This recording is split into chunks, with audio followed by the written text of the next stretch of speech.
All right, we're almost ready to go.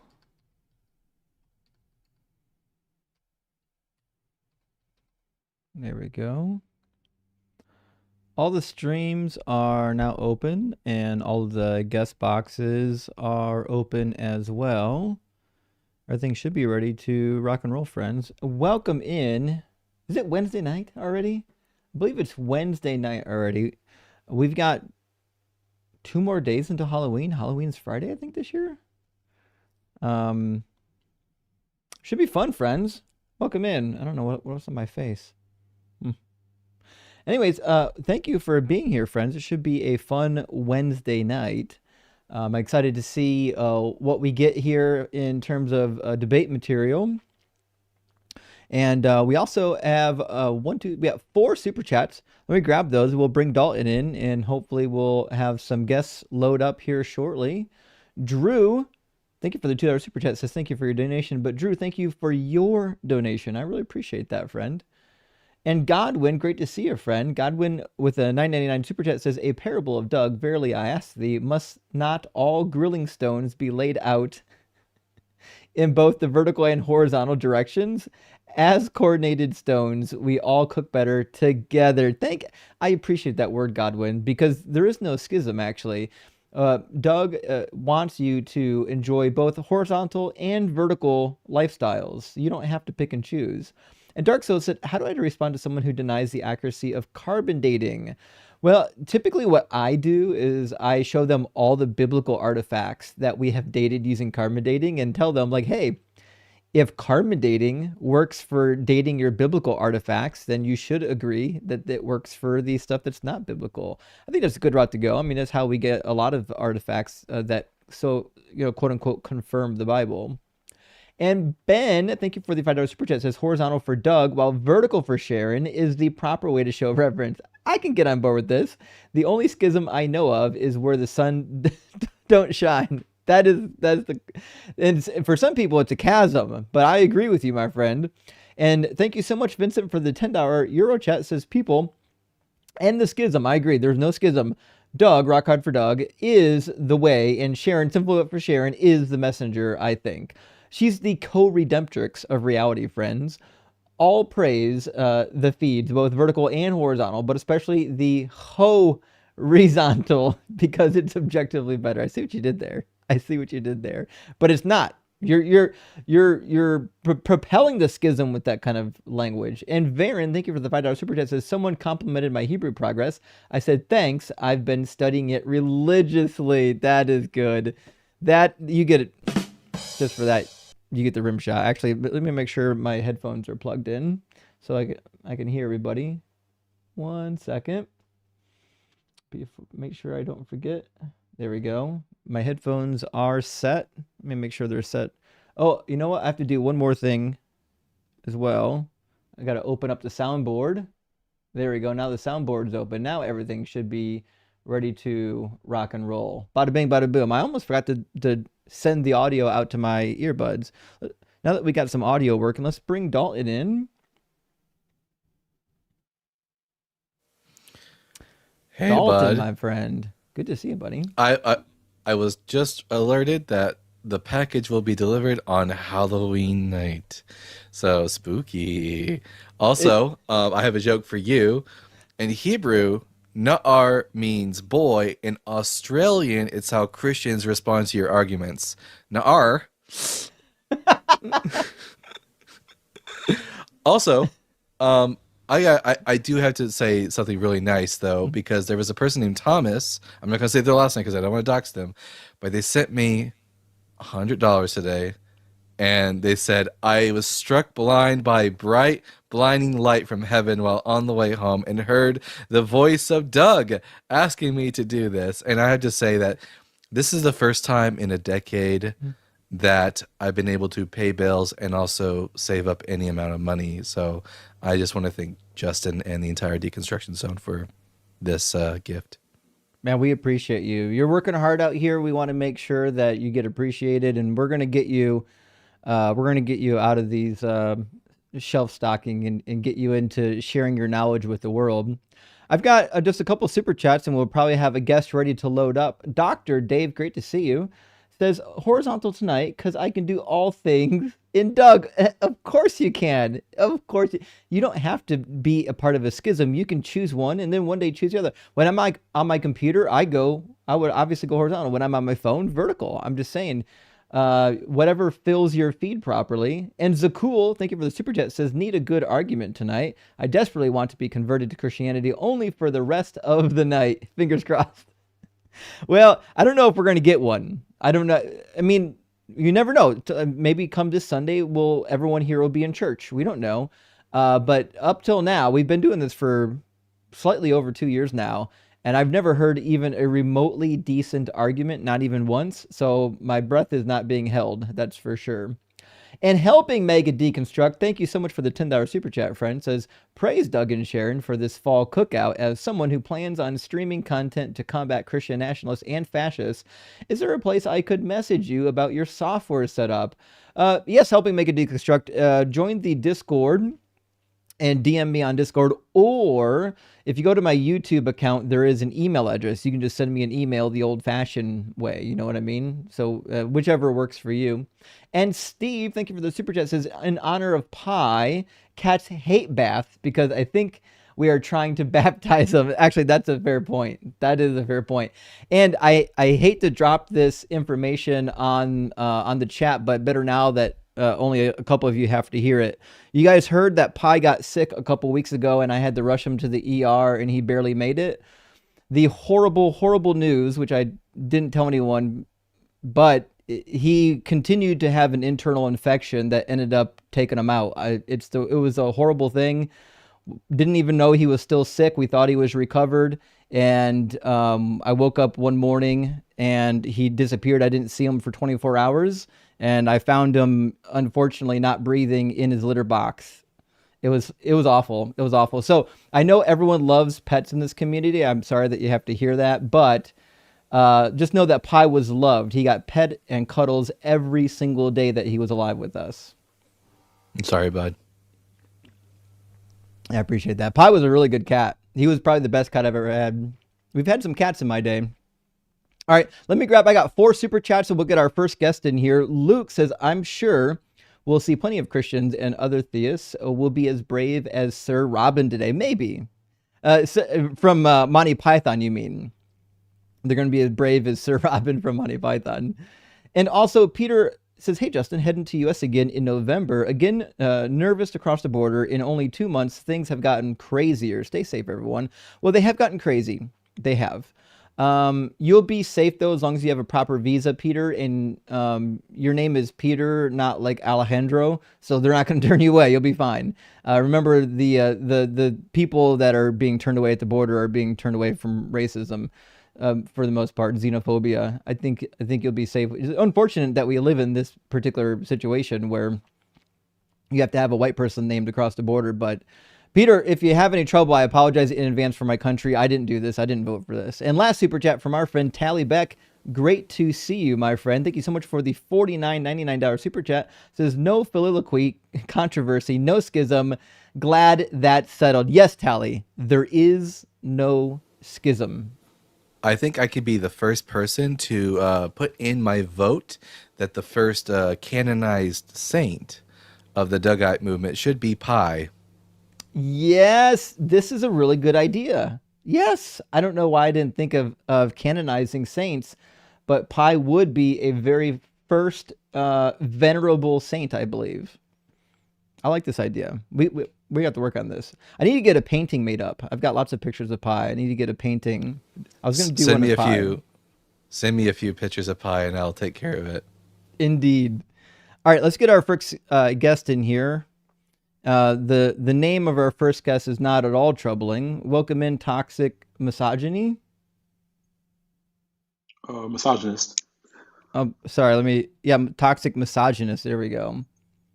So, Toxic Misogynist, are you at least 18 and do you believe in God?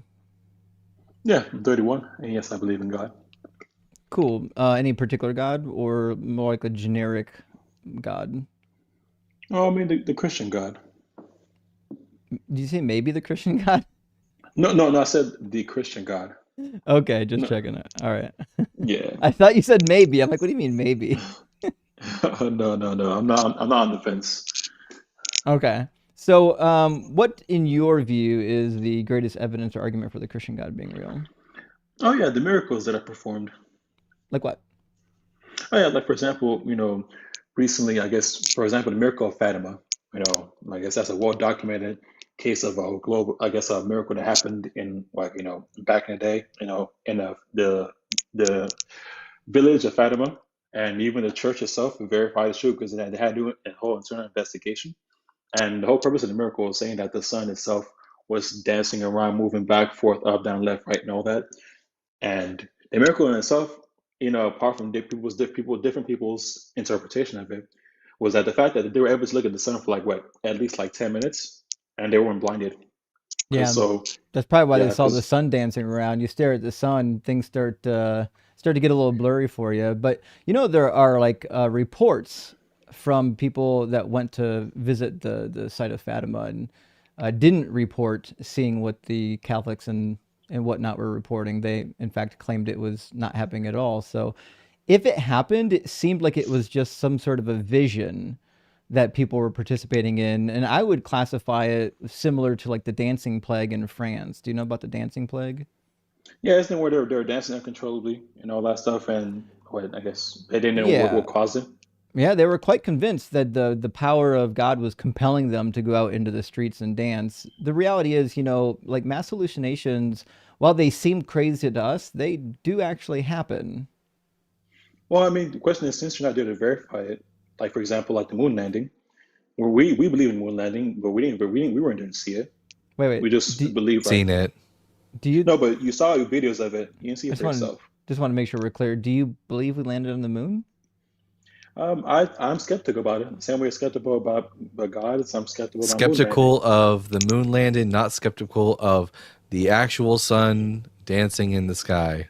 No, I'm saying I'm applying the same level of scrutiny that you applied to moon landing. Same way you're applying the level of scrutiny to the miracle of Fatima. It's Same way I'm applying the level of wild. scrutiny to the moon landing because I mean you saw videos. I can make a video, a movie, and post it and say that's the moon landing. Like, and because I'm in No, a you high can authority actually you couldn't in with AI. 1972. No, yeah, you No, can. in the You, 1970s you could not. The with just movie the sets.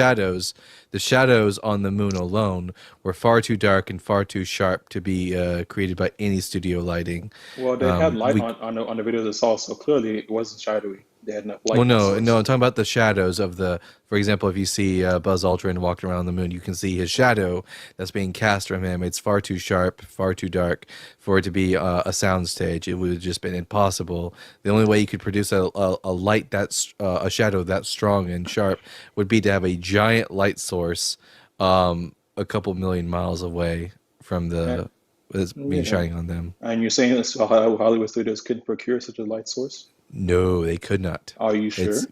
it's quite it would have been quite literally impossible, and they Okay, couldn't have CGI'd it because there wasn't CGI.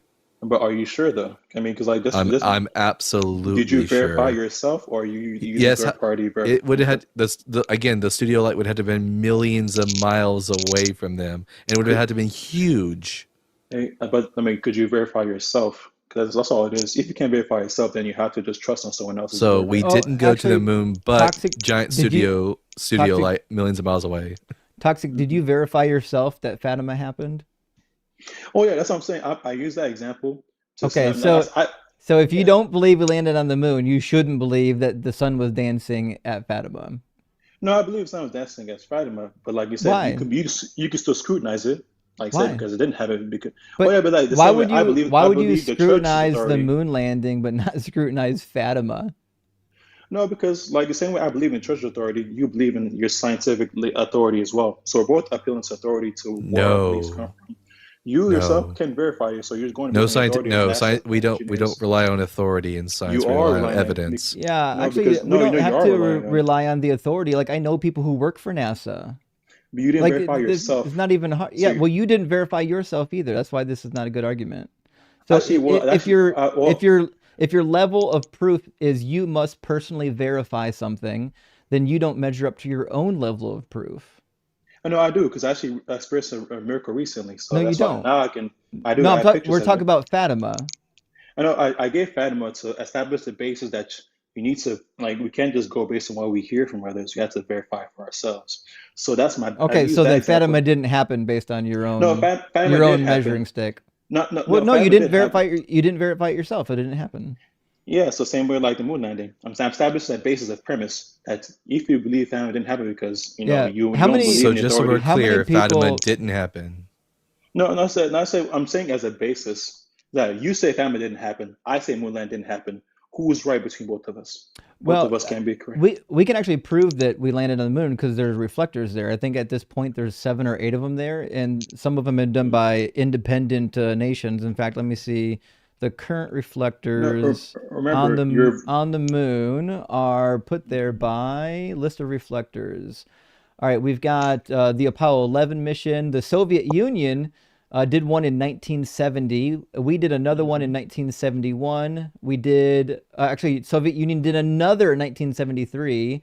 And then in 2023, the ISRO, the Indian Space Research Organization, put one on the moon. And then in 2025, this year, the University of Maryland placed a reflector on the moon. And like these actual universities, you can shine a laser and track the reflector, and we have pictures of the reflectors. Like, so the reality is, like, these universities and these other countries, they're not in on the scam. India is not in on a scam. Russia is not in on a scam saying they put a reflector on the moon so that they can sell like globes through Rand McNally. Yeah, but like remember, like same way people say history is written by the victors, same way like this stuff like this can just be folks everybody getting When together on did it India because Except become a for there are victor? multiple different sources.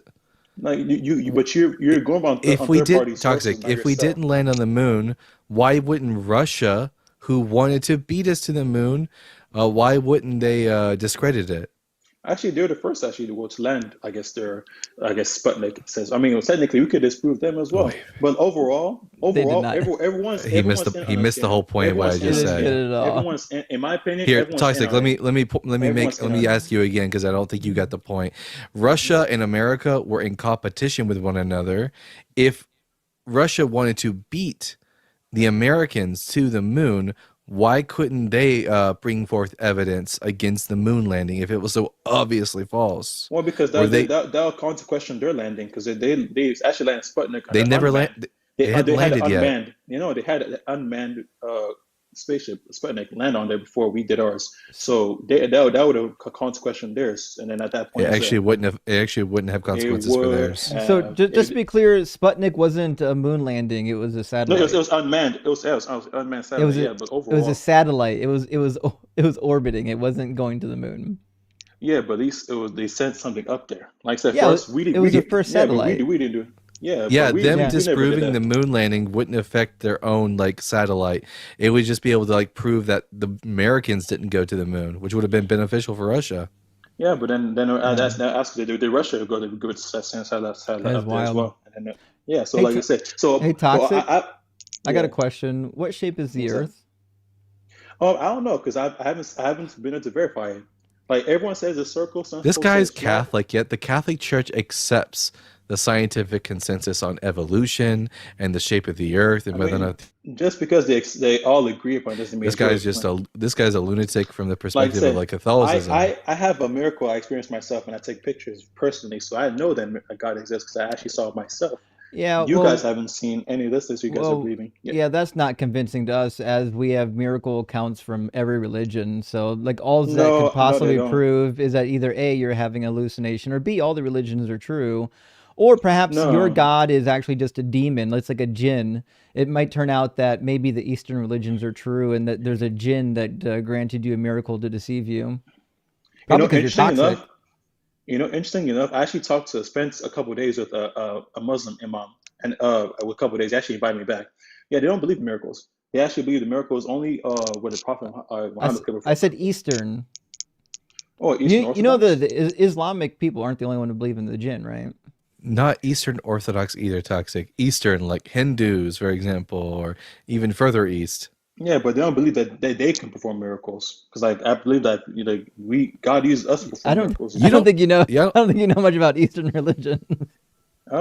Like I said, They make miracle claims all the time in their religions. no, Yeah, I've like actually searched. I there was searched a it up guy that online, was and it's all popular in the Christian. 90s that literally had a spiritual surgery ministry. Like he had a building that people would travel hundreds and hundreds of miles to, and he would do spiritual surgeries, healing people using his Hindu magical deity power. It's crazy. But listen, this is why your personal experience is not really meaningful to us because your personal experience will only ever be meaningful to you, and that's about it. So, I like mean, outside of your personal experience, is there any reason why we would believe that it sounds like the God of Catholicism exists? You are Catholic, right? like, yeah, I'm Catholic. Okay. Yeah. So like, I mean, so you're saying that, like my evidence that I have to prove is not you don't accept it? 'Cause I can propose pictures to prove my evidence. Yeah, we don't really care too much about that. A- Oh, So oh, And if your and only also evidence is pictures that don't you had a convince you. personal experience, then it's and I meaningless to have me. evidence for it. And plus, based on your own level of scrutiny, I could just say, well, those are AI. So like that's not really evidence for us. It's only ever going to be evidence for you. Like if I had a personal experience that convinced me that God was real, that would literally only ever be evidence just for me. Well, I mean, but like, it's obviously something that you can't, it's like supernatural, right? Because it's not like something that I can say, oh, something that's, something that can happen naturally. If it's supernatural, then that's when you say, hey, it has to be something that only God can do Well, because the you can natural, say that. I can say you had a hallucination. I can say that you had a vision. I could say you had a dream. I could say anything I have because pictures. So it's not, because I have, I didn't experience it toxic. You did, and that's why personal experience is never going to be credible. And no, remember, they happen in all the religions, which means no, but if I have I'm an pictures atheist, though. hold on, toxic. No one cares. So if I have a Hindu, a Muslim, and a Christian, all of them come to me and said, I had this miracle happen to me.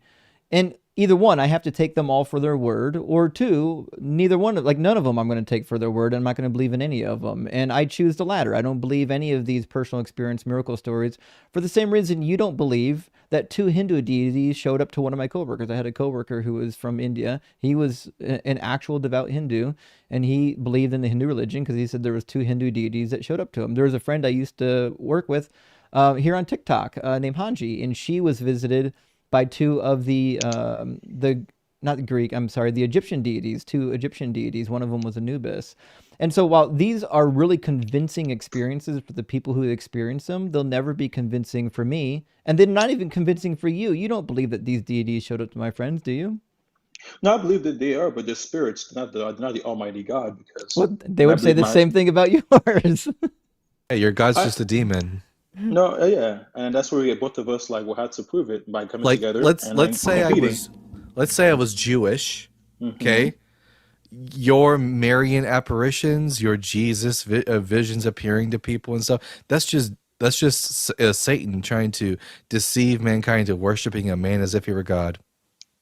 Yeah, but then that wouldn't make sense because actually you'd be right. That's why both of us will come together, like it did Bible with when it had Elijah versus prophets of Baal.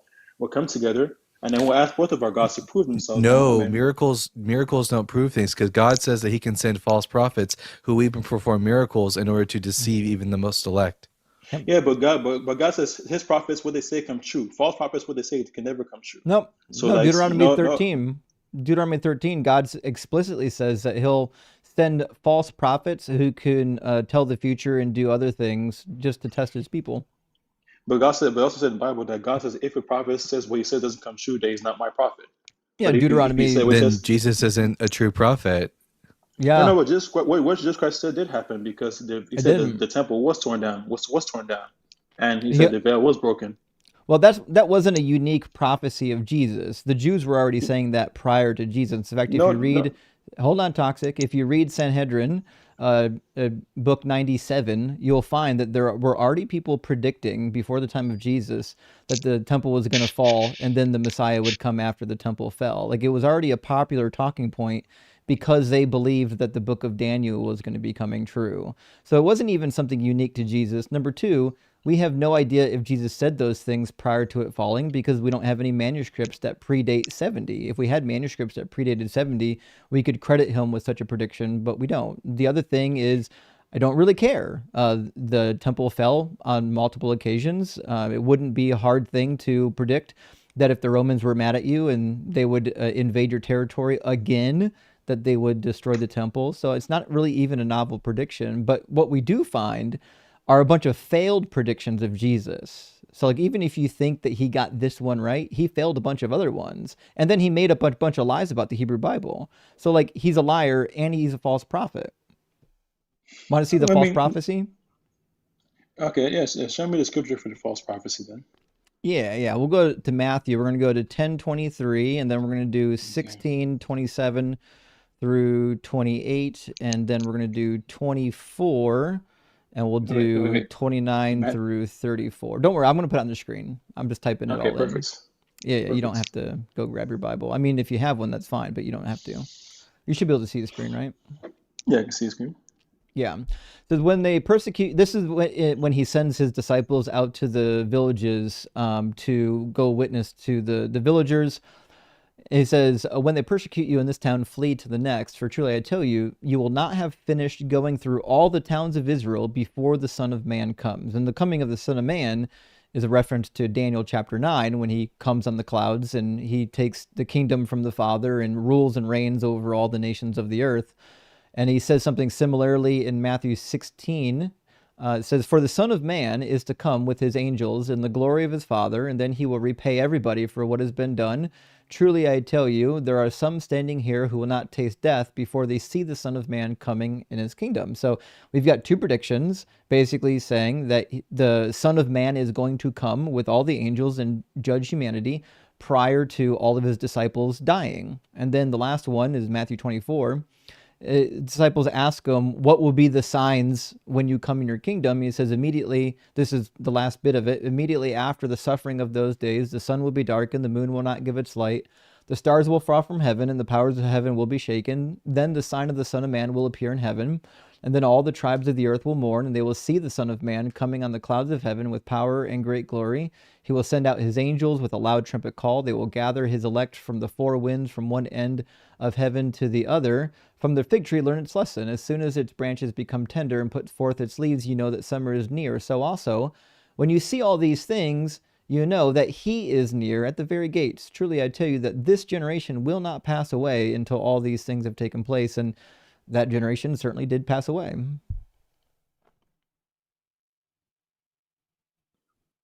Okay. Well, I mean, at that point, I can't refute that scripture. Right. It says this generation will not pass away until these things have taken place. Right. Yeah. So Yeah. he said something that But just clearly didn't come true. yeah, but like, what if it has taken place? It just happens it happens spiritually and not physically. What does it mean to happen spiritually? Do you pay your taxes spiritually? I mean, remember what Christ said: "Give God to what is His, and give Caesar to Caesar what is His." So yeah, yeah. What So what does it mean to do something spiritually? yeah, to tap into the spiritual realm, either through the Holy Spirits or for Yeah, other pagans. but what does it mean? What does it look like to fulfill a prophecy spiritually? Oh yeah, well, I mean, it happens means that a prophecy and things. No, the spiritual realm and the physical realm means that what happens in the spiritual realm, where the realm we can't see, and same way the things happen in the physical realm, the world we can't see. It just means that it's a different realm that things happen and fulfill them, So like heaven. who's he collecting? Because he says this is happening not in heaven. He says he will send out his angels with a loud trumpet call, and they will gather his elect from the four winds, from one end of heaven to the other. Or in most translations, it'll say under heaven. But these are people on the earth. It says all the tribes of the earth will mourn. So he's talking about the collection of the saints, which is further described in chapter 25. In chapter 25, he talks about when he collects all the people of the earth and judges them, what's going to happen. Yeah, like I said, and even when it comes to that, I mean, it doesn't mean that they still have more. We still mourn now. Even now, Christians we're still mourning for the coming of Christ. And what if Christ already spiritually coming, or he's already showed himself in heaven? It is that now it hasn't been time to show it on the earth. Which The is again, mourning that the mourning uh, that we do mhm. now is not unique to now and has always been since humans have been around. So We're that's still not mourning, what's being right? prophesied here. Right. That's not. It says all the tribes of the earth will mourn. Do you think all the tribes of Yeah, the earth mourned when they saw the Son of Man coming on the clouds of heaven? but it says, and they will see the Son of Man. Doesn't mean they'll do it at the same time. It says all the tribes of earth will mourn, That's and they exactly will what see it the Son of means. Man, All the and they tribes will of the see. earth will mourn and they will see. Yeah, they will see. They'll be seeing the Son of Man coming on the clouds of heaven. That's why they're mourning. Yeah, but yeah, and we're because still mourning now. it's a day of judgment. No, they're mourning because they're getting judged. So I Yeah, mean, if this an honest person would But it an says honest all the person would tribes of just the read earth. this So now we're passage not and in heaven now. recognize that this is the judgment scene described in the very next chapter. He But it describes says, exactly what's going to happen. Like, I know that you think that this is vague. It's not vague. He spends a whole chapter describing it, actually half a chapter describing it in the next chapter. He's going to yeah, but collect all the people of the earth. He's going to put the sheep on his right and the goats on his left, and then he's going to send the sheep onto paradise and the goats onto the fires of hell. yeah, but it never says when. It just says this will Yet happen. I it said, does say when. no, it doesn't say when. It just says when it happened. It does It doesn't say say when. when. Yeah, it does Like say what year? when. Yeah, What year will yeah. So try happen? this again. It says, immediately after the suffering of those days, the sun will be dark, and the moon will not give its light, the stars will fall from heaven, and the powers of heaven will be shaken. Has that happened? Oh yeah, it hasn't happened yet. Okay. So verse 29 did not happen. Then he says, then Yeah. the Son of Man will appear in heaven, and then all the tribes of the earth will mourn, and they shall see the Son of Man coming on the clouds of heaven with power and great glory. Have all the tribes of the earth mourned while they saw the Son of Man coming on the clouds of heaven? And I will say that okay, to be honestly, we're still mourning now, but we haven't seen the Son of Man come from heaven.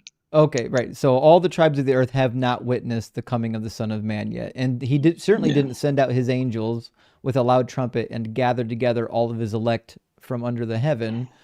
And that's why this is just a failed prophecy. Truly, I tell you, this generation will not pass away until all these things have taken place, meaning everything he just listed. And the early church were convinced of these words. Paul wrote on multiple occasions, and Peter, about the end of the age coming. And it shows up in Revelation and it shows up in the book of Hebrews. Paul says in 1 Corinthians 7 that if you're married, don't even have children. If you're single, don't even get married because the present form of the world is about to end. Yeah, but I guess people keep overrating Paul's word, and then well, what did Christ say? I mean, even I mean, what even Christ himself says man should be joined to, like says even God man himself should be joined to a woman. Even when the Samaritan well, woman, Paul, if you read the rest of that chapter, Paul, Jesus also says that people will become eunuchs for the sake of the kingdom of heaven. Yeah, yeah, I mean, In Matthew 19, that's the one that you're referring to. Um, Jesus agrees with Paul. This is why Paul has this teaching.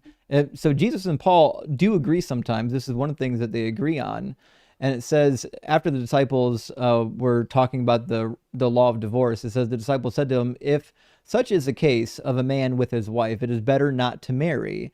But he said to them, not everyone can accept this teaching, but only those to whom it is given. For there are eunuchs who have been so from birth, and there are eunuchs who have been made eunuchs by others, and there are eunuchs who have been made themselves eunuchs for the sake of the kingdom of heaven. Let anyone accept this who can. So Jesus says, anyone who can accept being single, being a eunuch for the sake of the gospel, do it.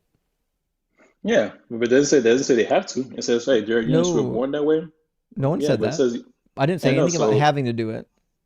yeah, but I mean, as your friend mentioned, that yeah, this Jesus Christ said, oh, they have to be eunuchs, but like no, some of them they can choose to be eunuchs in the kingdom of God. But like you said, yeah, Christ would rather have them not marry, and he says, verse 8, Moses permitted you to divorce your wives because your hearts were hard, but it was not this way from the beginning. I tell you that who divorces his wife except for sexual immorality and marries another commits adultery. Yeah, we So know the even Christ, context. We've read it. yeah, so he So cares about marriage. I know he cared about marriage, but he preferred for you to be a eunuch for the gospel. No, no, he says that if the situation was, it said, yeah, you're right, not a eunuch per se. He just rather be single, not eunuch. It says in verse 10, it says, if the situation between a husband and wife, it is better not to marry. That's not saying they shouldn't marry. It says if they have a situation, where Again, they have to I didn't divorce, it's better say not to that marry. Jesus said that. I don't know why you keep putting that on me. I didn't say that Jesus told them not to get married.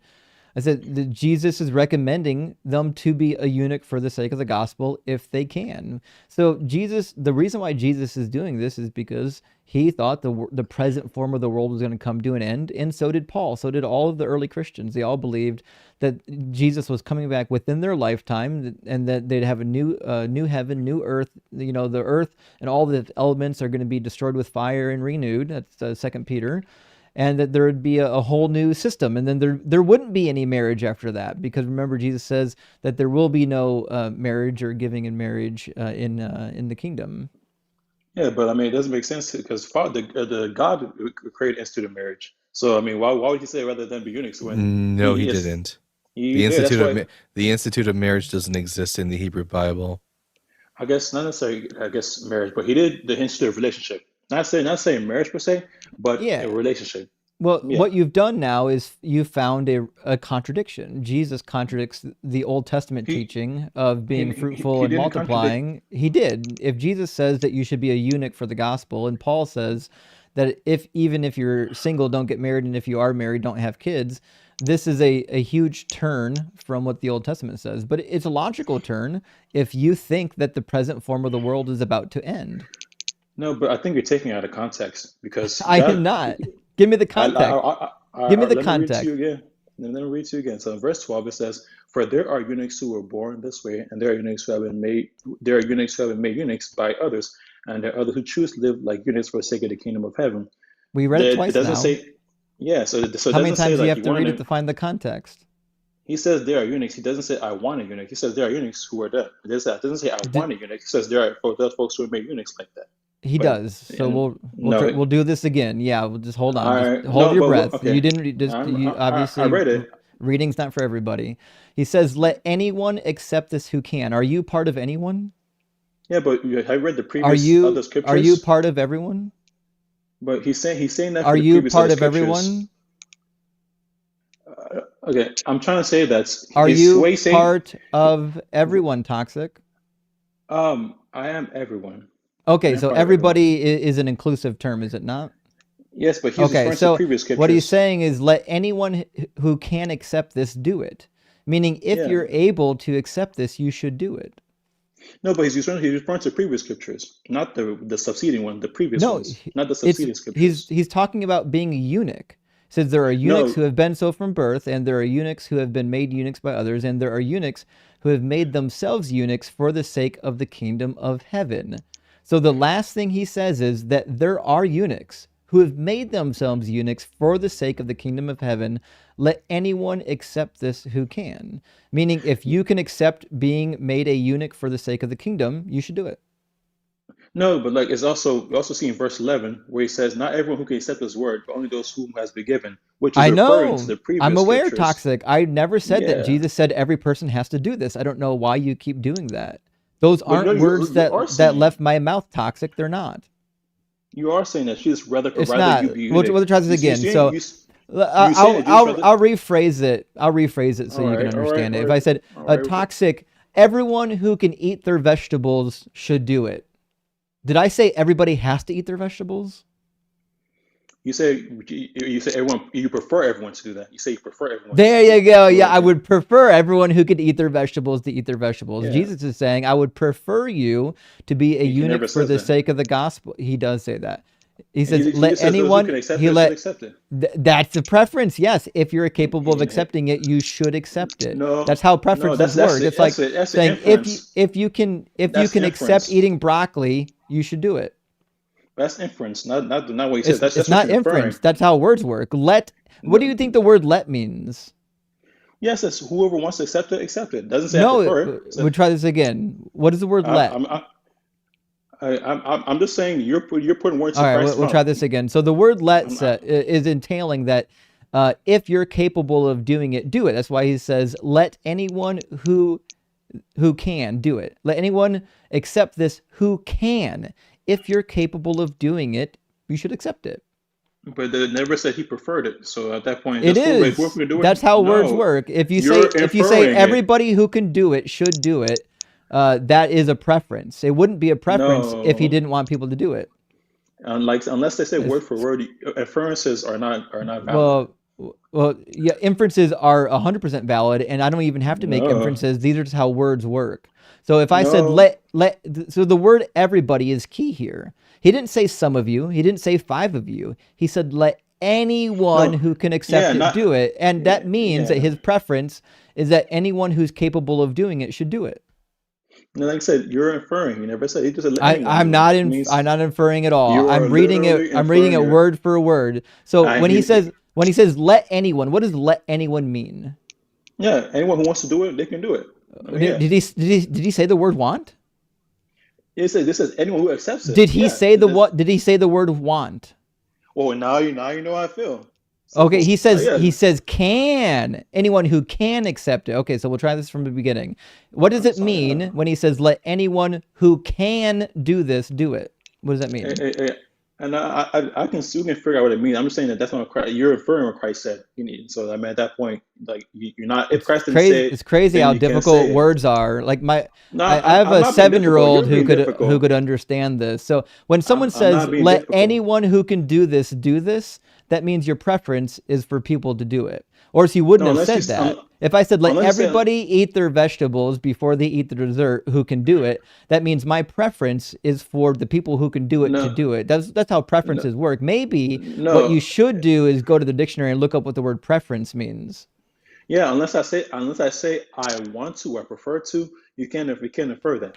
You just No, say anyone who can accept that's it. not remotely the case. You don't have to use the Eh, word preference to have a preference. Yes, If I you say do if I because said no, you don't. If I said let Dalton listen to every live stream if he's able, that means my preference is for Dalton to listen to the live streams. That's how preferences work. You wouldn't instruct somebody to do something if it wasn't a preference of yours. If you're yeah, instructing but you somebody to do something that you don't prefer them to do, then you're a self-contradictory idiot. no, but I said unless like you said, but I'll give you a clear command so it won't be vague, right? I mean, am I going to say We'll let try this anyone again. do it? If you instruct somebody to do something that you don't prefer them to do, you're a self contradictory idiot. Is Jesus a self contradictory idiot? No, he's not a self-contradictory idiot. Did he contradict himself? No, you're trying to make him That contradict means himself. his preference is for people who can do it to do it. I'm asking you, where did it say it was his preference? He never said it word for word. You're That's how inferring it. preferences work. What? Give me your definition Did of he preference. say Maybe you don't. no? Maybe No, I'm no. I'm attacking asking you. the. Did he? Where is the Maybe we're. word that's Shut up. Maybe we're not doing this right. Maybe we should look up the definition. Maybe you don't know the definition of preference. no? I'm just not trying to put words in his mouth. Okay. Do you see the definition? Can you read this? Do I need to zoom in? Yeah, zoom in so I can read it. Okay. All right. So a greater liking for one alternative over another or others. Okay, yes. Do you have to use the word preference to have a greater liking for one thing over another? Yes. I mean, you have. No, you don't. Do I have to like speak in parables? No. I'm You just. don't you don't have to use the word preference to speak about your preferences. I can say, listen, I do. I would have spaghetti every night over barbecue. Well, you know that my preference is to have spaghetti, don't you? It's like you telling your wife, "Hey, Is baby, it, I asked you a baby, question, make toxic, this." answer it. Yeah, you would want to because if she said make something else Okay, different, you're like, so oh, try this again. Toxic, you still didn't answer my question. If I said I would have spaghetti every night over barbecue, does that not communicate my preference for spaghetti? yes, that would indicate your. Did I use the word preference? I said you said you want. Yeah, Did I you said use the word preference? yeah. You would actually you want to be fair. You're right. That wouldn't show your preference at all because you didn't use word preference. Yeah, Okay, now you're just a lying liar. Okay, just I'm making being sure. honest. All right, I'm being consistent. I'm everybody being in the consistent. chat put a one in the comments if you understood that my preference is to have spaghetti over barbecue, even though I didn't use the word preference. There's Christians crying right now in the TikTok chat. Why are atheists so aggressive? Because people like Toxic are liars and they're being purposely obtuse. They can't be honest. They're incapable of being I'm not being honest. obtuse. I literally asked you to show where he says he You're prefers it. literally incapable Yeah, of being honest. I mean, Again, you this don't is. have to use the word I'm, preference. In fact, we'll try another exercise. Dalton, can you communicate one of your preferences without using the word preference? I'm sure you can. are you trying to like validate inference versus actually real word for word verbatim? Yeah, I No. would say Is that what our faith is based on? anyone who can donate to the Bible guys should. There you go. So does Dalton have a preference for people to donate to the Bible guy?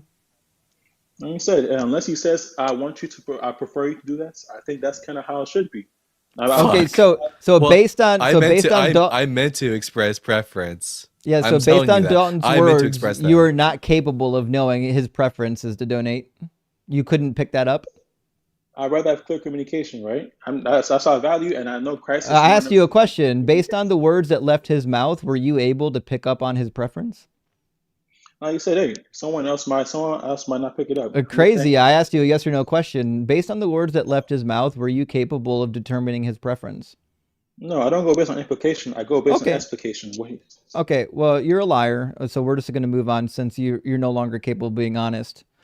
Just know that like this doesn't look good for you. Like if you're going to come up and have these conversations about how your God is real, you shouldn't be lying for your God. Crazy. This reminds me. Yesterday, I had a Christian on that could not tell me the difference between a circle and a sphere. I listened to I that. don't That was know. amazing.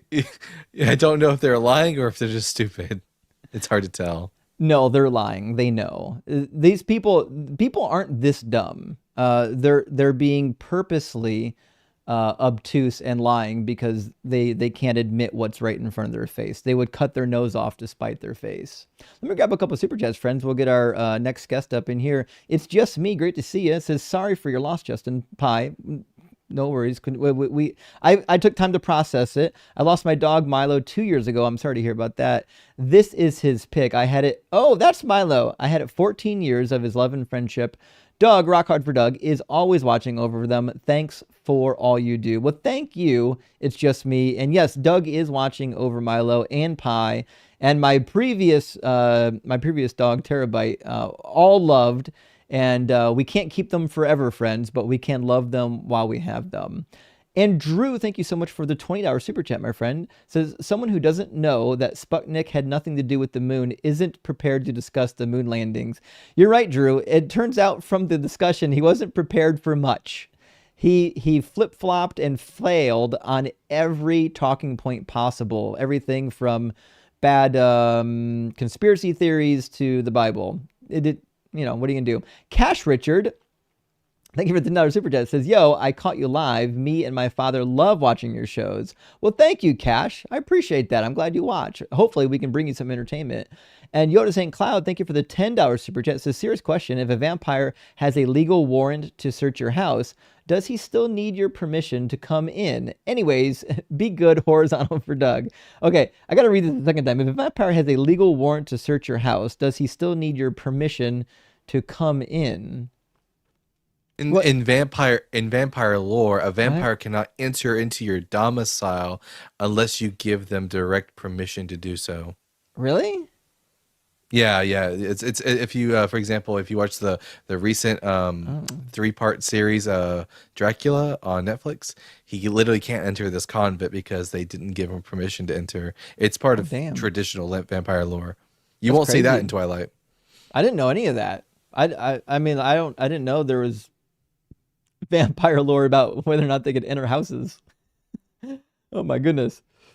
Can Best, great to see you, my friend. Thank you for the $27.99 super chat. Says, want to be a Christian? Learn to say yeah, but a million times. You nailed it. You have to be really comfortable with lying and say yeah, but and deflect a lot. And Design, thank you for the super chat, says, I won't tell you my preference, but if it's possible to drop this toxic liar, you should do it. I did, because I knew if we continued the conversation, he would just be more obtuse and toxic. I'm surprised he lasted as long as he did. I thought he was going to bring some toxic misogyny. He didn't bring it up. Wait a minute. Is that why Jesus can't enter my heart unless I accept him? He can't enter into the Maybe domicile because he's a vampire.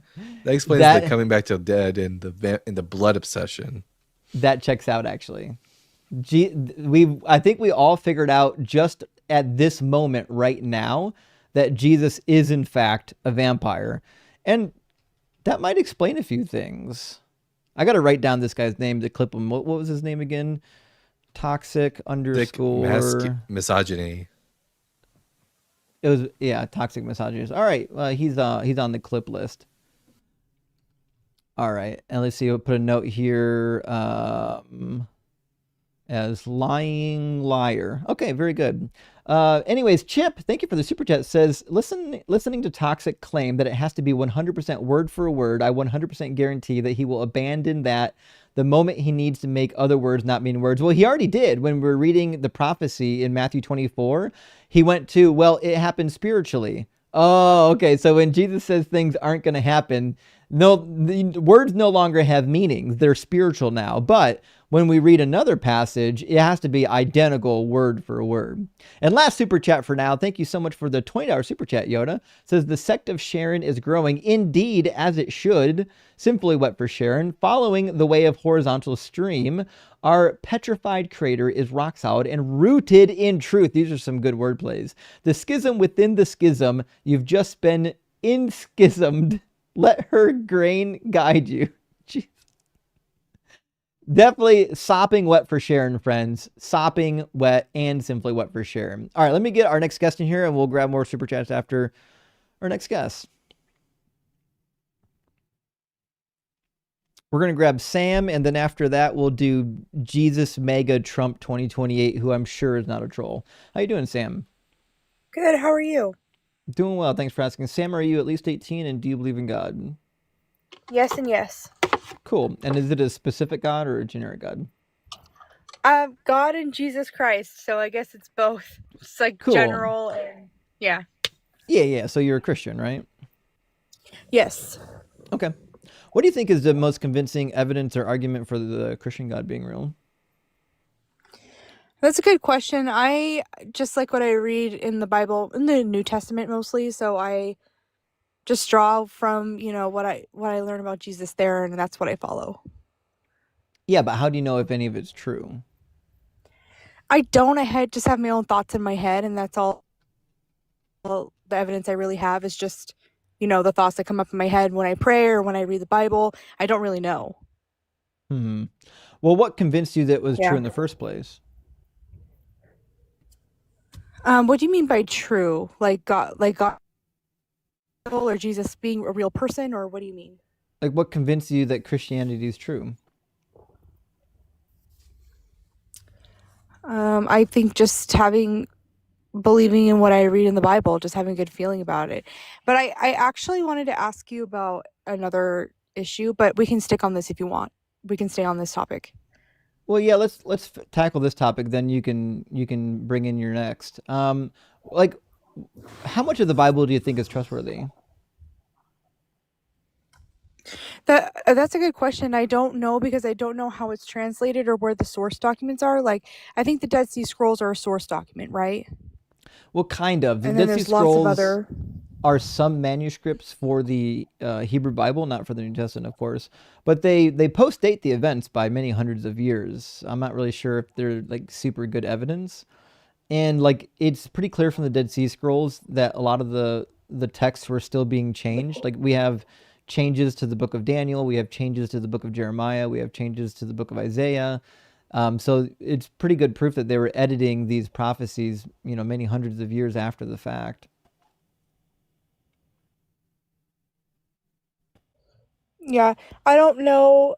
So when it comes to New Testament source documents, do we know where those come from too, or as well? Mm, Not really. So like we don't have any good complete sources until the late third century, early fourth century at best. So we've got a couple early codices like the Sinaiticus and Alexandrinus and the Vaticanus.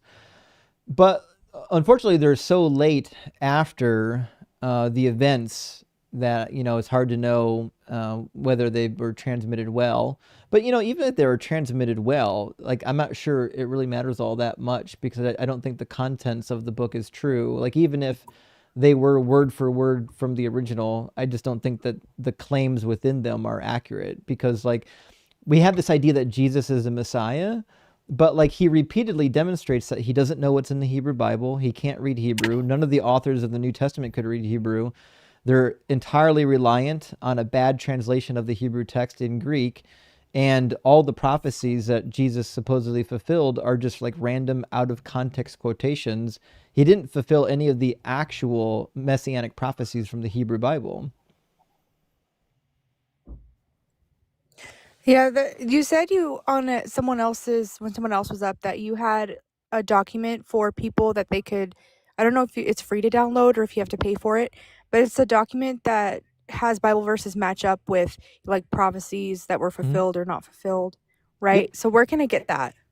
It's the deconstruction cheat sheet, and everybody who's subscribed to my channel on YouTube or on TikTok gets a copy of it, or on Patreon.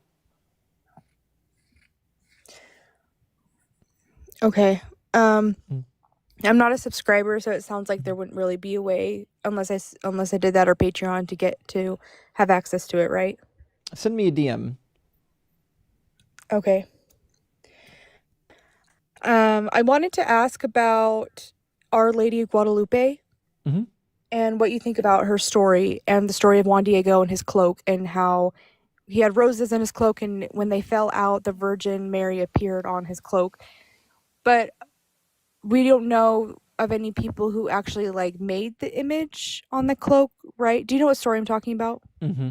Yep. Yeah, Dalton and I both are familiar with the story. So the problem with the Marian apparitions is, and the biggest clue that they're typically shenanigans, is that they only happen to people and people groups that already have some sort of a Catholic background or even a quasi Orthodox background. Like Mary has never appeared to a group of Protestants.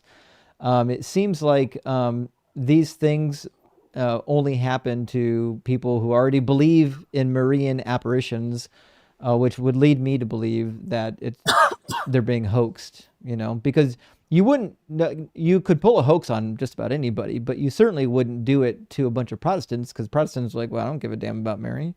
But you certainly would do it. Like if you had a large population of Catholics that venerate Mary, you certainly would think that a Marian apparition would be a powerful thing to do. Well, when it happened in 1531, it was to the indigenous people there. So it was for them and God's way of saying that they're looking out, or she's looking out for them, the oppressed, not just the oppressor, right? So it Well, was for the poor. well, no, they already had the Spanish conquistadors had already invaded prior to 1531. Like they already took over. So you think it's suspicious that Juan Diego saw that vision and had that miracle happen because they had already had a concept of Mary? Is that Yeah, just like so there are a lot of people have apparitions. And so for example, there was a guy named Aristius, and a lot of people believed that they saw apparitions of Aristius after he had died. In fact, many dozens of people did. And the reality is, they were already primed. Like once the first couple apparitions happened, they were already primed to believe that more apparitions would happen. And if you read some of the Greco-Roman histories, it turns out that there's a bunch of people who had, we'll call them apparition experiences with with Apollo and with other deities, or even Dionysus, and but that was their culture. But you've never heard of an Aristius, appearance in the modern age, right? Because the people who believed that Aristius rose from the dead don't exist anymore. Yeah, that's a fair point. Um, they just said I was reading about the cloak that had the Virgin Mary on it, or Our Lady of Guadalupe, and they said that there's no way that the image on the fibers could have lasted for centuries, and that in itself is part of the miracle. Well, I don't think so. I mean, first of all, these are claims that you certainly couldn't validate. We do have a bunch of ancient cloths that go even back to the first century or so, where we've been able to preserve, stuff on the cloth. Same with the pottery. We have pottery with ink on them from, all the way from the early Iron Age to the late Bronze Age. Putting an image onto something using ink or any type of pigment means that as long as the object survives, typically the writing on it or the image on it will survive as well. So you think Juan Diego commissioned people to paint it on his cloak? Well, I don't know if he commissioned anyone to do it, but it certainly could be possible that somebody else did, and it found its way to Juan Diego. That's the problem with a lot of the with a lot of the relics of the church is a lot of times they show up and they don't have a very good line of providence, such as like the Shroud of Turin. When the Shroud of Turin first showed up, there was no line of providence going all the way back to the first century. And in fact, the Pope at the time, or sorry, the bishop at the time, who first saw it, declared it to be a forgery. And he even knew the guy who claimed that he did the forgery. But yet nowadays, there is a whole contingent of people who believe that the Shroud of Turin is authentic because there's a lot of power in lore and they forget the backstory. Yes. Does your deconstruction resource go over where the dates of the Old Testament and New Testament manuscripts and how they're relevant? Well, I've got a tab on the deconstruction cheat sheet for the dates of all of the New Testament manuscripts. I haven't done one for the Old Testament, but I could do it. It wouldn't be hard. The data is actually available. I just didn't do it. Do you think that Christianity is just Judaism with extra steps? No, I think Christianity is basically just a death cult offshoot of Judaism, and then they got rid of the parts of Judaism that they didn't actually like. They didn't like following all the rules. They got rid of that stuff, right? They didn't like having to actually be a good person to obtain salvation. They got rid of that. The whole "you have to be righteous" nonsense. They got rid of that part. But they love the part of like, hey, if you don't believe this, you'll burn forever in hell. It's just a failed death cult. Jesus was Well, I supposed to mean, come. Hmm. oh no, I was gonna say I think being a Christian means you need to do good things and be a good person. I think in larger Christian culture, that's probably more of the hell stuff. But I mean, someone could be Christian and follow Jesus Christ and say they just want to live a good life and believe in what he says. Right. But that's not a qualification. Like you don't have to, unless you're Catholic. Are you Catholic? No, but I'm teaching at a Catholic school, so I'm Yeah, I mean, around it a lot. so the Catholics have a combination of faith plus works, which I think makes a little bit more sense. The Protestants have the faith alone model typically, and the faith alone model is ridiculous. But nevertheless, if Yeah, you're but if you mhm.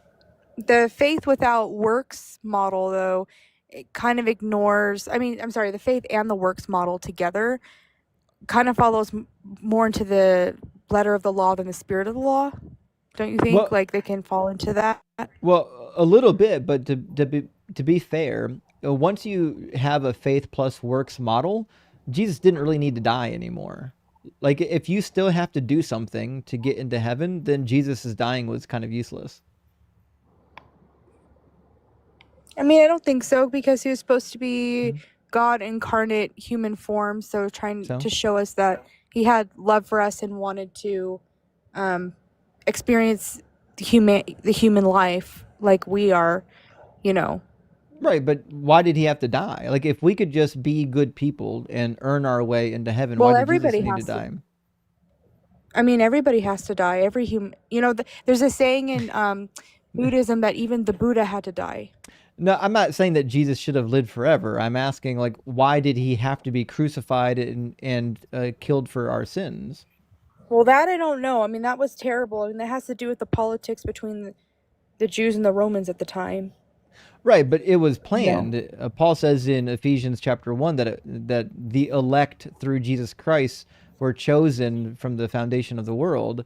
And it says in the book of Revelation that Jesus Christ was slain before the foundation of the world, meaning it was God's plan all along to have Jesus killed. Like that was part of the thing. In fact, Jesus himself says that he has to be betrayed in order that the scriptures might be fulfilled, and that he has to be crucified by the Romans and risen on the third day as part of like the divine plan. But like, I don't see how any of that's actually necessary. Like, if being a good people gets you into the kingdom of heaven, then I don't see why Jesus needs to die for anybody. I think because we all, miss the mark, which is what sin is missing the mark and not Mhm. following the true path all the time, making mistakes.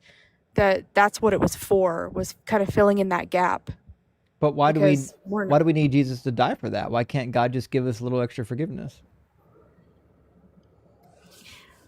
I don't know, to give people an example. I mean, so I saw somebody say in the comments, like, when I said that I have thoughts and feelings about reading the Bible and that's why I follow it. We only have our senses of the physical world, right? So I can't walk up to Jesus and talk to him. But if I read the scriptures and I feel good, that's some physical sign telling me that it's okay. But I've also read the scriptures. I've also read the Bible and felt bad too. So I guess that doesn't line up. When you say that Jesus' death served as an example, what it seems like you're describing was an atonement model called the moral theory of atonement, where Jesus' sacrifice doesn't actually do anything; it just serves as an example to you of how to be a good person, and you repent to God and therefore are forgiven of sin. But as a, I suppose because you talked about the Virgin of Guadalupe that you're Catholic, you No, aren't I'm not allowed. Catholic. You're not, but you No, I believe in just Catholic learned about it. miracles. Yeah, I just learned about the story of Our Lady of Guadalupe and wanted to ask. Yeah, so she teaches at a Catholic institution, but she's not Catholic herself. But Paul says in Romans about Jesus, says they are now justified by his grace as a gift through the redemption that is in Christ Jesus, whom God put forward as a sacrifice of atonement by his blood. So like there's this idea in the New Testament that Jesus needed to be sacrificed so that he would be the final sacrifice for sin. So it would put an end to all of these sin sacrifices that God had people doing in the Old Testament. But again, Right. God could just do that. God could just click his fingers and be like, okay, you don't have to do the sacrifices anymore. He doesn't have to kill. He doesn't have to kill Jesus for that. Well, I mean, I don't know. I don't know how it works because the idea is he did that for our sins so we could keep getting forgiven again and again and again. But I don't know the question that you're asking because I don't know where the ledger is, in Well, heaven. I don't know. well, that's what I'm saying is so the idea is that Paul said, Jesus died as a final sacrifice so that you can be forgiven just by asking for forgiveness rather than having to do all the ritual sacrifice in the Old Testament, right? But the reality is, Right. if God wanted to get rid of the ritual sacrifices of the Hebrew Bible, he could just get rid of it. He doesn't have to kill Jesus to get rid of them. Right. So the question is, why did he do that? And why? Right. Yeah. So, and the Because it's reason why supposed to this, be himself, isn't it? Like yeah, Jesus the, is supposed to be God, so it's God himself coming down as a baby with his mother wife, I guess. No, yeah, is his daughter the, wife? and the Trinity is crazy too because it means that if Jesus is God and God and the Holy Spirit are one, that means Jesus knocked up his own mother to give birth to himself, which is crazy to think about because then he sacrificed himself to himself.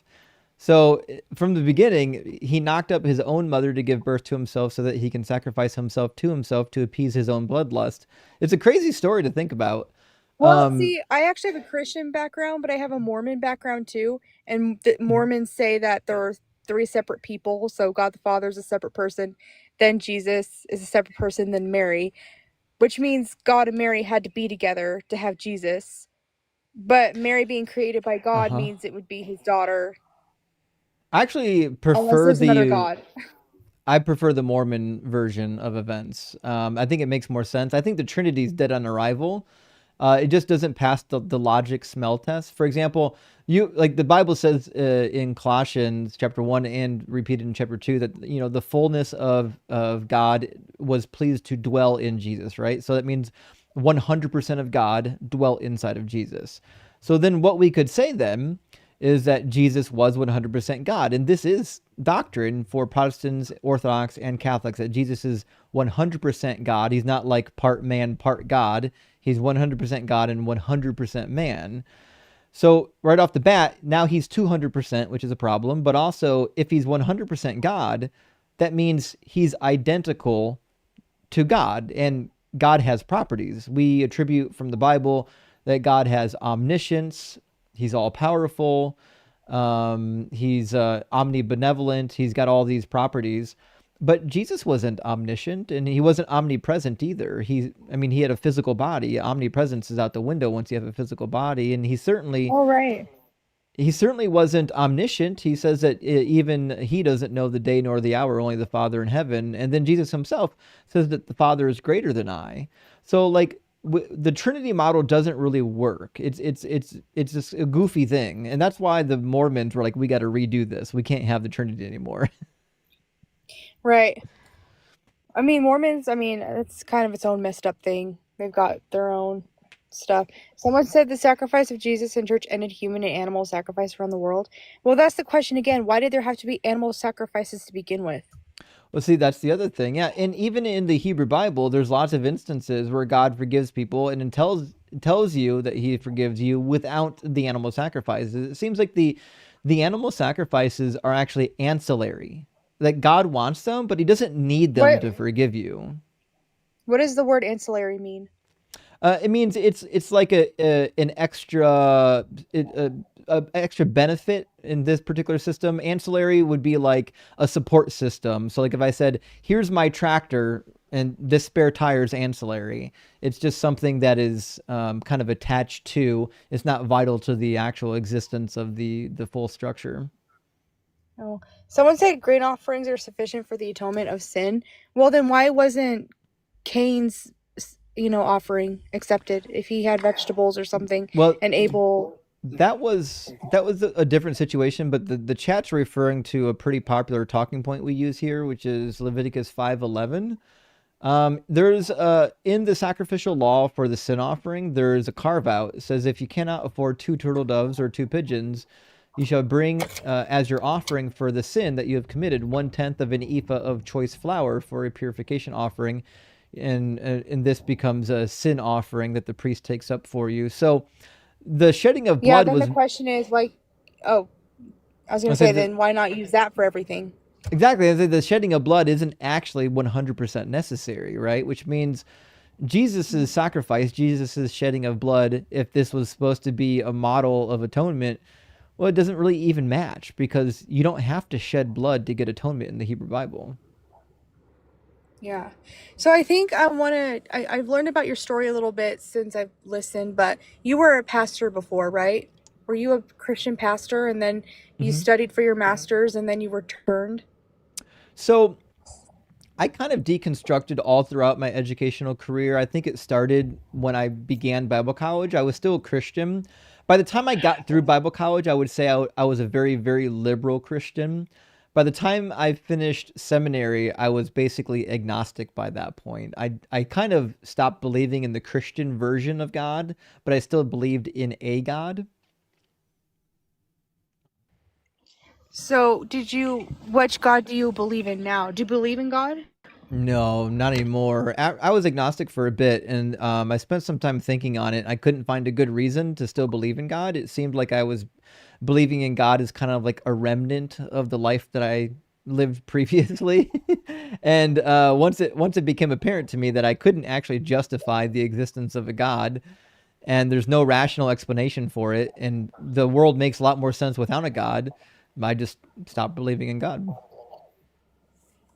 Why do you not believe in Jesus?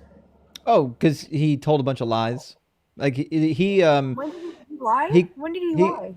well, he claimed to be the Messiah, which is the first lie, is a huge problem because he didn't fulfill even one messianic prophecy, and it's clear that he doesn't even know what's happening in the Old Testament. I'll give you an example. In Isaiah 61, I'll put it on the screen.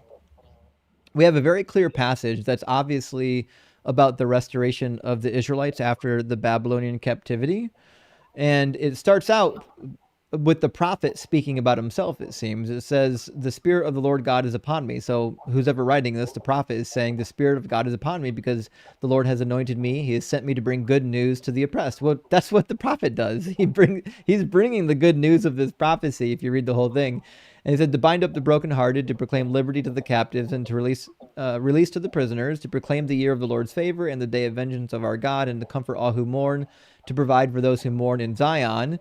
And if you just stop there, it would seem like this is a weird, vague passage, but it's not, because if you keep reading all the way to verse 4, it continues. about the restoration. He says, they shall build up the ancient ruins, they shall raise up the former devastations, they shall repair the ruined cities, the devastation of many generations. Strangers will stand and feed your flock. Foreigners will till your land and dress your vines. So this is very clear. This is a restoration of the Israelites after captivity. All you have to do is read it to find out. But when Jesus approaches the text in Luke chapter 4, he has no idea what he's doing. He's not even reading it correctly to begin with. He didn't read it in Greek or Hebrew, he read it in Greek. And he adds a line to it. But it says when he's in the synagogue, it says, a scroll of the prophet Isaiah was given to him. He unrolled the scroll and found the place where it is written, the Spirit of the Lord is upon me, because he has anointed me to bring good news to the poor. He has sent me to proclaim release to the captives and recovery of sight to the blind, which is not in the Hebrew Bible. He added that part. And to set free those who are oppressed, to proclaim the year of the Lord's favor. He rolled up the scroll, gave it back to the attendant, and sat down. The eyes of all the synagogue were fixed on him. Then he began to say to them, today the scripture has been fulfilled in your hearing. But it was not fulfilled in their hearing. That scripture is about the restoration of the Israelites after the Babylonian captivity, has nothing to do with Jesus, not one iota. Well, these things were also written a long time after he died, right? Too. Who? Well, like these scriptures were written a long time after he died. Who died? After Jesus died? Yeah. So yeah, Luke. Luke. So the verse in Luke that we just read certainly was written after the death of Jesus, and it's hard to say how long. I like to put Luke in the 2nd century, but yes, it was written after Jesus' death. I think what confuses me about the Bible is that when you're reading it, it's all about all these different cultures and times and stories, and there's no guide telling you context as you read it. So the Bible is just very hard to read because there's no context as you're reading the Old Testament to the New Testament, right? Yeah. To So match things up the way you matched it up. yeah. So that's the thing is, in order to actually know what's happening in his book, you have to be familiar yourself with all the context. And so, like, when I went to Bible college and seminary, that's what we did. First of all, we had to know the text. Like, we had to be able to, like, if you said go to Isaiah chapter 25, and you had to know what was in chapter 25, because you're preaching on that stuff. Like, you got to know what's in the book. The other thing that they do is you've got to learn the language and the history. So we had to learn ancient Near Eastern culture, ancient Mediterranean culture, Greek and Hebrew. That way, our minds could connect with the context in which it was written in. And so that's why when I read the text, having actually spent the time, dedicated myself to learning the context of the culture and even of the Hebrew Bible itself, that's why I can look at Jesus' words and be like, well, that guy's an idiot. He has no idea what's happening. He's clueless. Oh. Yeah. It's like if you were a hairdresser, right? Imagine you went to school and you went to beauty school. What is it, like 2 years if you do a vocational beauty school? You could do it faster if you want. But let's say you went all the way through beauty school. You learned all the tricks. You knew all the ins and outs. You did your practice hours. You did the whole thing. And then one day somebody's like, hey, listen, I think I'm better than you at doing the beautician work. And you look at them, as someone who's trained and experienced doing beautician work, you can recognize real fast if that person is making things up or if they're not, because you know all the cues of somebody who's actually good and experienced doing that particular work. And we would say same about everything. Like you And could that's how tell, you like, feel about and that's how you feel about your vocation?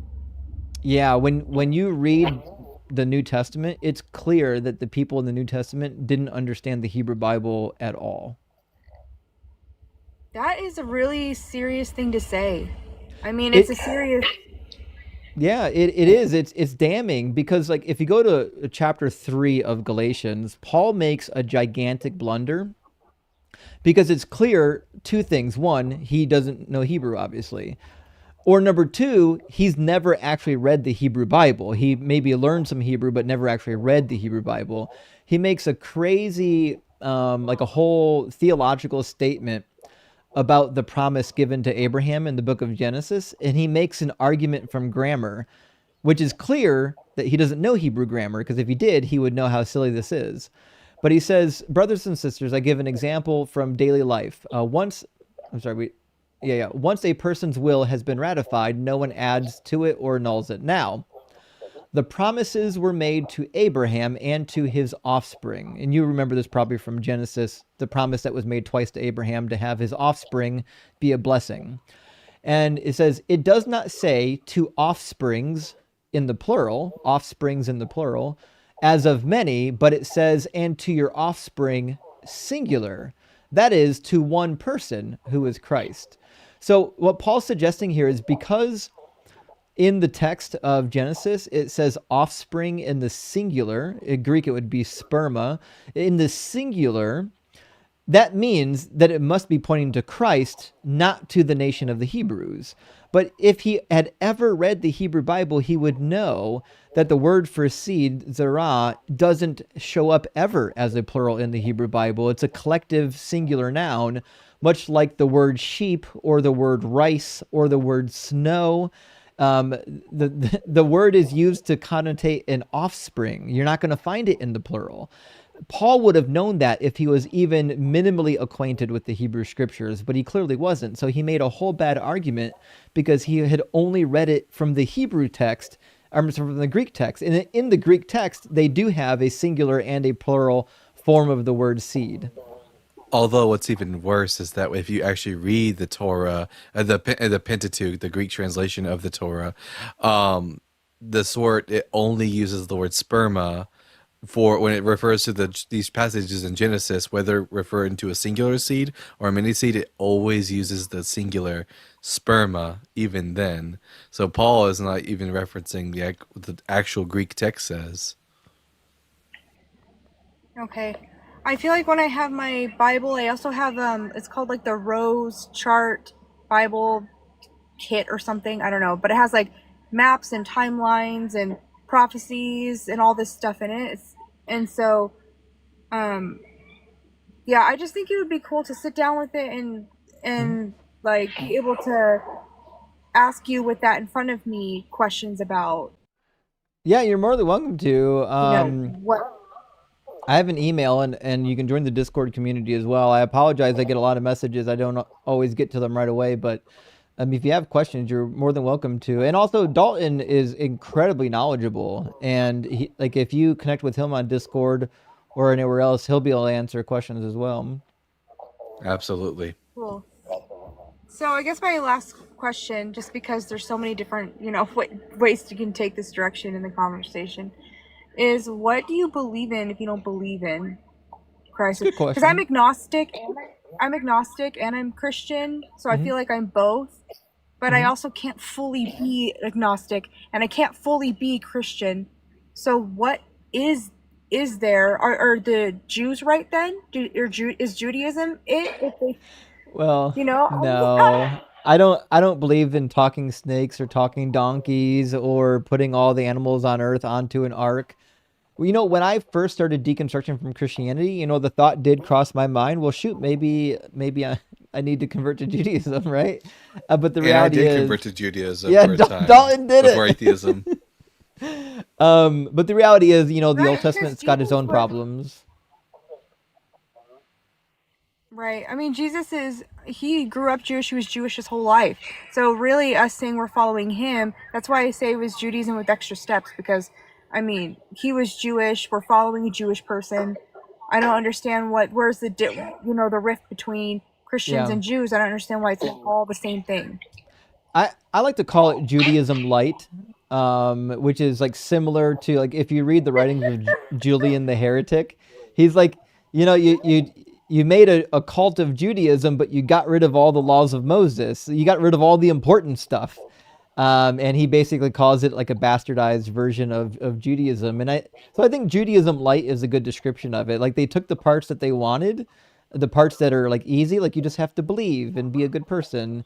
And then they got rid of all the ritual. They got rid of all of the difficult parts of the law that they didn't like, and they had a much more palatable version of Judaism. And that's it worked pretty well. Judaism sells a lot better when you don't have to cut off the tip of your penis. Oh yeah, forgot about that. Okay, well I'll send you a DM about the deconstruction resource if that's still all right with you. Yeah, I got your back. I'll send you a copy. Don't worry. Okay. Thank All you. right. I don't want to take up any more of your time. I got your friend. No worries. Take care.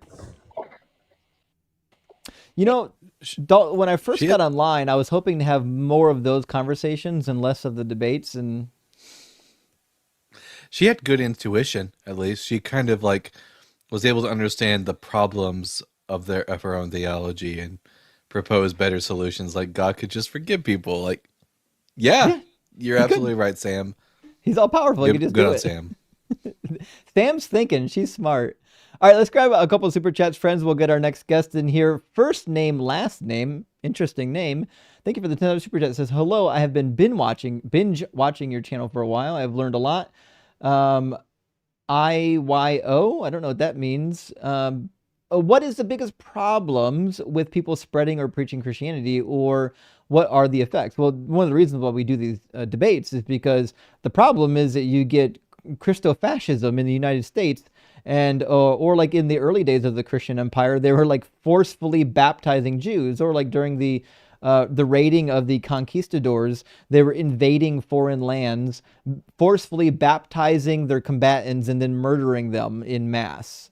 Like you can, when you have a religion and government joined, you can do the most horrific things ever. Also, there are a lot of people that are willing to commit atrocities because they think their God told them to. Like that woman not that long ago who executed her child because she thought God was telling her that that was the thing to do. So like not all religions are inherently dangerous, but the problem is when you have a book like Christianity or like Islam, they become inherently dangerous because you have an authoritative text from the Bronze Age that can never be questioned.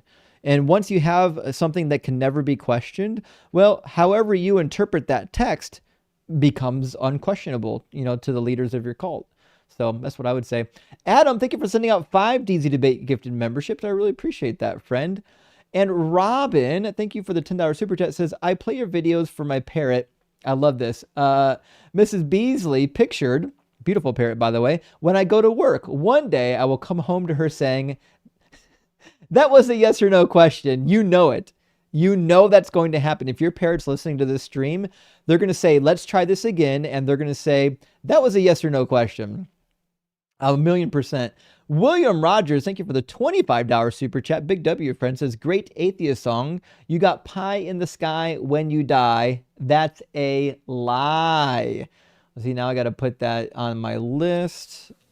If I had a parrot, it would probably say something like, I love plugging myself. Because I say that a lot in my life for whatever reason. By the way, the ringing sound that you heard a couple days ago on your live from my end was my fridge, and I figured out if it's all weird and stuff like that. So I finally found a useful thing for my Quran to do. It's currently propping up the fridge ever so slightly, and now it doesn't make a weird noise. Perfect use for the Quran. Carlos, great to see you tonight, friend. Thank you so much for sending out 10 DZ Debate gift memberships. DZ Debates is actually ruling the night so far in memberships, and a 10 more DZ Debates bumps them up by another 10. But just when we thought DZ Debates had the lead, Carlos comes in with 20 Deconstruction Zone memberships, which means they're barely in the lead. Carlos, thank you so much for sending out all those memberships. I super appreciate that, friend, and I hope you're recovering and feeling much better. Demon Mitten Hand says, this is my first schism. Should I bring chips and salsa, or is this more of a potato salad thing? I like chips and salsa. I don't want to start a schism over potato salad and chips. I would bring all of them. More the merrier. It's a potluck schism. Don't worry. We're going to have fun. And John hates the stupid. John, we agree with you. Thank you for the super chat. It says a lot of people call in with massive delusions of competence combined with a metric shitload of Dunning-Kruger confidence. This lady is refreshing. Agreed. Yes. People come in way overconfident about things they don't know anything about, and then they want to argue with people who are actually trained in the matter. Just a couple I think it was yesterday actually, I was on Sork's Live and I was debating this one gal who was making the claim that the King James Version was not a revision of the Bishop's Bible. She never heard that before. That the authors of the New Testament did not use the Septuagint because the Septuagint is an atheist source. Oh my gosh. Okay. I actually have a cross reference I've been putting together, laying out the quotes from the New Testament in Greek against the Greek Septuagint. It's a really good resource. I have to finish that and put it onto the cheat sheet soon. I'll All give you right. something to add to that later because I got a really cool reference. Perfect, perfect. Okay, guys, friends, we got a bunch more super chats, but I'm going to get our next guest in here. It's going to be Becoming UFO, and then after that, it's going to be Rocky in that order. And again, friends, I don't read all the super chats in chronological order. If you feel like you got passed up, you didn't get passed up, I will get to them eventually. Flying J, thank you for the $20 super chat. Says, up flying again tonight, listening in. Well, I hope you enjoy your listening experience. Time for a roast. Always worried about a bird strike. I don't blame you, actually. I'm not a fan of flying. It scares me. I like to have my feet on the ground. But thanks, Doug. I don't have to worry about an Enoch, Elijah, Jesus strike. Have never seen a walking sky carcass up here. Rock out for Doug. Actually, I ask that question a lot when Elijah comes up because a lot of people will be like, well, Elijah didn't ascend into the heavenly abode where Yahweh is. He just ascended into a different heaven. Well, the only different heaven it could be is either outer space. He's not there. He wouldn't be able to breathe out there, or he's in the actual sky above us, which is really what Hashemayim means in Hebrew. But if he was up there, we would see a fiery chariot up there somewhere. A satellite would hit it, a plane would hit it. We'd find That it. obviously that was the dancing sun, Justin. It was Elijah. He was over Fatima. That's where he's We been this whole figured it time. out. We figured it out. We solved the case. Oh my goodness! All this time, I never put that together. Thank you, Dalton. Oh my goodness. Let's get Becoming UFO into the box. How you doing, UFO? Hey, what's going on? Not too much. How are you? Doing pretty good. UFO, are you at least 18? And do you believe in some kind of a God? Yeah, I'm 30, and yeah, I do believe in God. Okay. Any particular one? I would say that the Christian God, I think that there's one God. I think that all religions pretty much refer to, the same God, just in different contexts and different points of view. Do you think that, just curious, do you think that this God is actually an extraterrestrial being? An extraterrestrial being, I would say not in the sense like he's an alien or something like that. I would say he's a Okay. spiritual, omnipotent being. Okay, just testing to make sure you weren't like a ancient alien guy, but all right. Well, even if I was an ancient, which I kind of am, I do believe in aliens, and it's not just a belief; it's kind of something that I've experienced personally and directly. And then also, just to bring up on that point, I also think that you can't really talk about the idea of God without acknowledging the potential of UFOs and these things that are out in the world, and that can make somebody sound crazy, but until you experience it yourself, Yeah. you know, it's uh I did see it's a something really that good needs to be. documentary on it once. It was called Cartman Gets an Anal Probe. I think it was released in 1998, somewhere in there.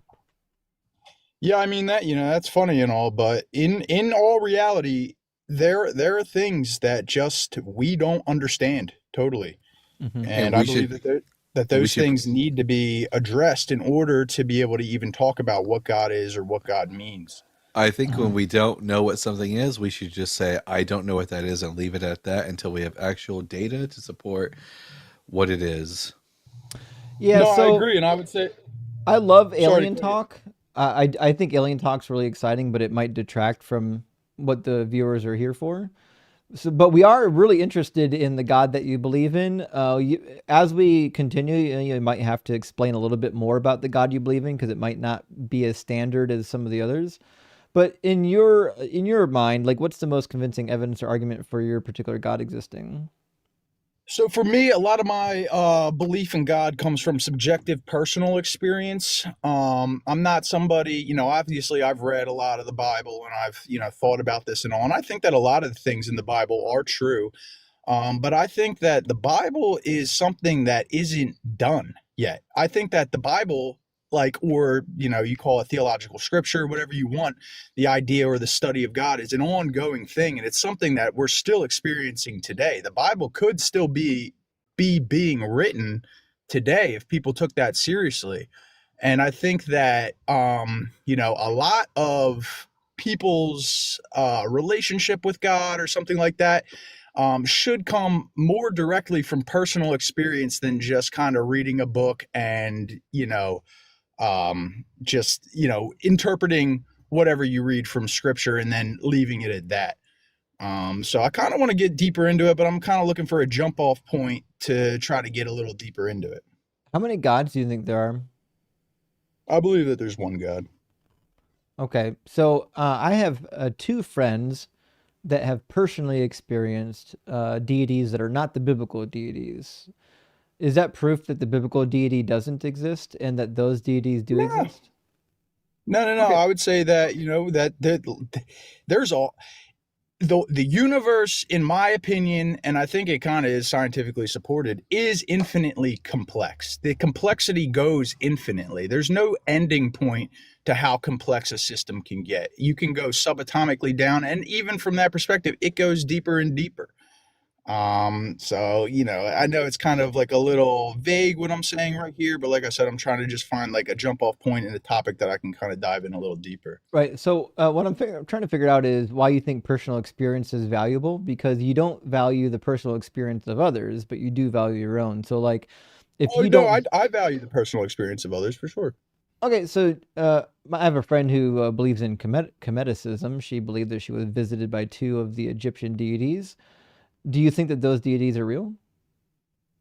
It's possible. I don't know personally, but I would say that it's a possibility. I would say that there's definitely higher beings, more intelligent beings that have maybe access to technology or something like that, that could make it from our perspective seem like magic or something spiritual, which, kind of just goes back to the infinite complexity of the universe. Yeah. So you think that they were aliens? I couldn't tell you really what they are. I really don't know. But my kind of my point is that to kind of like put yourself in any position and say this is the truth, and kind of goes to the atheists and the crazy, because I don't disagree with you that there are crazy religious people that I think are totally misinterpreting and maybe getting things wrong in a delusionary state. I would say that you can't necessarily put one thing down and say this is the case, and it goes with atheists too. The people that say that there Yeah, is but no God. none of this is really actually getting anywhere. So I want to finish my line of questioning. So you don't know then if there's more than one God. You're agnostic. You might be a polytheist if you believe other people's No, I personal believe that experiences. when we use the word God, it kind of refers to the highest state, the infinite of the infinite. I guess it could be a way to put it.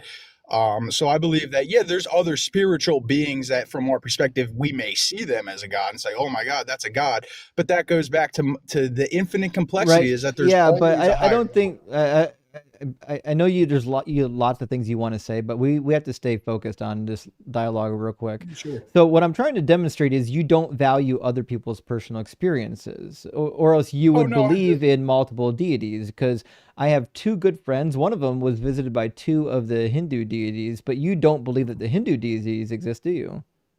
No, I do. I like I said, I don't know if they exist, but I believe that it is But possible.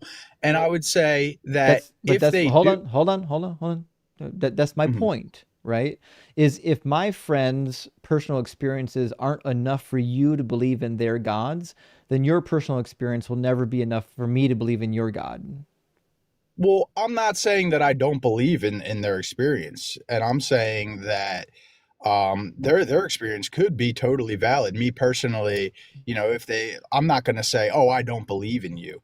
If I experienced it myself, I could say, sure. Maybe that is the case. And even if I experienced, let's say I experienced the Hindu deity, that I wouldn't say that, oh, that's where it ends. That's the God. I would say, okay, that's a very highly advanced spiritual being, but maybe it goes above him. Maybe it goes above the next, version of that, I think you missed which my is point. My point is you don't believe in the Hindu deities. I do. So you're a polytheist now. You came in saying there was Well, only you, one you God. Now say you you believe in say multiple deity. gods.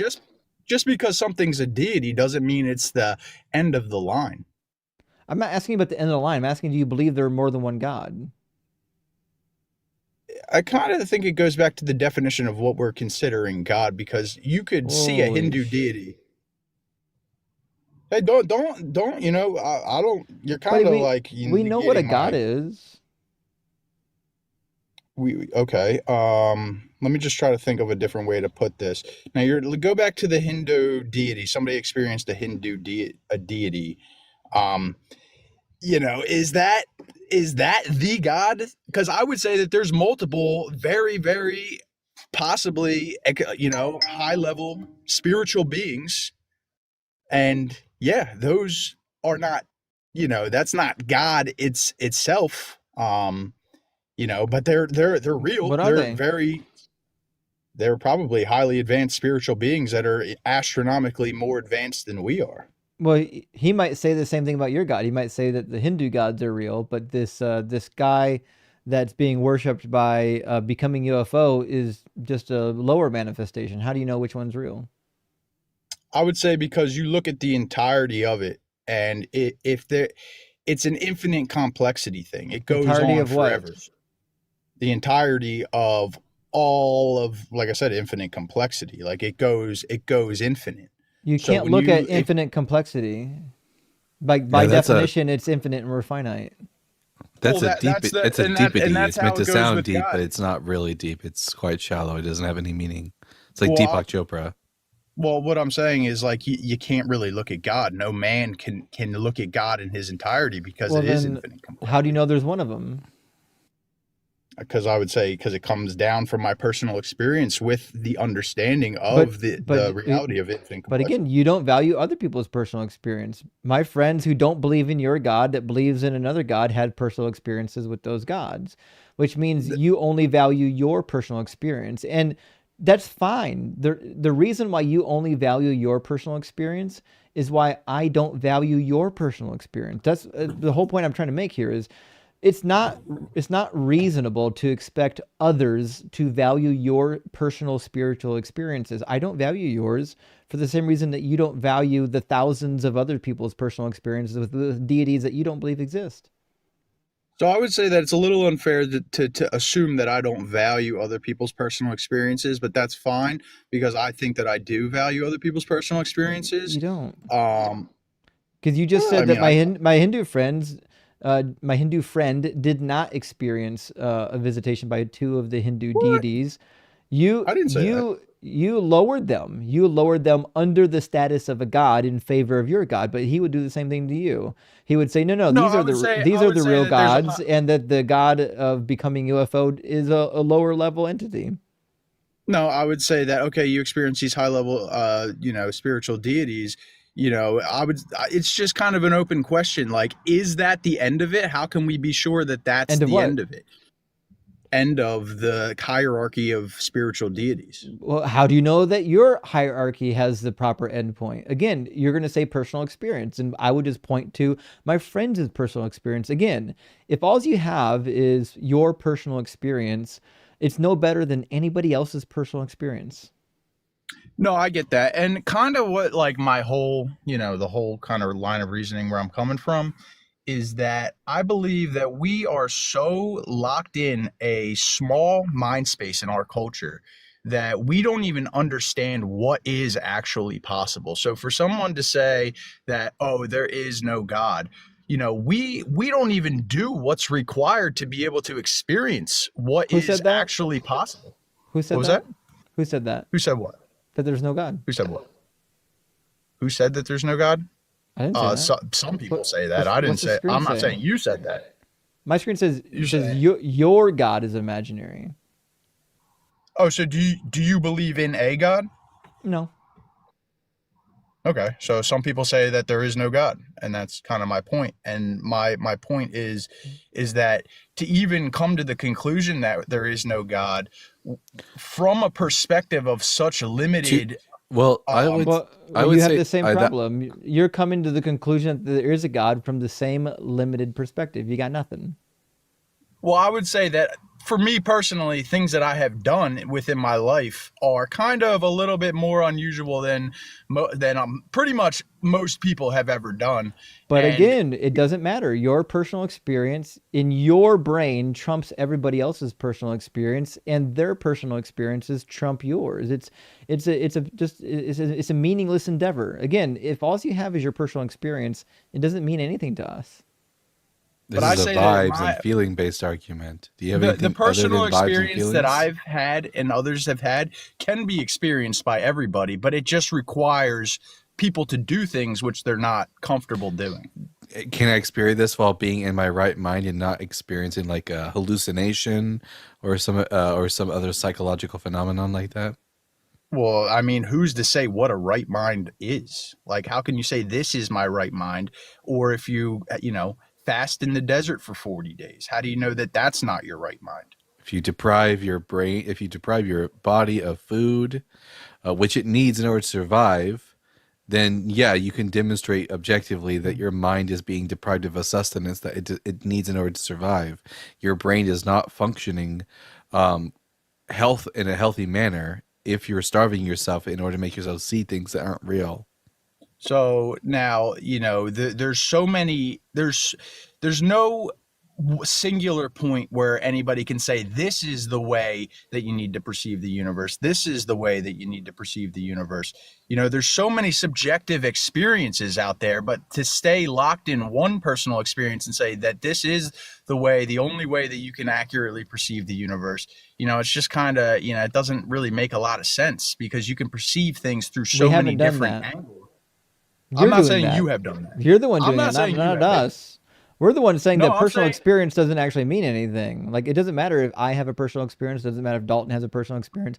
Personal experiences are meaningless, which is why you need actual testable, verifiable, falsifiable evidence, or at least a really good logical argument. All right, listen. well, here's Becoming UFL, you're really nice, but the reality is you don't actually have an argument for your thing being real. It just relies on personal experience, there. and I There's think no we've way already that any concluded here person. that personal experience is meaningless to demonstrate the existence of supernatural entities, and for that reason, I think it's probably time to move Let me on. let me just bring up one more thing before I go. Nah, I will pass on that. Thanks for being I here, though. sniffed out I sniffed out that ancient alien nonsense. Right away. I have a good nose for that kind of conspiracy theory nonsense, either anti-Semitism or ancient aliens or flat earthism. I can smell it. I hate conspiracy theories with a passion. Yeah, it's crazy that he kept talking after we already demonstrated why his personal experience is meaningless. I don't know why they do that. Duke Shasta, thank you for the $10 super chat. Says, I, Marinepta, master of secrets, keeper of royal granaries, the sole companion and loyal servant of life, prosperity, health of the sedge and bee. I don't know what a sedge is. Sedge and bee of two ladies demand more roasted geese and pretzels. Listen, Duke, we're gonna do it. We had to, that guy was. I think he came in already baked to himself. We didn't have to do anything with him. But we're gonna get Rocky in here next, and hopefully Rocky has some sort of a coherent system that we can talk about. And Zach, thank you for the $20 super chat. It says, imagine if a person actually was required to justify the nonsense claims they make. Could you imagine if they would? Well, they wouldn't. That's the problem. That's why they come in here not realizing that they're about to say something that is utterly useless to all of us. Your personal experience is just not useful to us, friends. It's just not. And Farrell, thank you for the $6.99 Canadian super chat. Says, praise Doug for sending his servant Dalton to decipher pop culture references for Justin in real time. I must agree, guys. I'm not good at pop culture. It's bad. It's really bad. I've got problems. I stopped, I left pop culture when the 90s ended, when the best decade was over, and I haven't really kept after that. So I don't know what to do. Like somewhere in my closet, I can probably still find a pair of Jinko jeans. Adam, thank you for the super chat, says we should start calling deconstruction experiences Road from Damascus stories. And I like that. I like that a lot. That's really good. And Dougie says in Dutch So I'm not gonna mess it up this time. In Dutch angle, all will be welcome. I just like saying Dutch angle. Sounds dirty, but absolutely not. And last time I said Dutch angel because I was an idiot and I couldn't read, but I got it this time. You're right. Dutch angle. Everybody's happy. It's horizontal and vertical. And just two more super chats. We'll get Rocky in here. Gretchen says, sorry about the cat. Rest in peace. And it's okay, Gretchen. I appreciate the condolences, though. Pi was an amazing, amazing cat. You can always tell when a Dutch angel is in the room, even though they're invisible, because you can hear the clip clop of their like wooden shoes. Amazing.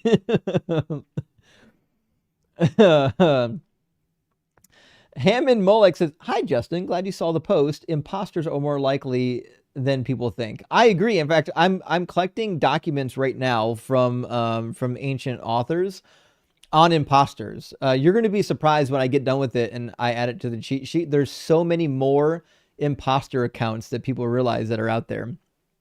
All right, let me grab Rocky from our YouTube queue and we'll get our next guest in here. If you're watching on YouTube, there's a link on the screen, tiny.cc/DZ guest. You can join using the link on the screen. If you're watching on TikTok, just hit that guest request button and you'll be able to get into the queue as well. Rocky, welcome in. Thank you. I'd like to first of all apologize because I'm not actually calling in as a result of the prompt. There's something I'm struggling very deeply with, Justin, and I was hoping you would be willing to help me with it. I mean, is sure. Um, so I've I've never really believed in like a god, um, or any sort of like higher power. But I've always believed in objective morality, and this is something I've didn't even realize I believed in until I had like an ecological based debate with someone, and they basically called me out on it, where they basically said different people value different things, and I said yes, but this is bad for everyone, and says and well, what it ended up with is I discovered that I believe in objective morality that I can't justify to myself, and I seem to be too racked by guilt to develop my own moral system. And you were a Christian for years. Surely you were someone that believed in objective morality, right? Um, Not really. I can't say. So I almost became an objective morality believer when I was younger, but when I was in my first year of Bible college, I reread Mere Christianity by C.S. Lewis. And the argument for objective morality didn't work. I didn't think C.S. Lewis's argument was very good. And I came to the conclusion that, like, if you're a Christian, you basically believe in divine command theory, not objective morals. Mm-hmm. So, And what would be the argument for objective morals existing? well, that's the thing. I don't think I have one, or I'm not sure if I have one. I suppose the one I've always believed in is that suffering is objectively measurable, and whatever leads to the least amount of suffering would probably be what's objectively moral, I Um, think. but But how that did we doesn't. determine that suffering is the objective standard? Mm, I've always thought that that was implied somehow. I'm sorry. I know I don't have a very good logical argument, and this is why I'm struggling with this because I keep on holding on to this belief, despite not being able to defend it very well, and I'm not sure why. Yeah, I mean, so it sounds like you basically already believe in subjective morals. You just don't know it yet. Because if you think that, for example, we should be limiting harm, well, that's not something that is objectively given to us as a moral at all. Like, that's something you determined should be a goal, which means So you believe in subjective morals.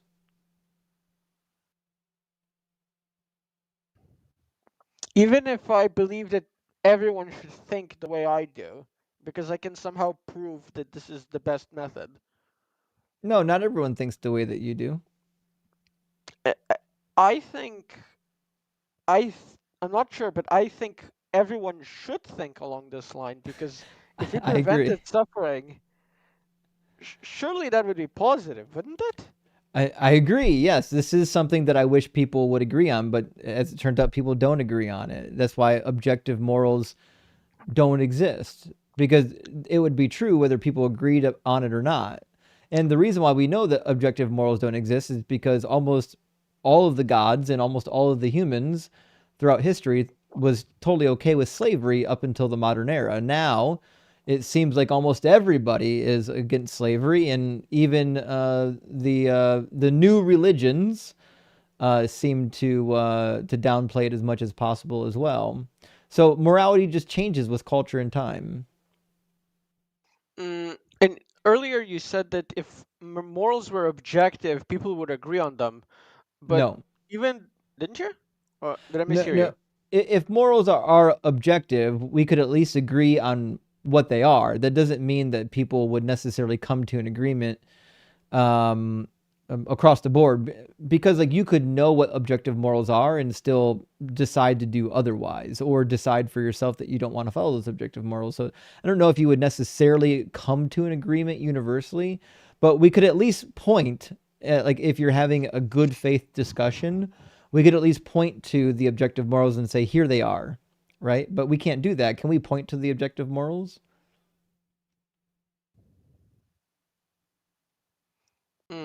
What about the argument for survival? What about It it? whatever is more moral is whatever allows the society to continue propagating itself, But aka that like staving off extinction. But again, that's we have no reason to believe that that is an objective standard.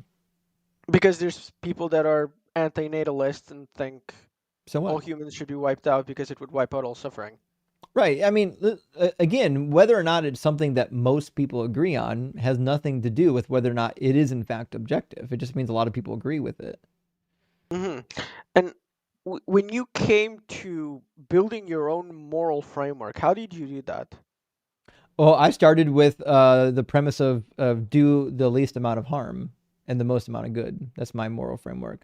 But if you believe in subjective morals, you kind of decide for yourself how your moral framework works. But to be sure, if you really screw up, the society that you live in will keep you in check because you'll get put in prison. hmm But that's okay. So the reason I struggle with this a little bit is because um so I'm sorry about this. I'm a bit nervous. I'm losing my words. Um my beliefs in my current culture are fine. They're quite acceptable. But if I lived in a culture that was, for example, practicing Sharia law, I would probably be executed for my beliefs. So Yep. culture isn't really something I should look at, is there? I should find my own standard. Well, that's religion, Right? not culture. The problem is that that religion has taken over the culture.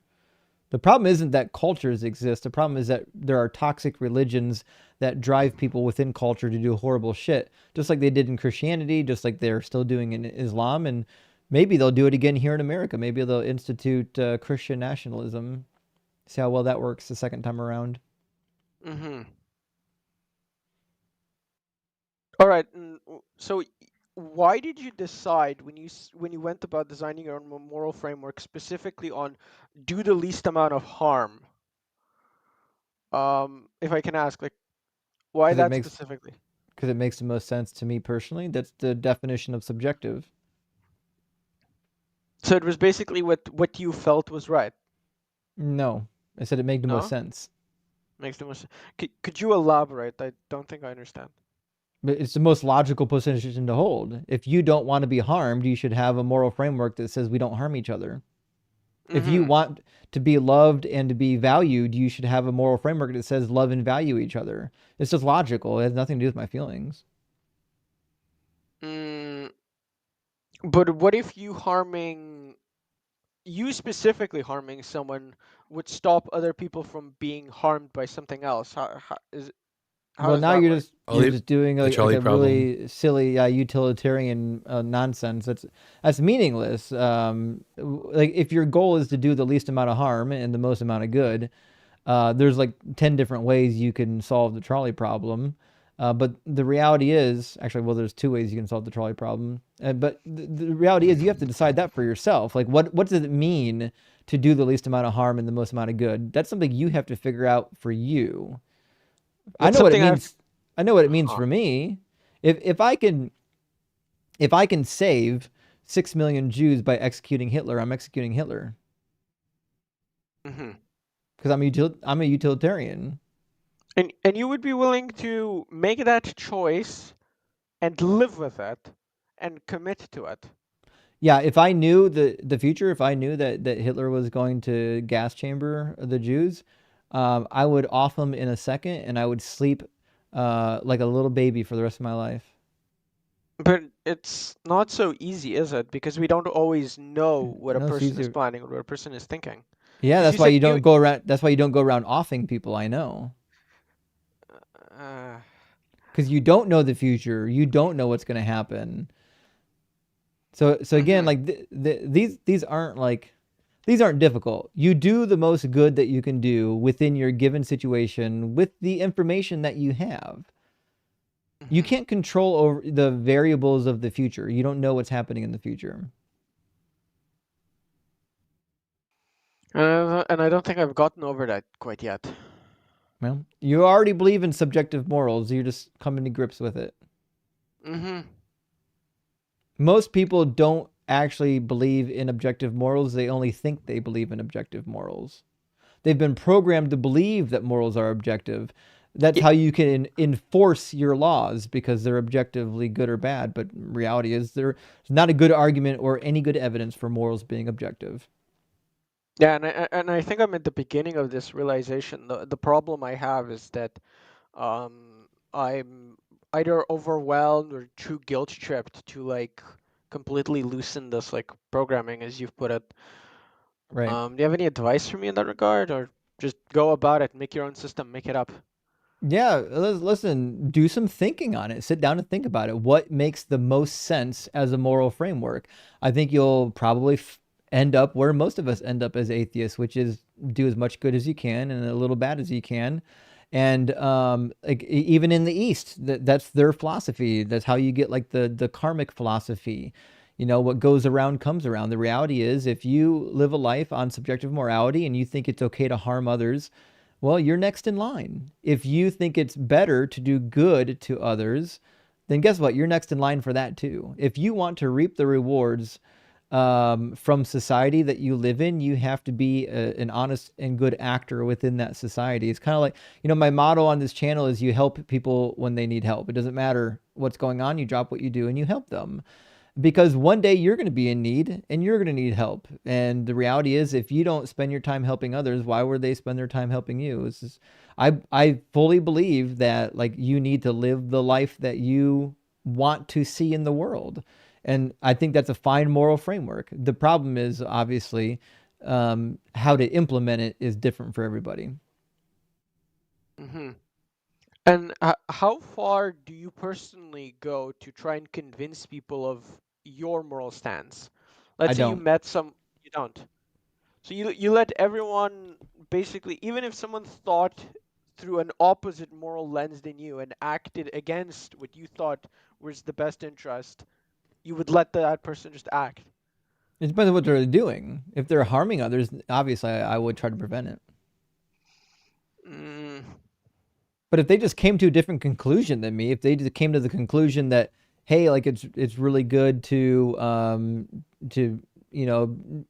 give alcohol to full grown adults and watch them get drunk in dangerous locations, they're full grown adults. I can't tell them what to do. If they give alcohol to children, then I'm like, listen, you're endangering children. We're gonna get involved the police, right? So like you have to find boundaries. Like you can't be policing full grown adults just because you I agree with them. But if people are harming other people, that's when you can step in and be like, hey, listen, we're not going to let you harm this other individual.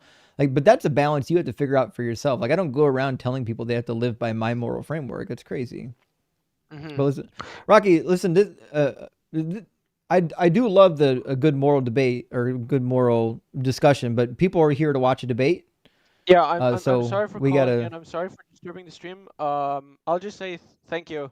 It's okay. This was helpful. I'll watch the VOD. Have a nice evening. All right. Cheers, Rocky.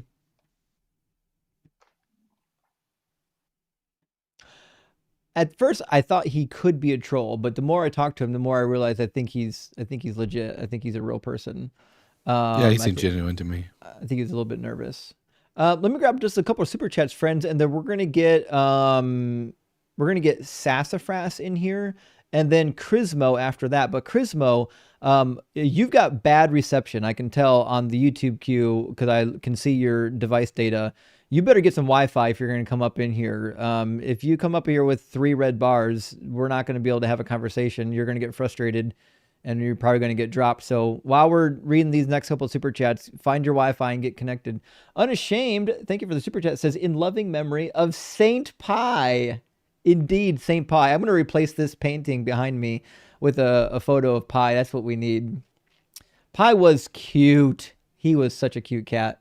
Ursmont St. George says, will there ever be a stream for the 90% deconstructed? Even a good 5 minutes debunking preterism. Either way, hail Doug and Sharon. Words mean words. I agree with you. Words do mean words. And I actually just did a stream covering some of the problems of preterism on MythVision a couple weeks ago. Go check it out. Obviously, we had limited time. There's a lot of areas we would have wished we could cover, but we were limited, but we covered a little bit of ground there. Actually, it was a good time. And Peter, thank you for the $5 Canadian chat. Says, love for Pi. One of my first super chats was dedicated to my cat Luna, who passed away in June. 18 years old, been with me half my life. Pets are best halves. I agree. Thank you so much for the love, Peter. I really appreciate that. And love also goes out to Luna. I'm sure Luna was an amazing kitty cat. I think sometime this winter, when I'm ready, I'll probably get another cat. I love dogs too, but I don't know if I have the time in my schedule right now for a dog. Cats are perfect companions though for someone like me. And Gretchen says, can toxic personally verify that slavery happened? Actually, that's a very good point. Gretchen, we tried to press him on that. Like, if he didn't witness it, did it actually happen? And he was just inconsistent with his application of, you must verify it with your own 2 eyes. And John Hates Stupid says, scrutinize, the words aren't going to word. Imagine that. I like that. We haven't heard that one yet. We've heard the math isn't mathing, but we haven't heard the words aren't wording yet. And I feel like we need to make the words aren't wording a thing. Like, that really seems like it needs to catch on. I really like that. Thank you, John. And Tim, good to see you tonight, says, I don't believe in the moon landing. It's always been in the sky. It's never landed once. I see what you did there, Tim. That was good. You almost had me for a second. I thought you were a conspiracy theorist. That was going to make me sad. Tim says the Catholics only apologized to Galileo in 1995, I think. 1795? 1895? Anyways, in 95. And if Stanley Kubrick was going to fake the moon landing, he would have done it on location. Well, I don't know what you mean by on location, if you're referring to the moon. On the moon. But why would you fake a moon landing if you're on the moon? Yeah, I think that's the joke. Yeah, and actually, if for anyone who wants to know about why it would have been absolutely impossible for any filmmakers to fake the moon landing, there's a great channel called Corridor Crew. They are VFX artists, and they investigate the moon landing tapes, and they talk about all the reasons why it would be absolutely impossible. It would have been just cheaper to go to the moon. I better check it out. Thanks for the resource. And 2 more super chats. Duke says, if history was written by victors, no one would have ever heard about this lame donkey drama queen loser of a god. This is wild. Actually, I agree. And there's definitely something to be said about the ability for losers to hang on in some cases. Now, that being said, Christianity was written by the victors, to be sure. Not all history is done that way, but Christianity certainly was. Once Constantine got a hold of it and started to popularize it, and then Theodosius I and II started to mandate it, I mean, it's pretty easy for the victors to rewrite history. John says, Toxic Flurf is wild.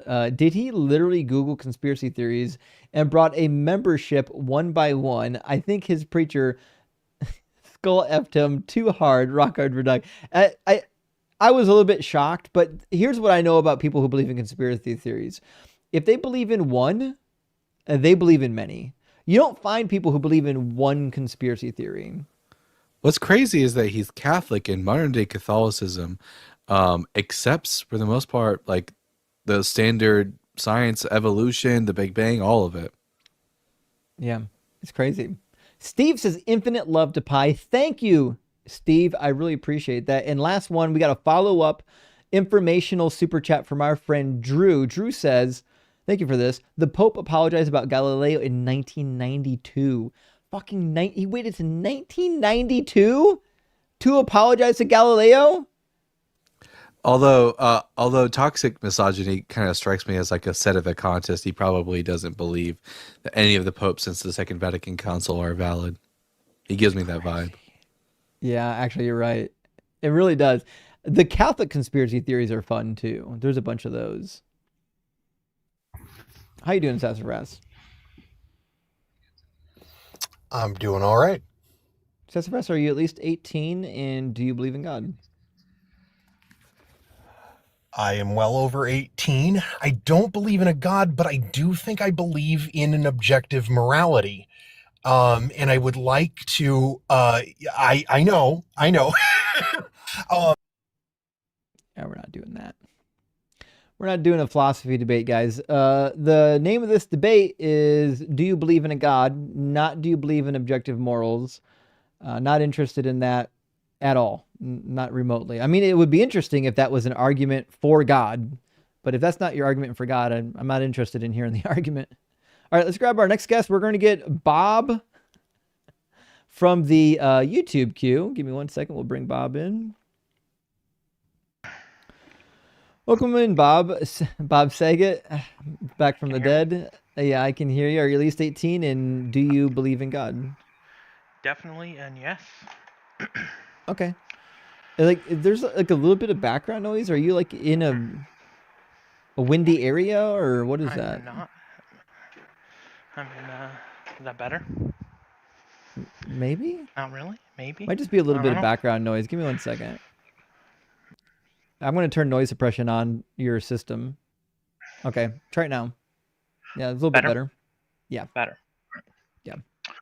I would say, I guess, are you a moral subjectivist atheist? Until someone can demonstrate that morals are objective, we have no other choice. Sure. And are you a materialist? I have no idea.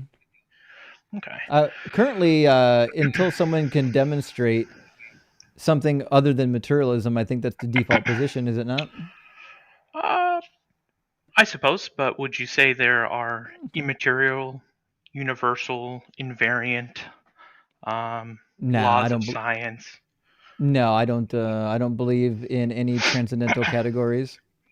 So there's no immaterial categories whatsoever? Until you can prove it, that's the default position. So how do you give an account for the conversation we're having, the intelligibility of language to begin with? Intelligibility of language is not a transcendental thing. It's just what our brains do.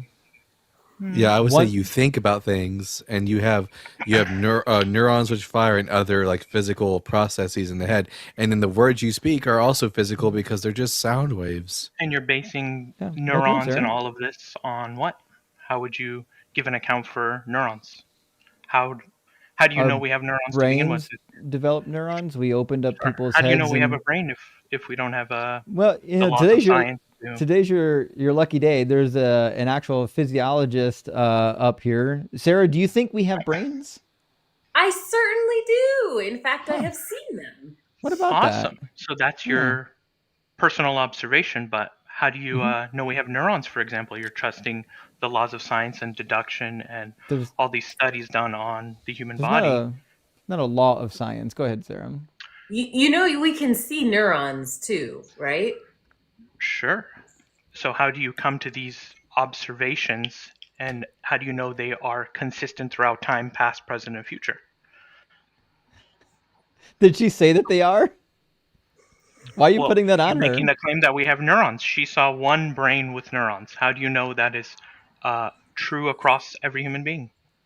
That's an assertion. Actually, I've seen a lot more than one. So let's say you've seen 1,000. I think it's not true of every human being, and I think we've got a demonstration happening in real time.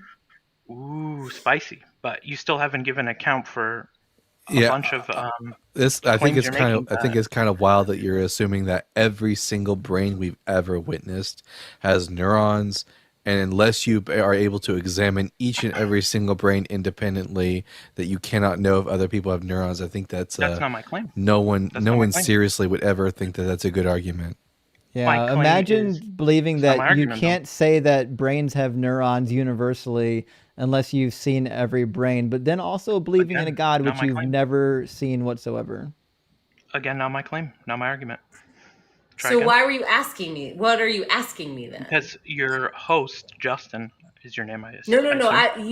You were asking me if I No, thought no, that. I was How talking did to I know that Justin, and everyone he had a brought you brain in, if I hadn't seen and them all? I'm saying, how are you making universal claims if there are no universal laws of logic and science and all these other metaphysical categories that you're denying, Oh, there we Justin? go. Not Now we finally found the tag argument. It took you a while to get there. Yeah, so they're not transcendental categories. Logic is a language that human beings invented to describe the world the same way we invented numbers, the same way we invented no. speaking language. Yeah, that's the case. Yep. Can you So, can it, you put can you point 500,000 years ago, can you when point to humans were, logic? Can you put logic in a bucket? so are you denying immaterial categories Can altogether? you They don't you exist. haven't again, you haven't proven one to exist. I'm asking you the question, your position. How I can I I argue against your position? I don't You're believe just in gonna. things that have no evidence. So until you can provide me evidence for the immaterial transcendentals, I have no reason to believe them. So you can't give an account then for the conversation we're having, I or can. This is the worst tag argument I've heard in a long time. Is this your first attempt? a first I've attempt at already what? explained Bob, you don't speech. actually think that this is the first time we've heard the tag argument for intelligibility or knowledge, right? No, I'm Like asking you how you like can even this give is an account bad for this is bad philosophy transition. 101. Like this is Awesome. like kindergarten philosophy. In But fact, so far you haven't it's so bad. argued against it. You're just saying that I'm it just gonna put doesn't the exist. Philbro timer up now because I'm not gonna waste an hour on this. Let's see. We'll put 10 minutes on the Philbro timer for the tag argument, and And I we'll get already started here. explained where speech comes from. Yeah, where does it come from? Yeah, speech comes from, it starts in your brain, and then your brain, which controls your body, allows you to move your vocal cords and your mouth and your tongue in order to produce speech. And the speech is just sound waves. Okay. And you can understand these sound waves how? Can Because you I give have an account for? eardrums, and I have ears and eardrums. Those sound waves enter into my ears and bounce off my eardrums, and my brain, which again is just physical, interprets that sound.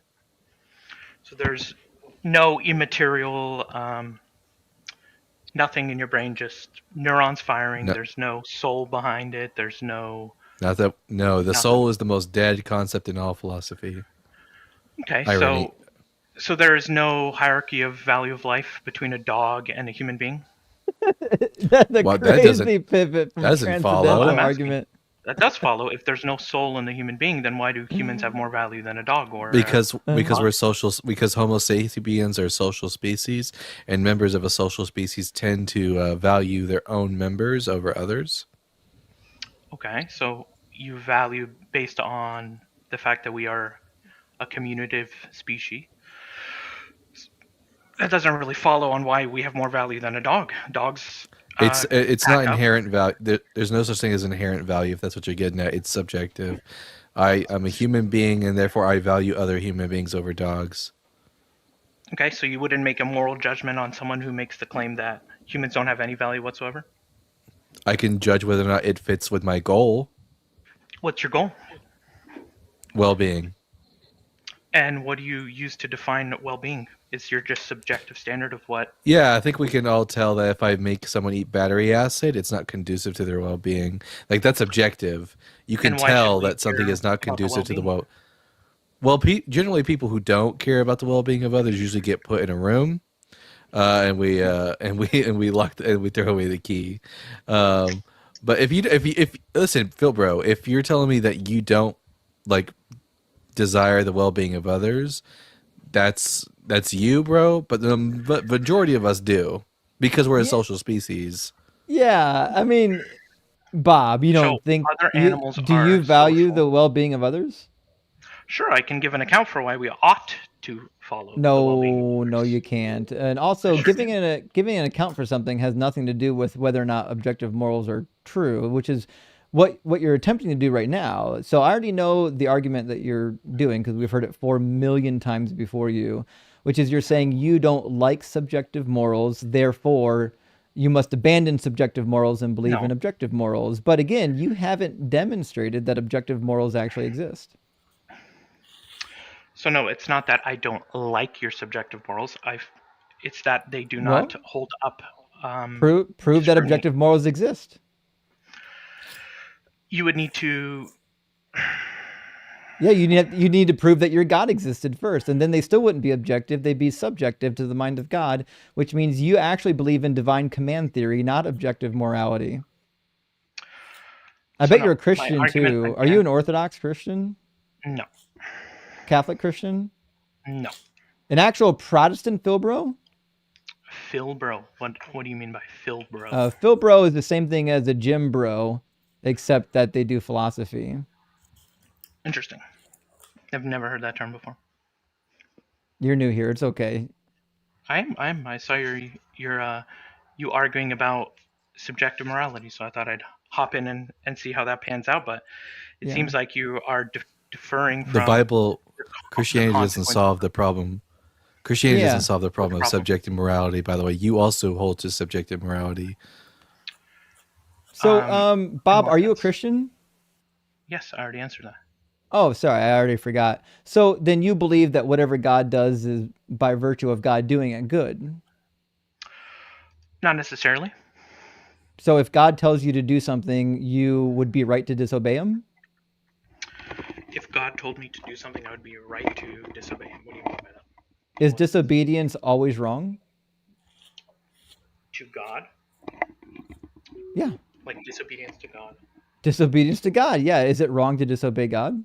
Well, God's never given me a command personally. I didn't So you ask you mean if he in a did. general I sense? said, if God gives anyone a command, would it be wrong to disobey it? Wrong in a moral sense or in a religious sense? Well, there's really no difference. Well, there's a difference. I'm not making No, there's not a a claim that difference. you need to follow God because God uh, told you to in the Bible. So to be clear, then, you don't know if it's wrong to disobey God. Do I personally believe, as a religious person, that it's wrong to obey God, or are you asking in a I'm universal asking sense? you, in your brain, do you think it's wrong to disobey God? No, I don't think it's wrong to not follow the Bible perfectly. I didn't ask But you to you're follow the asking, Bible. I didn't say anything about the Bible. I said, do you think you're it's wrong asking to me if disobey God. God? Yes, but you're asking me if God gave me a command directly. Would it be wrong to disobey him? Again, you need to clarify if you're talking about a direct commandment or something in the Bible. Either. If it applies to you, would it be wrong to disobey? Sure. Okay, and it would be always wrong to disobey. So, like, if God said, Bob, we need you to like execute your neighbor, because remember it's a Trinity, then it would be wrong to disobey. Sorry, I think you cut out. Or my headphone's dying. Shoot, let me plug it in. I got right where you said Trinity, and then from before that I didn't hear. Let me plug Yeah. this So in. if God said we need you to execute your neighbor, it would be wrong to disobey God, right? Well, that would go against the nature of God in the Bible. So Well, I didn't ask you that, and we're not there yet. I said if it happened, would it be wrong to disobey?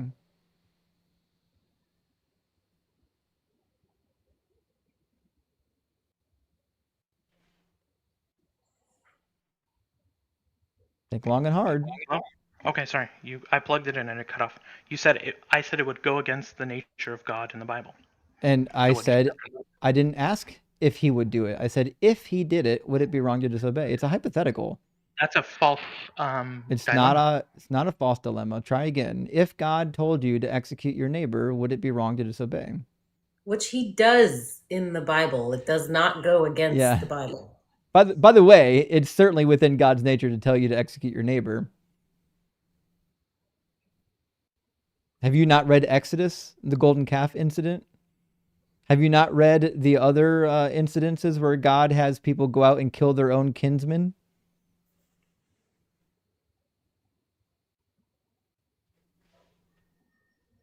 We lost him?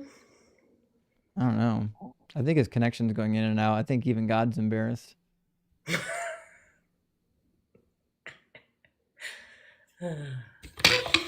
Wait. Well, Ruby says she's bored. Yeah, this is boring. He's got 2 minutes left on the clock. Bob. Well, since Bob hasn't read the Bible, we'll take 2 minutes to read him the passage. Exodus 32, after the golden calf incident, says, Moses stood in the gate of the camp and said, Who is on the Lord's side? Come to me. And all the sons of Levi gathered around him. And he said to them, Thus saith the Lord, God of Israel, put your sword on your side. Each of you go back and forth from gate to gate throughout the camp and each of you kill your brother and your friend and your neighbor. So it's within God's nature to tell you to kill your neighbor. It's right there, buddy. Completely within his nature. Absolutely. What do you think about that one? I think well, Bob's, that was the Old Testament. Can I argue his part? You know that's happening. That's the next thing. That's the old. By the way, Bob, you're on the clip list. I just added you to the clip list. 3,000 to 20,000 people will watch this video, just so you're aware. Yeah, Sarah, go ahead and give him his next line. That was the Old Testament. That was when God was being a wrathful judge and showing us how wrong our sin was. But later, Jesus comes to redeem us. So that doesn't apply to us now because that was God just being really harsh with us, even though I know it's tough to take. He had to be perfectly just. Can you hear me? Nailed it. There we go. Yeah. Listen, Bob, you got terrible reception and you've got 30 seconds left on the clock. So I'm just going to, end everybody's misery now and just cut you. Okay. Wow. That guy's living in a different world. Now, listen, we've got 550 people watching on TikTok and we've got, I don't know, another 2,000 people watching on YouTube. And for some reason tonight, the guest request is strangely very thin. It's almost like there's a bunch of theists and Christians in the queue that are afraid to defend their own deity. In fact, we've got 1,700 people watching on the horizontal stream. And I'm sure we've got another couple hundred watching on the vertical stream. And yet no Christians or 700 people watching on the vertical stream.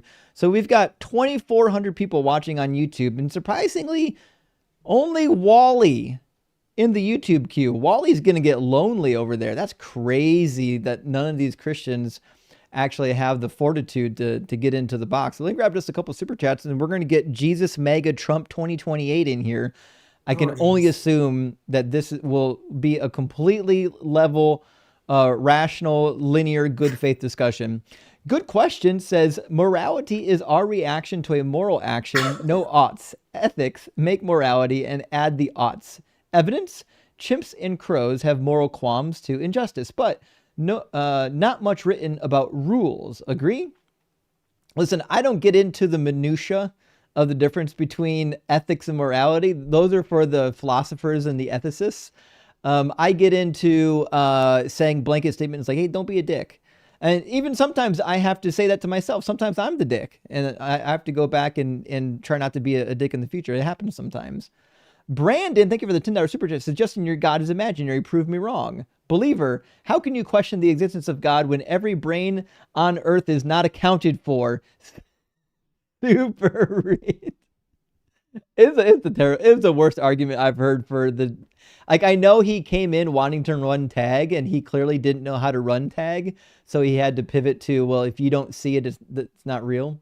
I'm going to grab 1, 2, 3, 5 more super chats, friends, so we don't get too far behind. And then we're going to get Jesus Mega Trump in here, and then we'll get Wally in after that. John says, Justin, have you ever been to a Black Rock steakhouse? I've never even heard of one. They heat dog to 755 degrees, and you cook your own steak on the rock. I would do that in a heartbeat. Oh, yeah.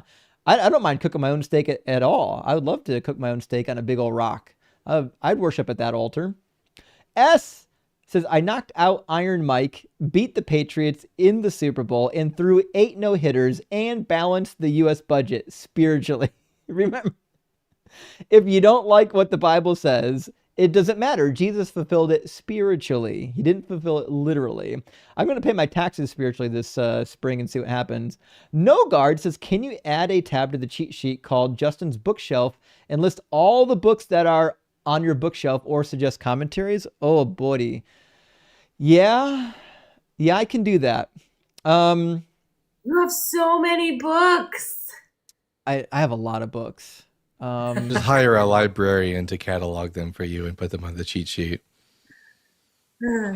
Yeah, so I'll tell you what, I will add a cheat sheet. I got a tab on the cheat sheet for resources already. I can do a section in that tab for Justin's Bookshelf. It's going to take a while to add all of them. And remember, I also have a lot of them on electronic. Like I have when I was in seminary, I paid $6,000 worth of electronic literature to get me through for reference works. So like that's insane. Like I didn't spend that on books undergrad through PhD. Well, the problem was I was running my own engineering company to pay for my college career, and so when I wasn't in class, I was either doing homework or I was on the road. Sometimes I was doing homework on the road, so I couldn't make it to the library. So everything that I wanted, I had to buy myself. Like I couldn't just show up at the library. I couldn't get there. I was busy doing work. Right. This is one of those things. But yes, No Guard, I'll definitely get that together. And Jimmy says, I'm glad that we don't have Flat Earther in Sweden.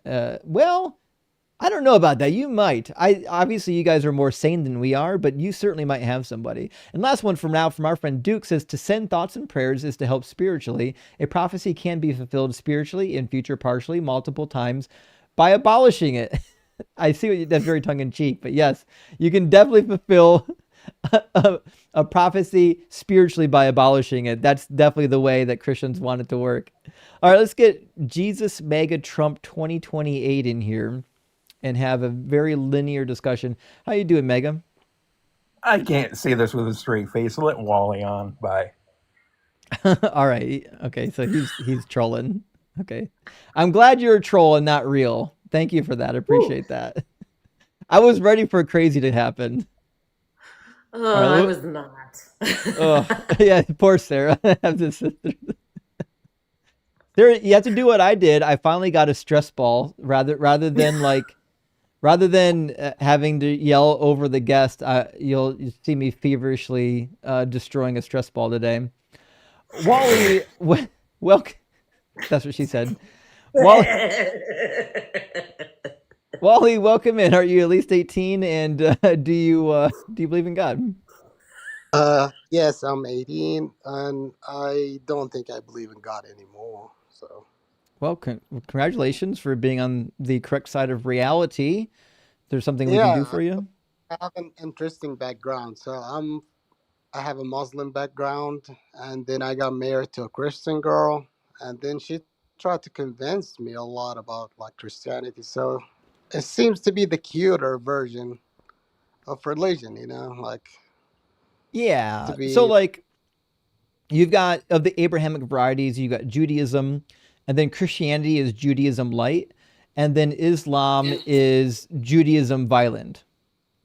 Exactly. Like so the Christian, they copied whatever they wanted from the Old Testament, and they make it cuter. So then Muhammad came and he was like, you know what? Let me make my own religion, but I'm gonna take some stories from all these old books about like Noah, Moses, Oh yeah. whatever like I can bring, but I'm gonna make it like more violent, more like more powerful religion. Yeah, I Does mean, that what make any fun is it starting your own cult if you don't have like violent leadership? Like you're not able to put people to the sword. I mean, it's not even any fun at that point. And certainly it wouldn't be any fun unless you could like have all the damsels you wish, even the 6-year-olds, Muhammad, looking at you. Yeah, so I was looking a lot into Christianity, and like the first thing that kills us as Muslims, like back in the days when I used to have a little belief that's Muhammad is saying like Jesus is a prophet, he's not God. So he deleted a whole religion like Yep, just background. cut it out. Yeah, yeah. So and then he said no, he's a like Christian people. They are nice, and you can get married to them, but you cannot like what their religion because it's based on false. Right. And then I looked, and the first thing shocked me first is the Trinity. So Yeah, the Trinity is the whole crazy. yeah. Didn't So I was make like, any sense. I don't know if you have like a better explanation. Like I used to sit like with like There's not a priests good and Yeah, there's not a good yeah, explanation for the Trinity. yeah, I tried a lot, Mm. but still like Christian people like they still like hooked on it. Like it's okay, it's the Mm-hmm. same. It's and but no, it's not. Well, And Wally, is we're that glad that possible? you came out of the mess, but we are looking for somebody to debate us. You know what I mean? Okay. All right. I But just wanted we like, appreciate you being here. We're glad that you made your way out of the cult. all righty. All right, cheers, friend.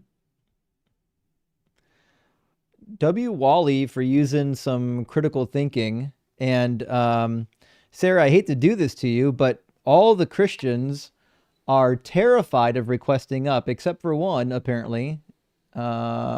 We're going to bring in Rob for what hopefully will probably be the last time. I don't know why, Rob, you keep coming back. This never goes well for you. I haven't been on a deconstruction live yet with Rob as a guest, so this is my first time. I'm about to Yeah, have my Rob cherry popped. he keeps coming back. I don't know why. So Rob, which argument for your God do you want to run this time? Because like you guys. That's why I'm coming back. Yeah, I get lonely Well, Yeah, hey, sometimes I love too. you It's Rob. guys. okay. Yeah. I just wanted because we could continue on objective and subjective morality, but I need a basis for your morality because you Yeah, just keep you don't attacking mine actually. with with a few scriptures, but you don't have a basis for morality. I do. So we'll try this You have again. no. Unless you can demonstrate that morals are objective, then the default position is that they are subjective, and you can't demonstrate them to be objective So you believe morals are subjective? until So you demonstrate. Until you child demonstrate. molestation isn't wrong. I don't know why that's the Look at first your thing worldview. on your brain, Rob. The first thing that comes to your mind is touching children is Rape. crazy. So Rape isn't wrong. the reality is, until you can demonstrate that objective morals exist, we have nothing to choose from other than subjective morality. Can you Justin, demonstrate? Can you you know that grape demonstrate, Rob? is wrong. You know it because Rob, the law is written on your heart. can you demonstrate that objective morals exist? Yes, Do it. because I'm a human being. Do it. The law is written on my heart. No, it's not. It's That's intuitive. that's It's fantasy. intuitive. Now, why wasn't Yeah. it intuitive to the people in the Bible when they thought it was okay to have David's wives raped? Remember, we already had this First off, conversation. You already first off, said, Rob, you already said that if God wanted to have your wife raped for your adultery, you'd be okay with it. no, I didn't say that. No, I didn't say that. That's a So lie. okay, so we'll try this again Yeah, then. David yeah, I didn't say committed that. That's a lie. adultery. I have it recorded and it's been posted. 40,000 people have Yeah, already seen it. I saw that it was So posted and we'll I watched it because I was we'll do like, it look at these again. lies. Yeah, we'll do it Yeah, again.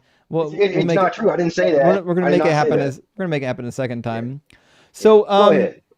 in 2 Samuel chapter 12, as part of the punishment for what David did with Bathsheba, 10 of David's wives are gonna get taken and raped, right?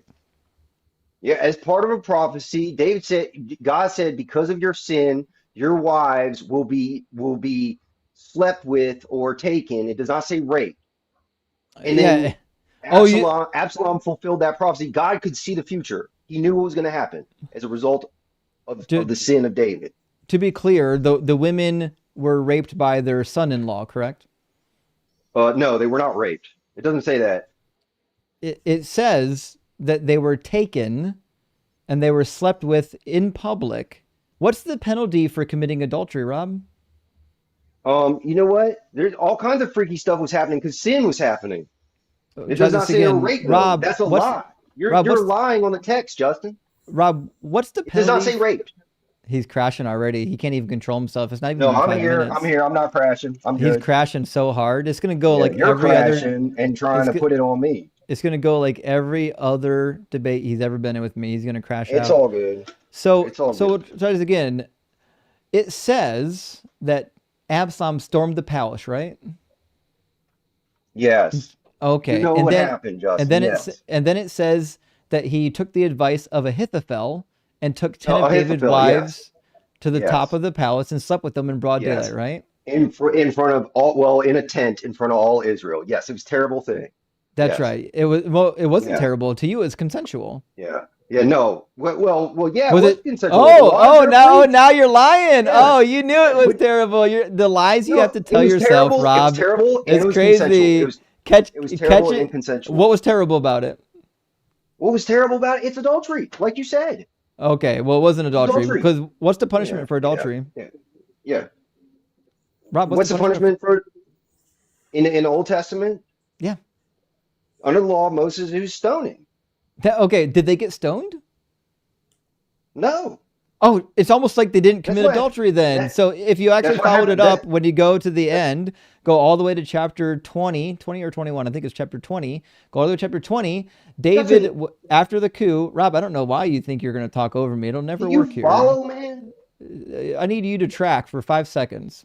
So if you actually I'm go to the tracking. end of the story, when David comes back to the palace after Absalom meets his fate, he takes the 10 concubines and he sets them into their own house because they've been defiled. He doesn't have them executed. He doesn't have them tried because they did not commit adultery. They were raped. Yep, doesn't say that. It Text does not say that. Yeah. So yeah, you're adding to the text. So just want to be clear here that you're suggesting that 10 of David's wives voluntarily slept with their own son-in-law inside of all Israel consensually because they wanted to. Have you ever heard of a freak, Justin? You know what a freak is? What a rape victim accuser here. This is crazy. We'll try this again, no, Rob. No, you're Rob, adding the text. Rob, I need you to be honest for 5 seconds, Rob. Yeah. Are you saying that 10 of David's wives, in the middle of a coup, while their palace is being stormed, decided that they wanted to consensually lie with their child in front of all of the Israelites on the roof? You think they agreed to that? He was the king. Did they agree? It was a result of sin. It was a result of Rob, sin. Rob, Okay? did they agree? Does it say to they didn't agree? Rob, Does it say they didn't agree? I'm asking you. Did you say think they didn't agree? Rob, I'm asking you. Do you think that they consented to it? You're adding to the text, Justin. Rob, do you It does think not they say that he consented? raped I'm them. asking you, Rob. Do you think that they consented? It doesn't Rob, say that I'm he raped asking them. you. I don't know why you can't answer. Do you think they consented? I don't know. Well, based on the context of the story, they didn't consent because what happened was the palace was stormed and the women were taken.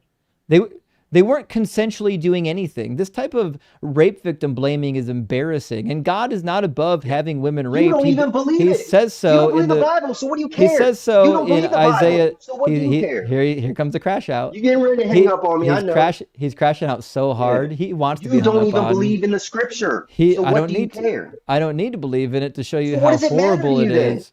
Because I'm it the one that matters. believes it. Because it matters to you, and you're a toxic piece of shit. So what? So what? So I'm going to what? show You're you. just- so- I'm going so- to show you. I'm going to show you in Isaiah 13 where God says He's going to have women raped. He's going to do it.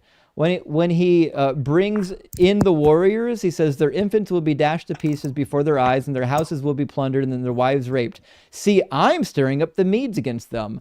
So God is saying He's bringing the Medes against the Babylonians to kill their children and rape their wives. It's not outside of God's character to have women raped, which means there's no reason why you should be bending yourself into a pretzel over 2 Samuel 12 about the women clearly being raped. Justin, I disagree though. I disagree with that interpretation. Because you're dishonest. It's okay if you want to be a dishonest No, I'm not coward. dishonest. I think it's allegory. I think the entire Old Testament is Oh, it's allegory. allegory. Oh. Yeah. It's all allegory. Never really. Okay, holy- so So I Holy can't have a shit. belief. Then I Jesus can't have a doesn't need to belief. die So, because so you we you didn't don't believe the text at our all. ancestors didn't really fall into original sin. So we don't need Jesus. That's allegory. Fantastic. Yes, yes, that's allegory. Yes, there was no talking serpent. Yes, I believe it's. I Yeah. You believe know the Old what? Testament is a spiritual book. Also, The, hold on Yeah, before we go any further. For the people crying on TikTok that it's called Rob a piece of shit, watch our previous 5 videos where he yeah. Watch affirms them. the most horrific Yeah, things you'll ever hear in your life, yeah, yeah. including No, no. including allowing his own wife to be raped. Just to be Yeah, clear, yeah. that Go clip is on. see the It's Justin's on. lying. That's what you'll see. It's on Justin's lying. YouTube. Go ahead, Yeah, Dalton. Go yeah, ahead and talk to him while I go find that clip. yeah, yeah. Go Rob, you know watch it. that the Jesus didn't exist and he didn't raise from the dead because it's all an allegory, right? Well, you don't believe it, so what does it matter to Well, you? You it's don't all an believe it. allegory, right? No, I believe Jesus existed. I believe there's parts No, of the but Bible that aren't but it's an allegory and parts that allegory. are. How are Yeah, you able to determine the difference Jesus spoke between in a parables, Rob? How are you obviously. able to determine the difference between a story from the Bible being We've been through this allegory before, versus actually Dalton. being The history? Holy Spirit, who Because, you don't be, know because you don't well, believe. you don't have The the Holy Holy Spirit though, Spirit. Rob. You don't have the Yeah, Holy Spirit though, Rob. because you deny the gospel. Because no, Yeah, so you don't Rob, have you the don't Holy have Spirit. Rob. You don't have the Holy Spirit. That's just an How do you know that? allegory. How do you Don't know you that? know? How do you know that? Because it's You're not just in an my mind. allegory. It's Yeah, just an yeah, but allegory. okay, and when you die and you stand before God on Judgment Day, Rob, you'll find out did if it's an David allegory or exist? not. Did David Yeah, exist? I don't know. I don't know. David may So be an archetype. so was He Jesus may. not actually a descendant of David? That may be an allegory too. I don't know. I'm not the Bible, Well, but you don't believe the does text the New anyway. Testament make the claim that Jesus was a descendant of King David? It does, yeah. So Doesn't then the how Holy is it an Spirit tell allegory? you which? Oh, you don't believe either, Sarah. What do you matter? If you don't believe in the Holy Spirit, that's your Rob, problem. I do. I have the Holy Rob, Spirit. stop being lazy and address what we're He saying. can't focus at How all. yeah, No, yeah. I'm How right there with you, brother. if David didn't exist and he's just an allegory, then how can Jesus be the son of David? It may be some allegorical paradigm that I don't understand. I'm So learned now the multiple gospels are things. I don't know allegory. everything. So There's now the things that I gospels do are know. so now Look, the there's things gospels that are I do. allegory. A lot. There's a lot of parables and there's a lot of allegories Are the in the genealogies Gospels. given by Matthew and Luke also allegories? They may or may not be. I don't know. So are the nativity Well, wait, stories if you don't allegories? know, Jesus. Rob, like There's if things that I do you have the know. Holy Spirit, the Holy Sure, Spirit is I telling do. you what is I an believe. allegory and what Yeah, is not, yeah. correct? I don't need to know all that stuff. All Can I you need is the prove that it's the gospel. Holy Spirit that's giving you this inside track on what is and isn't allegory, Yes, Rob? yes, based on experience. Yes, Well, no. Can you based on prove my it to us? testimony. Can you prove it to us? Yeah, if you would Personal have known testimony can't convince anyone of anything. if you would have known me 10 years ago, you would know. Oh, Okay, that you would doesn't know the tell me difference. anything. It just tells me that Yeah, you and I was an really believe. atheist. That just I was tells an me you atheist just really like you. believe in your religion, Rob. It doesn't tell me that your religion's true. So Yeah, again, how are well, you able to actually hey, demonstrate to us that you have hey, the Holy I, Spirit and I've therefore you have seen the miracles, decoder brother. ring? You don't want to hear about them. I've seen miracles. You don't want to hear about them. Rob, no, You yeah. know? What evidence do you have to Yeah. prove to us, Rob, that you have the Holy Spirit? Because if you don't can't prove to me that you have the Holy Spirit, then you're just another crackpot who's making claims about whether or not the Bible is And you can allegorical or believe not, that. based You're on allowed to believe no that. evidence. Like your whole worldview collapses if the Hebrew It's Bible not. is an No, allegory. no, no. My worldview is strong because Why I've did seen what Jesus have God to has done in die? my life Why did Jesus have to die? for our sins. What? I've got Why am I? sin. How do You we got sin? sin? How do I I've have a sin? sinned. Do I have a sin nature? Yeah. Yes. Of course you Where does do. that sin nature come You from? know you do. You ever told a lie? You ever told a lie, Dalton? Rob? Where does that sin nature You come ever from? you ever watched pornography? Rob, where does that sin nature You come you from? you've Hey, Why is it sinned. always the Yeah. You've hey, sinned. you guys want to see the clip of Rob Yeah. lying? I found Absolutely. it. I found it, Rob. You lying liar. Yeah. Go ahead and play it. This is why I don't feel one iota of like wrongness when I call you a piece of shit. We're gonna watch it Yeah. right Well, now. because you're Stop. unredeemed. Shut up, Rob. Shut up.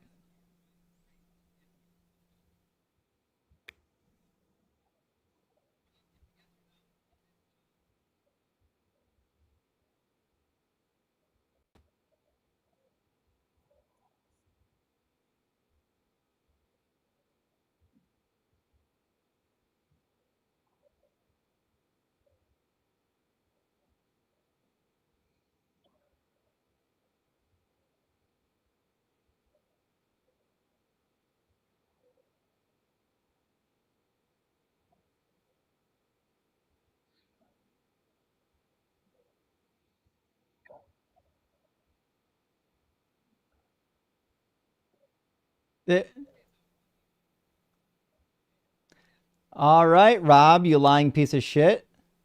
No, I wasn't saying yes about that. Stop Stop getting up manipulating my here. words. Stop getting up Stop here and manipulating my words. lying.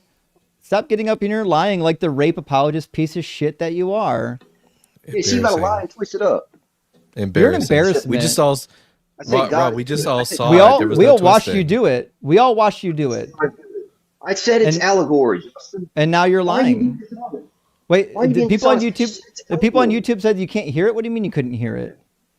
Yeah, I said it's Oh, I can hear it allegory, on Justin. TikTok. I said his thoughts are not our thoughts, his ways are not our ways. I never said it was okay to Rob, be raped by why do wives. you We literally why do you never just shut up? did, Rob. We Stop all talking, heard Rob. it. Stop talking, Rob. All right, hold on. Let me put the video up again. I don't know why you wouldn't have heard it. Hold on. Taken out of context. Rob, shut up. Rob, we heard the whole context, and we heard you say everything God does is just. All right, let me We see all this. heard it. Doesn't mean that doesn't. I didn't Rob, agree to him. shut doing what he up. said. All right, let me see why this is. Daddy's mad.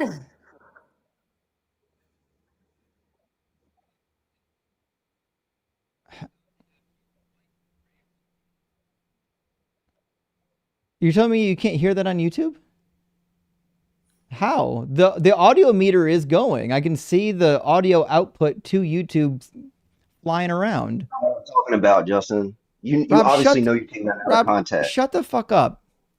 All right. I'll go ahead and turn on my desktop audio. Just make sure nobody talks while my desktop audio is turned on, because it'll mess up the audio from the actual video clip. Give me 1 second. You'll definitely be able to hear it now. Okay, so you would be okay then if you committed adultery and God sent a prophet to your house tonight and said, Rob, because you committed adultery, I'm going to have your wife raped. You would say, well, that's just. You know, all that Old Testament stuff. Rob, it's a yes or no. Just answer the question. If God showed up at your house tonight because you committed adultery and said, because you committed adultery, I'm going to have your wife raped, that would be just. God's thoughts are not our thoughts. He can't answer it. He's such a coward. Yes, what a coward. Yes, God is good. Okay, so it would be just in your worldview. Okay, now I'm going to ask you one final question then, Rob. In your worldview, anytime you said yes, God is good, to the question on whether or not it would be just to have your wife raped if you committed adultery, which means you're a lying grape apologist piece of shit. Justin. Rob, fuck off and never come back to this live stream. Man, that was crazy. The idea that the entirety of the New Testament is allegory is such a his whole worldview falls apart. I don't understand how he can. He has to believe that because he doesn't like it. Allegory. He only thinks a few parts of it are allegory. No, just now he said the entirety of the Old Testament was allegory, and the New Testament wasn't. That's what he said just earlier.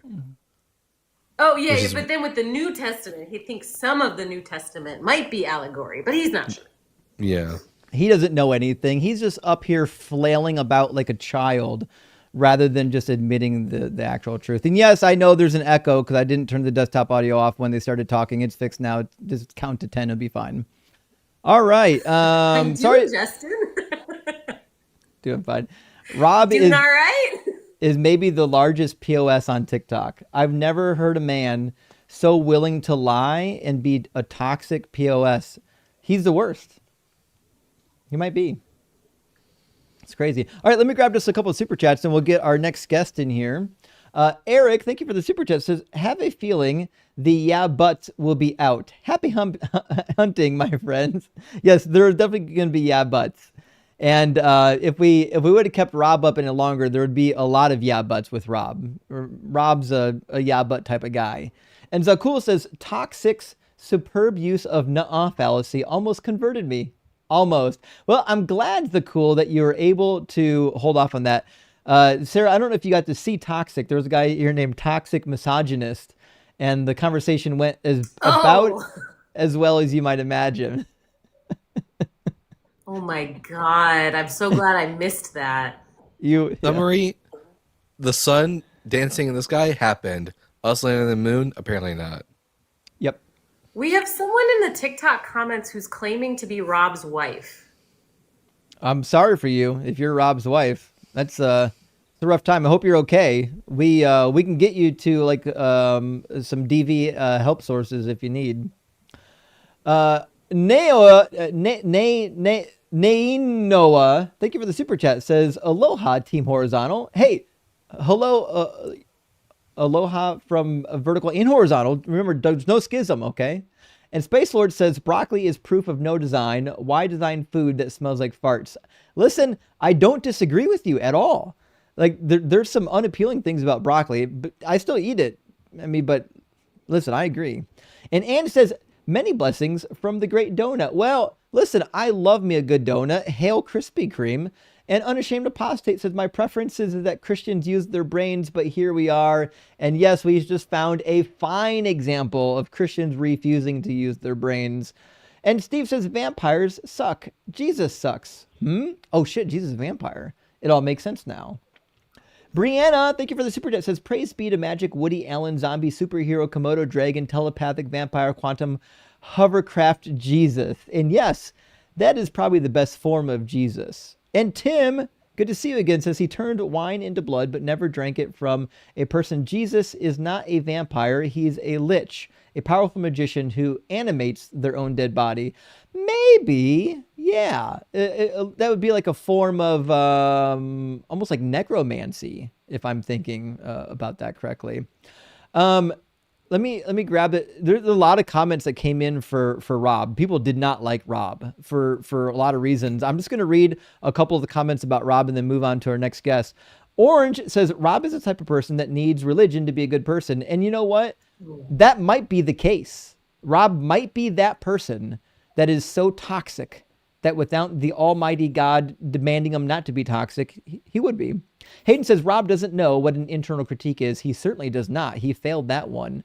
And Drew says, so should we rename the Bible the allegory? Sounds like a lot more truthful. Indeed. It means nothing if it's an allegory. And Rob's design says, Rob put himself in allegory Alcatraz. Indeed he did. Allegory Alcatraz needs to catch on, though. We need to make that a thing.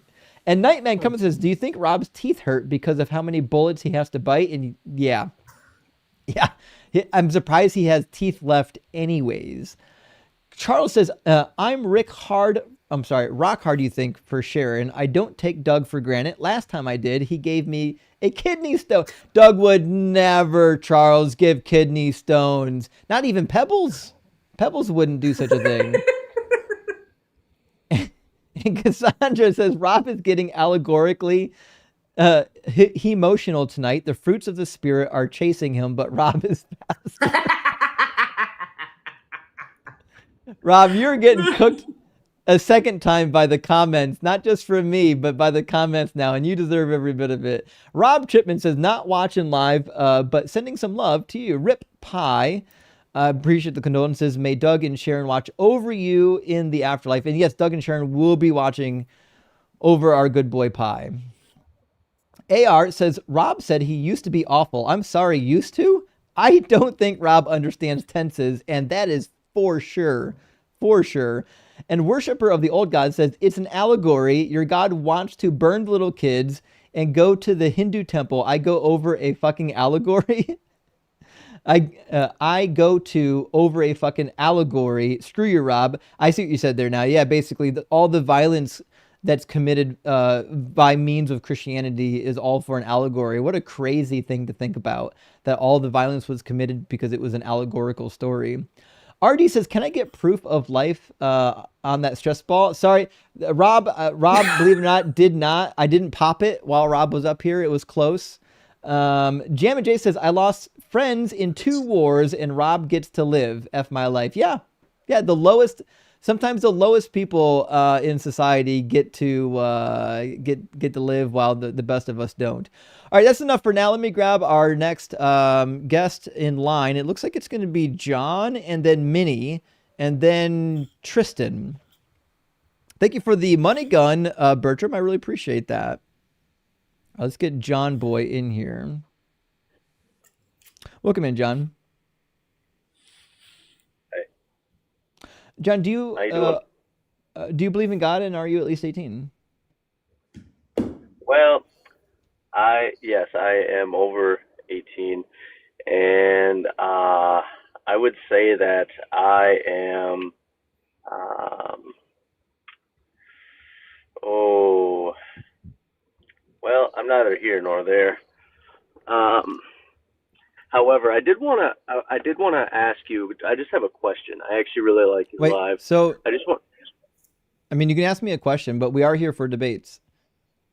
Well, it's about objective morality on the grounds of agency. Yeah, this is the argument that Ian runs. I don't find it to be a very convincing argument because I don't know how agency has transcendental existence, and I know that Ian believes in like Platonic categories. I don't. So like if I did believe in Platonic categories like the transcendental existence of the laws of logic and things like that, then the argument could be convincing to me. But I don't believe in any transcendental categories. So you're saying that agency isn't relevant to say that, because wouldn't you be using agency to say that that is like you don't believe that? You know what I mean? Believe what? Believe that objective morality holds transcendental properties. Yeah, but saying you believe something isn't a moral claim.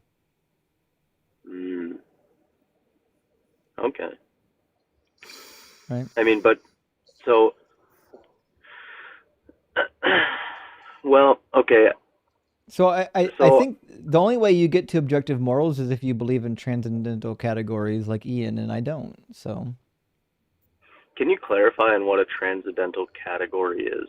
Yeah, like things from that your exist. perspective. Things that exist like entirely non-physical, non-material, like transcendental numbers or like Platonic forms or objective morals. Like I don't believe that they exist. So like I don't like since I don't think that the laws of logic have some sort of transcendent existence, I would never base a moral system on the laws of logic. Now I agree that like if you are an agent and you act against your own best interest, you are doing something that we would call irrational or non-logical. But I don't know how you would tie that into morality itself. That's just called being stupid. I think that the way that I have heard it is based on like things such as things that would be like correlating to that would be like what would be in line with the objective morals would be like harm or things that like reduce harm, right? And like but those you're not those aren't objective. Like we have to decide that's what we're gonna do. Like we decide as subjects that we want to reduce harm, but there's no transcendental objective code that says we should be looking to do that. Yeah, I see what you're saying. Okay, so like now, the things that you can observe, you just don't choose to.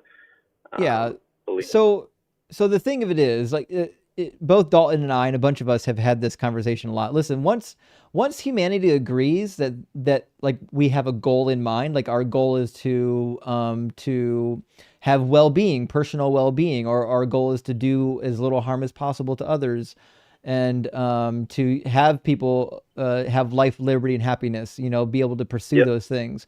Once you've come to that agreement, now we have the rules of chess determined. Now we can figure out how to play it best. And that's where objective measures do come in. We can objectively measure whether or not we're meeting those goals. But those goals existing are still subjective. We decided that those are our goals. Okay. Yeah, I understand that because I've wrestled with the idea, like, because I can see how both are make sense, right? Like I could see potentially how objective morals could make sense to a degree, but I also do really see how they're subjective as well. So it's still something that I'm just gaining further insight in, but I'm not in. I'm still in school in college, and I'm finishing up my first year, so. Right. Yeah. And if you talk to a theist about morals, just know that they don't believe in objective morals anyways. They believe in divine command theory. Yeah. So push them on that. Just push them on the logic of whether or not they actually do believe in objective morals, because 99% of them don't. Okay. Yeah. All right. Well, thanks for your time. Yeah. All right. And Sure thing. yeah, like the show, so thanks. Best of luck, friend. Cheers. All right, we're going to get Tristan from the YouTube queue in here next, and we'll keep the conversation flowing. I never expected that the entire live stream would turn into a conversation about objective morals. I've never seen this happen before, but here we are. Oh, they dropped. Okay, so we won't be getting them from the YouTube queue. What's that, Sarah? I said people love that topic. I know it is a favorite topic. I never thought it was an interesting topic because, like, I still remember. Oh, Tristan came back. They must have a bad connection. I remember reading like C.S. Lewis and other people who talked about objective morals, thinking, well, this is stupid. Like, all you're saying is that you don't like how subjective morals actually work, and you're making claims based on mind reading. And I was like, well, you can't read people's minds. You don't know that they actually have like the law written on their heart, and they're just ignoring it. Like, there's so many dumb. Anyways, welcome in. Is it Boost? Hello. Yeah, how you doing? I'm good. I just wanted to go back to the verse in Isaiah that You you were mean previously Isaiah on. I think it was with 13? Rob. Yes, yeah. Sure. Are you a Christian? Yeah, I am. And you don't think that God wants women to get raped? No, I don't think that it's I don't think that. How do Are I you? word this? How old are you? You sound 12. You say you cut out. How old are you?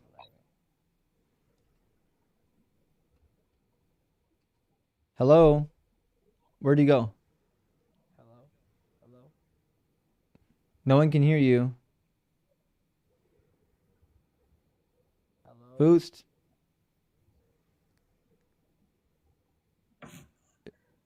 I don't hear a thing. That's right. Yeah, I don't hear him either. All right. Well, he was 12 I think his anyways. friend in the comments is saying that he's 15. Yeah, he's 15. So He's 15. Ooh. yeah. All right. Well, Tristan came back, so we'll grab Tristan then from the queue and see where we can get. Welcome in, Tristan. Are you at least 18 and do you believe in God? Tristan, you waited a while on multiple occasions. I hope that you've got your equipment hooked up. Tristan?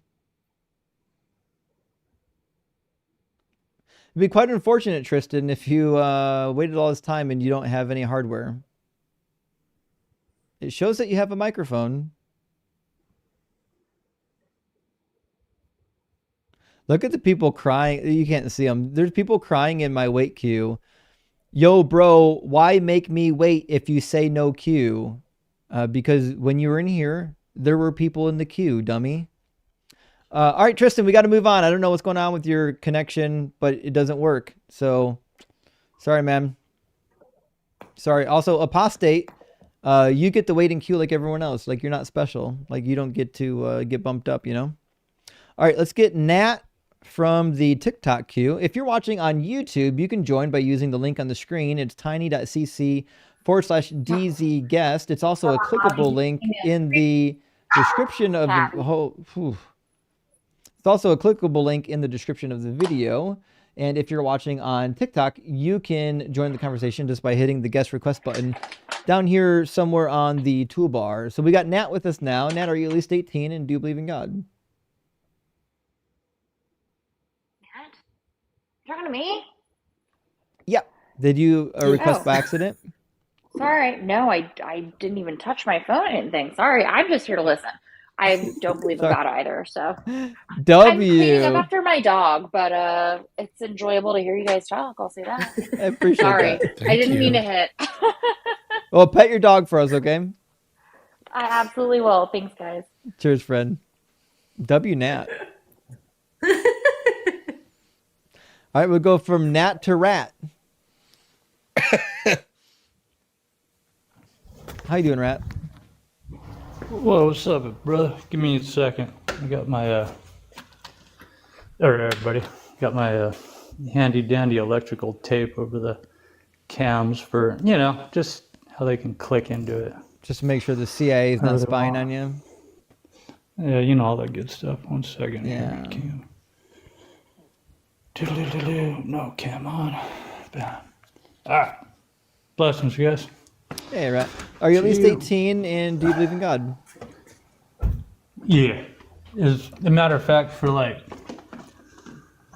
I would say beginning of 14,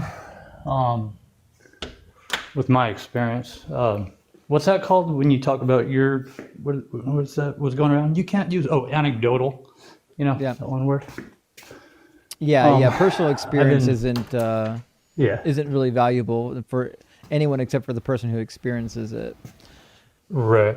So which God do you believe in? Like I've been saying, what I've been saying is no, I don't believe. I don't believe in God. Real.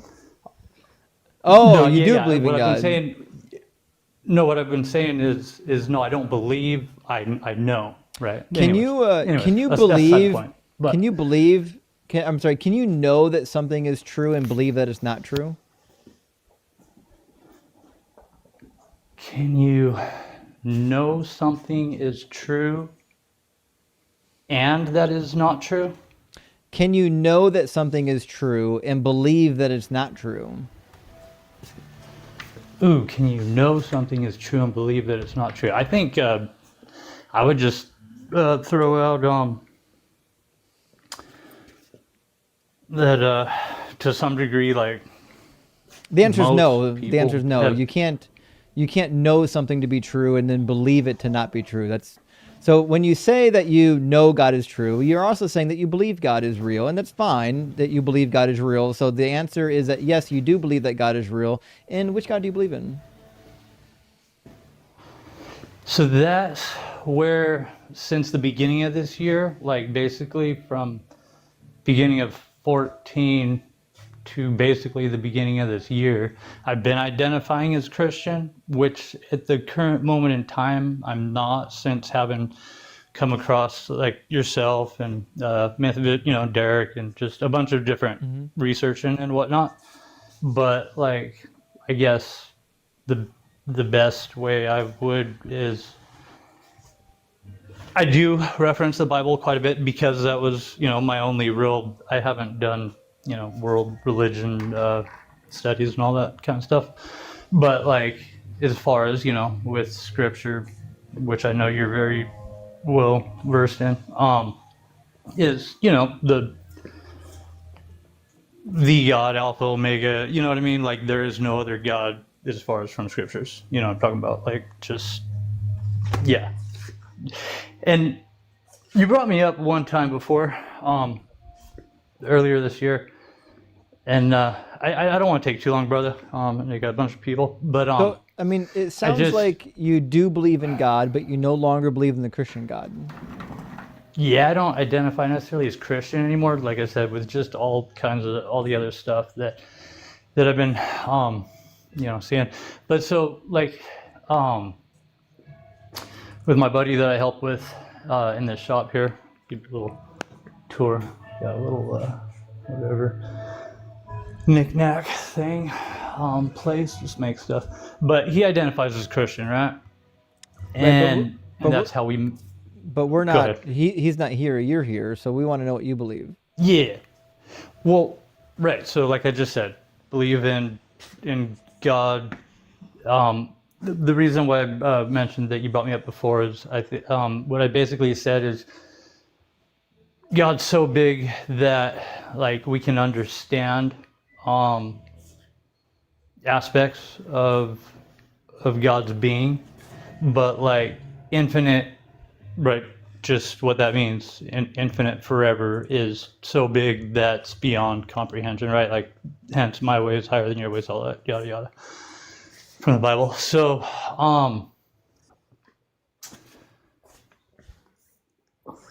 but I did have one thought, wanted to specifically maybe just throw out for a little thought pong. something to maybe So chew how on. about we do what we Go typically ahead. do here, and I'll ask you, what is the evidence for God's existence?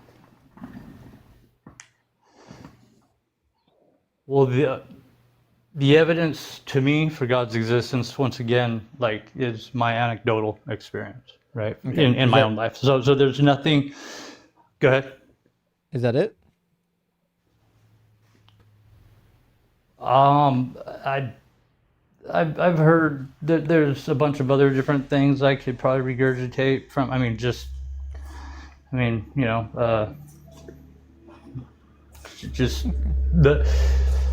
Just life itself, Okay, right? so- Just life so how itself. about- Go ahead. How about we do this, Go ahead. Rat? Because you're a nice guy. I Yeah. want you to take a notepad and write down, other than your personal experience, write down all the reasons why you think God is real. Think about them, and then come back and give me those reasons. Okay? Okay, I could.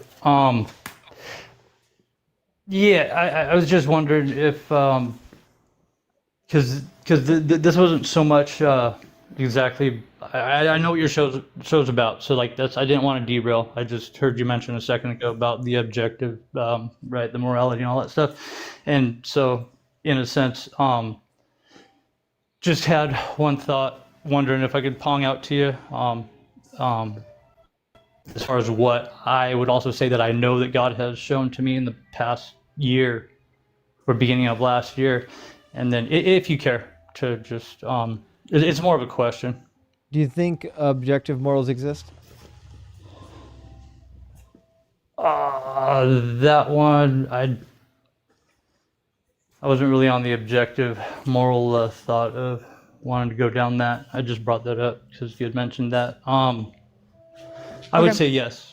Yes. Yeah. But, Why?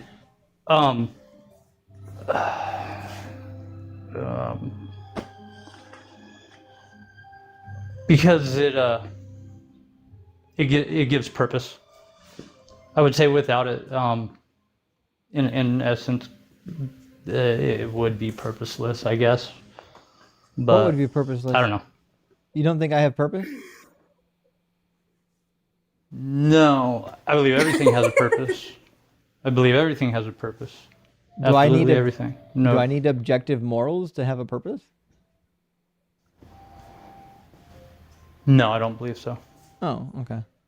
Well, listen, man, you're a nice guy. I'd love to hear from you again, but I want you to write your thoughts down because it sounds like you're trying to organize them in your head, and it might take a while for you to get them out. Sometimes it's easier if you write them down ahead of time and come with your list, okay?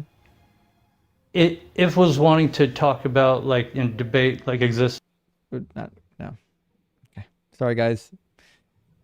Sorry, guy. You're That a was nice giving guy. me anxiety. I don't know why. We love and appreciate you for being here, but this is a debate space. It's not a good space to like shoot the breeze or to ping pong ideas off people or anything like that. That's not what we're about here, friend. I'm gonna grab just a couple super chats so we don't get too far behind, and we'll keep going. Tired of Liars, amazing name. I am too. Says ask someone to create a hymn that highlights the love of God, torturing slaves, paying for grape, selling daughters. I've written them. They're on my TikTok. You can find them. I've got some of that stuff. I'll do another one. I'll make some more actually. Yeah. I also have one about Yahweh can do all things, except he gets fucked up by iron chariots. That song's on my TikTok channel as well. It's a dandy. It's a good one. One of my favorite worship songs actually. And Mediocre, good to see you, says believers who see holy images in random things should Google dog butt Jesus. And trust me, if you haven't Googled dog butt Jesus yet, you'll thank Mediocre later. This is something you need to do. This is a real thing. Someone else, thank you for the super chat, says, have y'all heard the one about the agnostic dyslexic insomniac? He lays awake all night thinking about dog.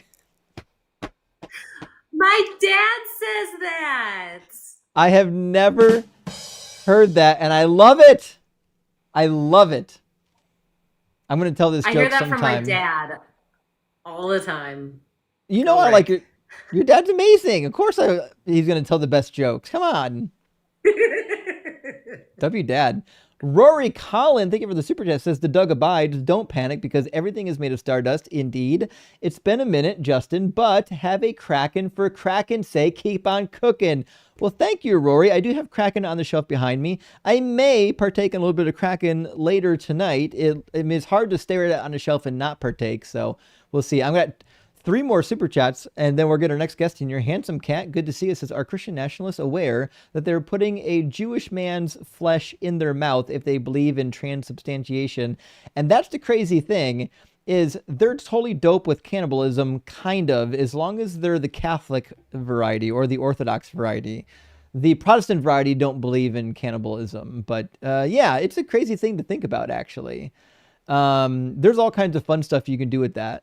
Game Guy says, if she's looking for a god, she can become a follower of Doug. Indeed, if you need a friend or a god, look no further than Doug and Sharon Stone. They'll listen to all of your prayers, and they'll answer as many prayers as Jesus Christ, and they've been mentioned more times in the Hebrew Bible than Jesus ever will. Malcolm says, all this friction about vertical/horizontal, no one is at fault. Before we cause a schism or a schist and someone gets basalted, remember to be nice to each other. Listen, I know it's pronounced nice, but thank you for this, Malcolm. I really appreciate that. That's a good use of words, and I agree. Absolutely no schism. And last from Timothy, agreed 100%. Praise Doug and his rocky hardness. All right, well, we had 2 people in the TikTok queue and they dropped. So it looks like it's time for Tristan. And Tristan, you still have 3 bars. So I'm going to say, just guessing, that this will probably go as well as the first time. Welcome in, Tristan.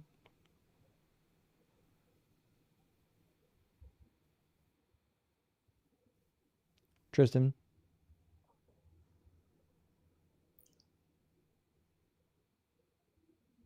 And they gone. Okay. Well, it is what it is. Well, he tried. This is wild. I haven't seen this. I mean, this probably hasn't happened in over a year at least. I actually have a completely empty queue, which is crazy. We've got almost 500 people watching on TikTok. We've got how many?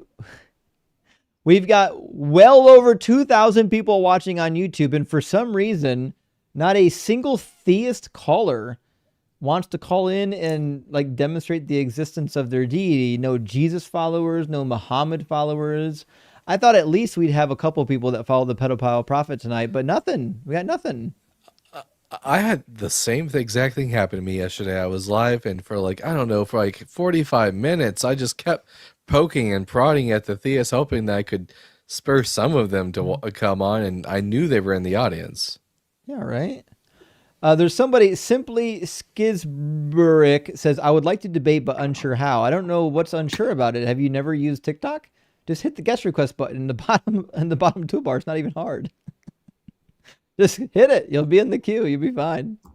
All right, let's. There's a nameless guest waiting to get in, so we'll try our nameless guest. How you doing, nameless?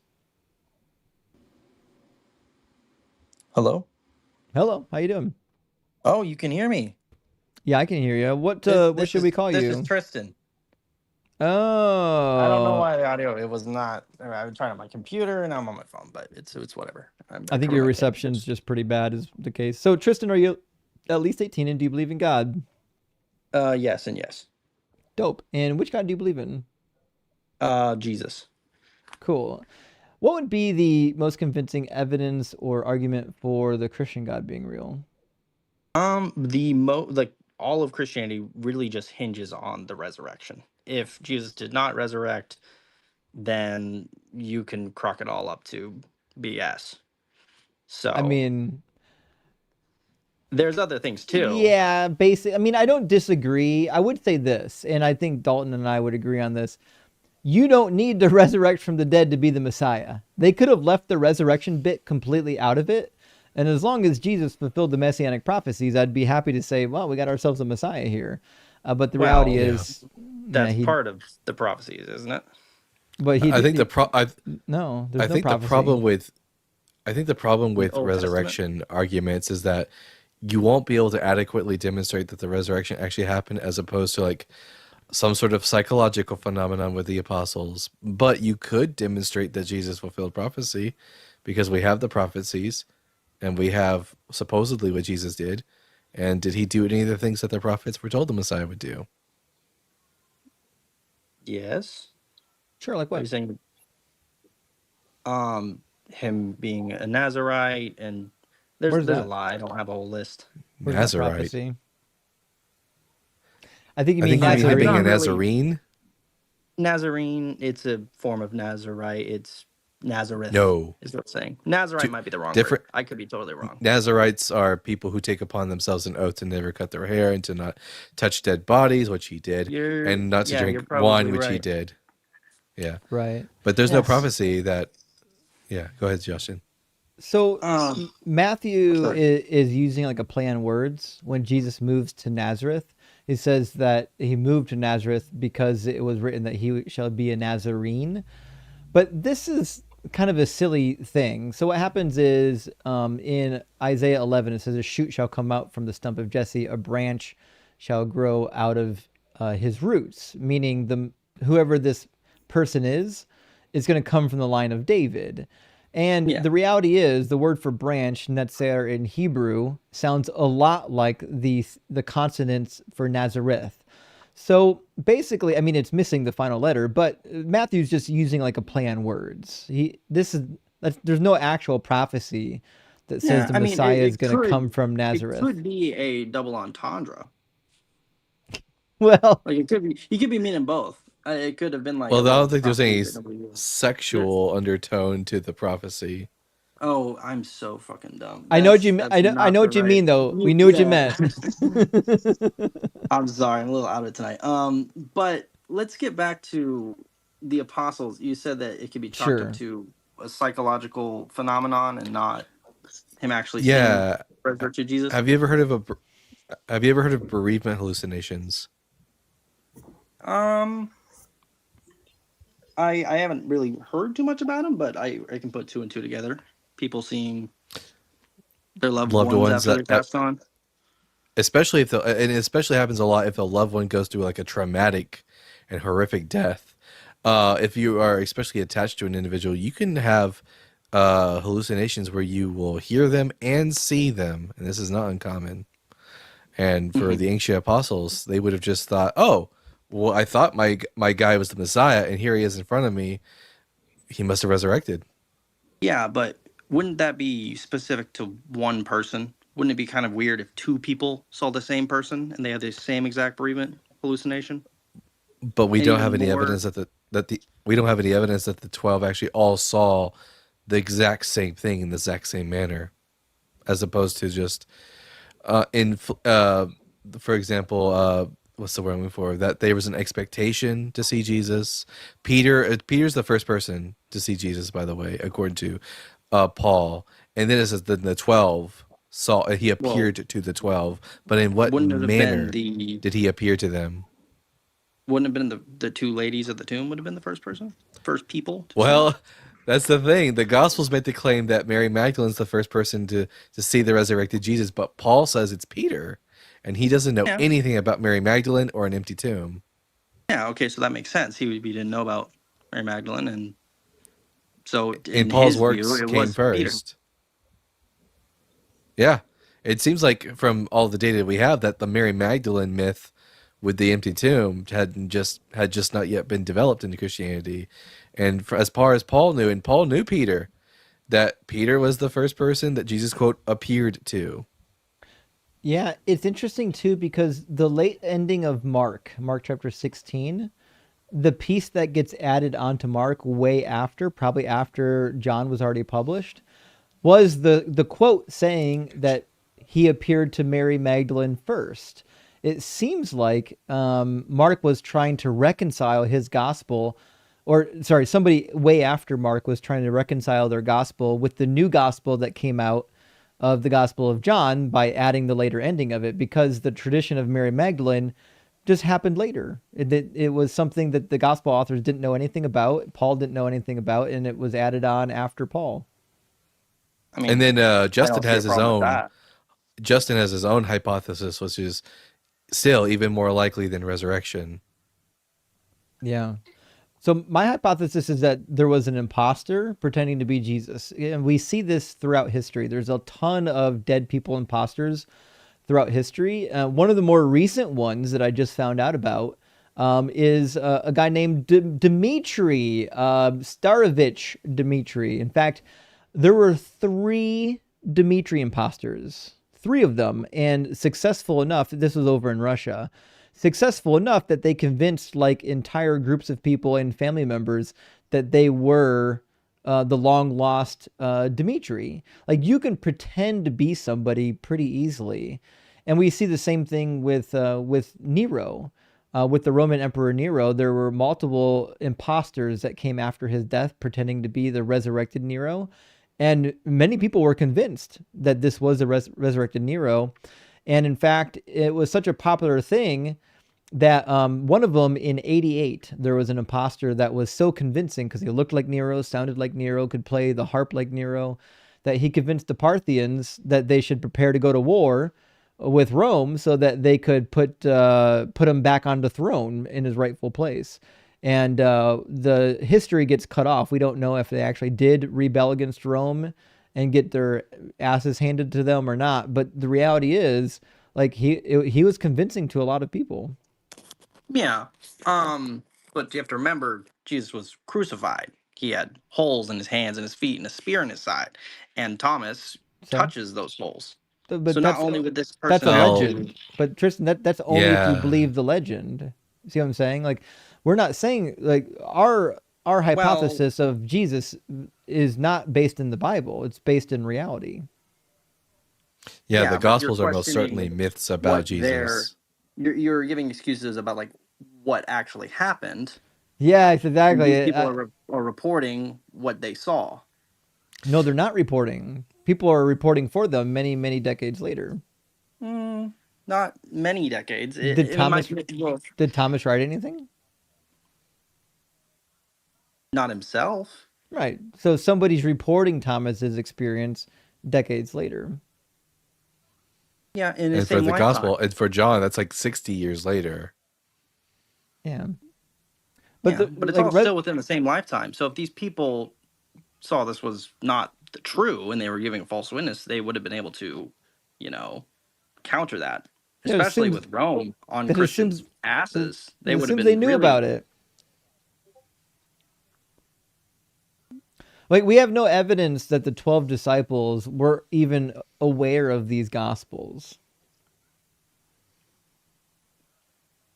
Well, I mean, the early church tradition says otherwise.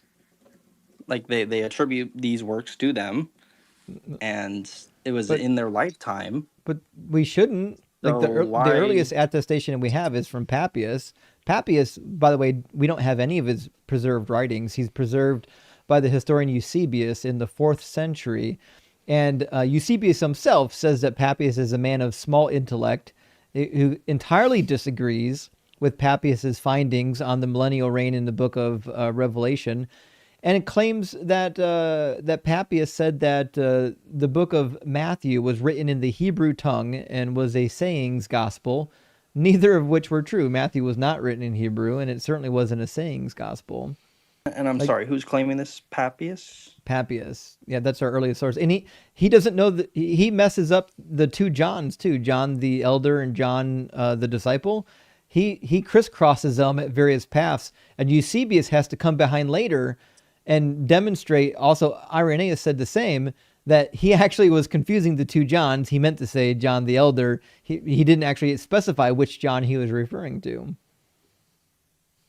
And I'm sorry, what is the significance of Papias? Well, what I'm saying is the earliest attestation to like authorship of the Gospels of like Matthew and Mark are from Papias. And Papias is not a reliable witness. He says things that are clearly not true.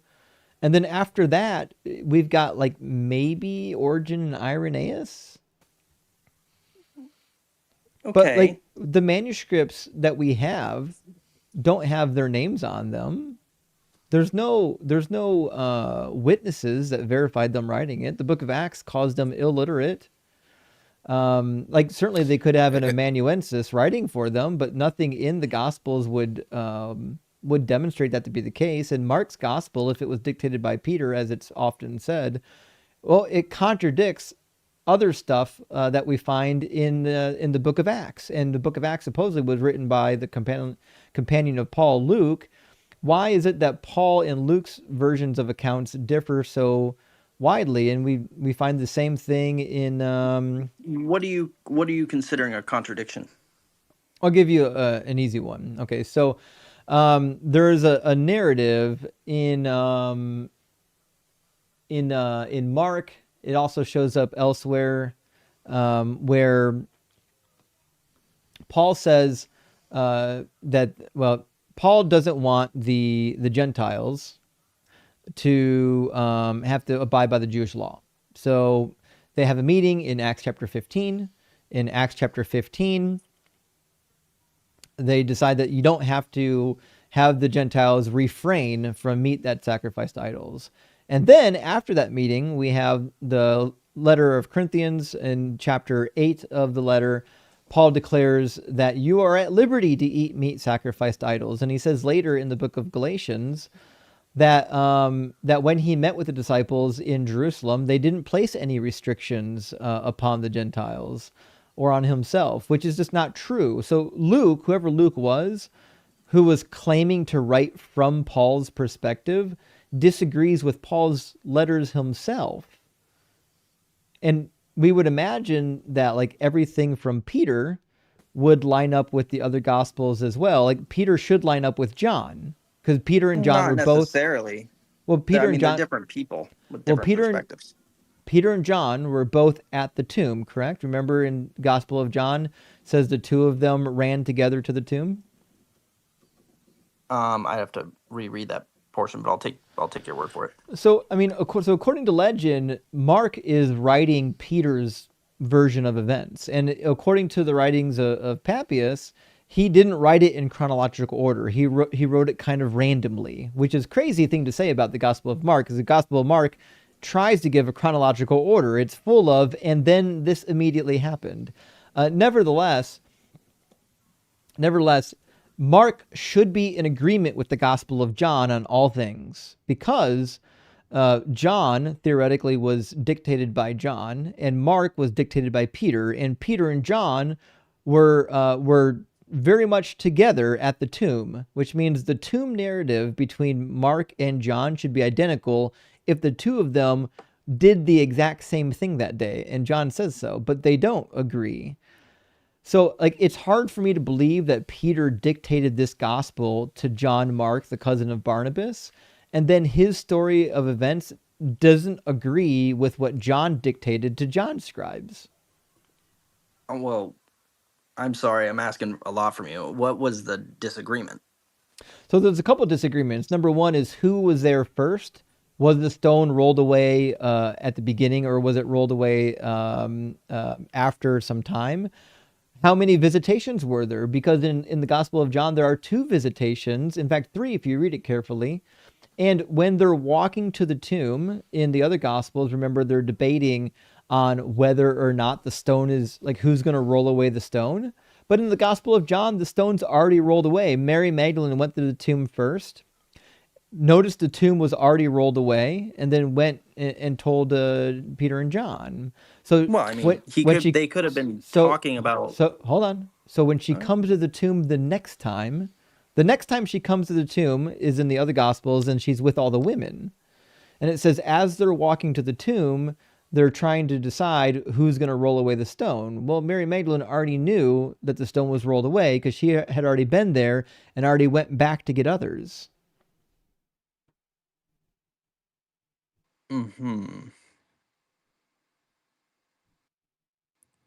Okay, I would have to read these for myself to get a clear picture, but I could see a few things. Like if these other women didn't believe her, they could be saying who's going to roll away the stone, and she's like, I'm telling you, it's already gone. So that could have been the thing.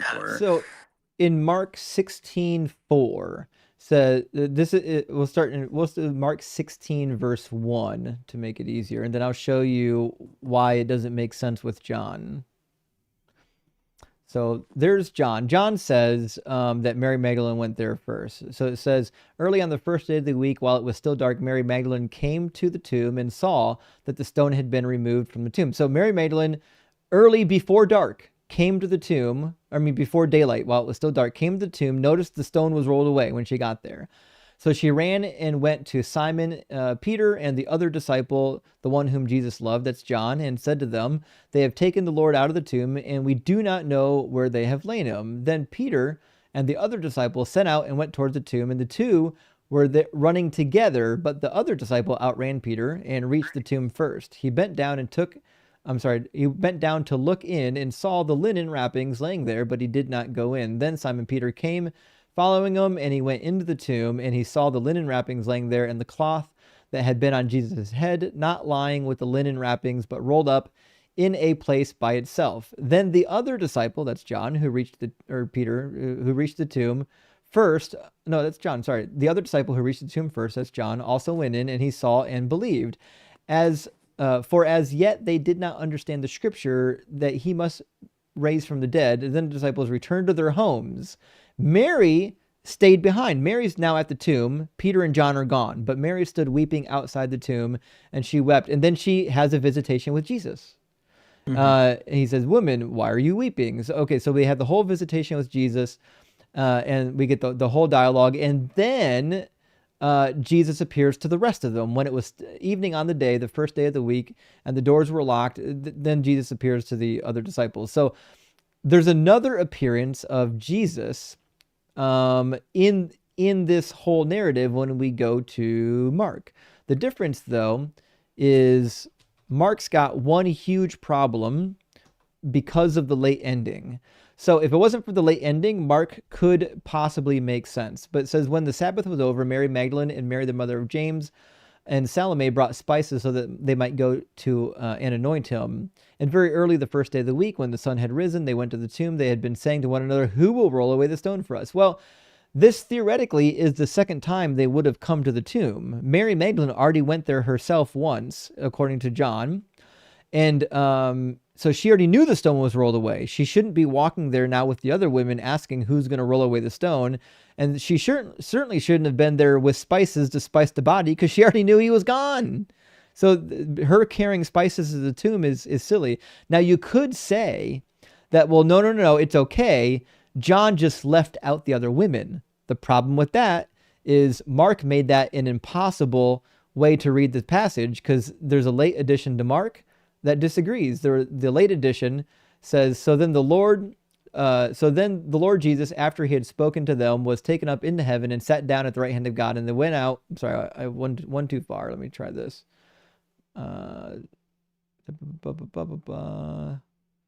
Did they remove the long ending from this edition? I bet they did.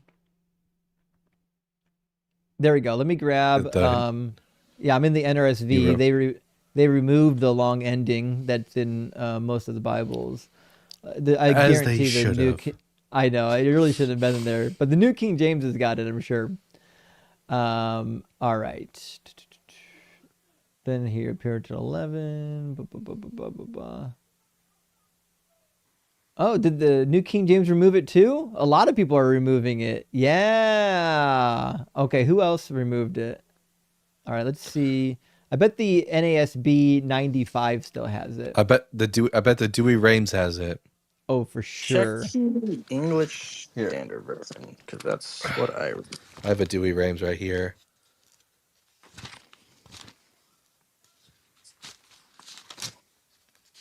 Oh, it's in verse 9. It's in it's not in the long ending. It's in the short ending, the short edition. There's two additional endings to Mark. It was in the first one, not the second one. I apologize. Verse 9 says, now after he had risen early on the first day of the week, he first appeared to Mary Magdalene, from whom he cast out 7 demons.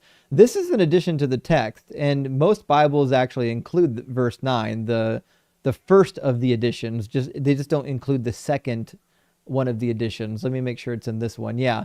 So even the NRSV includes it. Now, after he rose early on the first day of the week, he appeared first to Mary Magdalene. So this late edition was added to Mark to make it come in agreement with the Gospel of John that Jesus did in fact appear first to Mary Magdalene because she came to the tomb alone first, and then with Peter and John, and then with the others. If this is the timing of the events, well, it's preposterous. The Gospel of Mark doesn't make sense anymore because there's no reason why she'd be going to the tomb with all the spices to embalm the body that she knew wasn't there and asking who's going to roll away the stone that she knew wasn't there either. And we know it's Mark, not a talking about director's her cut. first visit. That's what I'm saying, yeah. So the first visit, she was alone, according to Mark and John.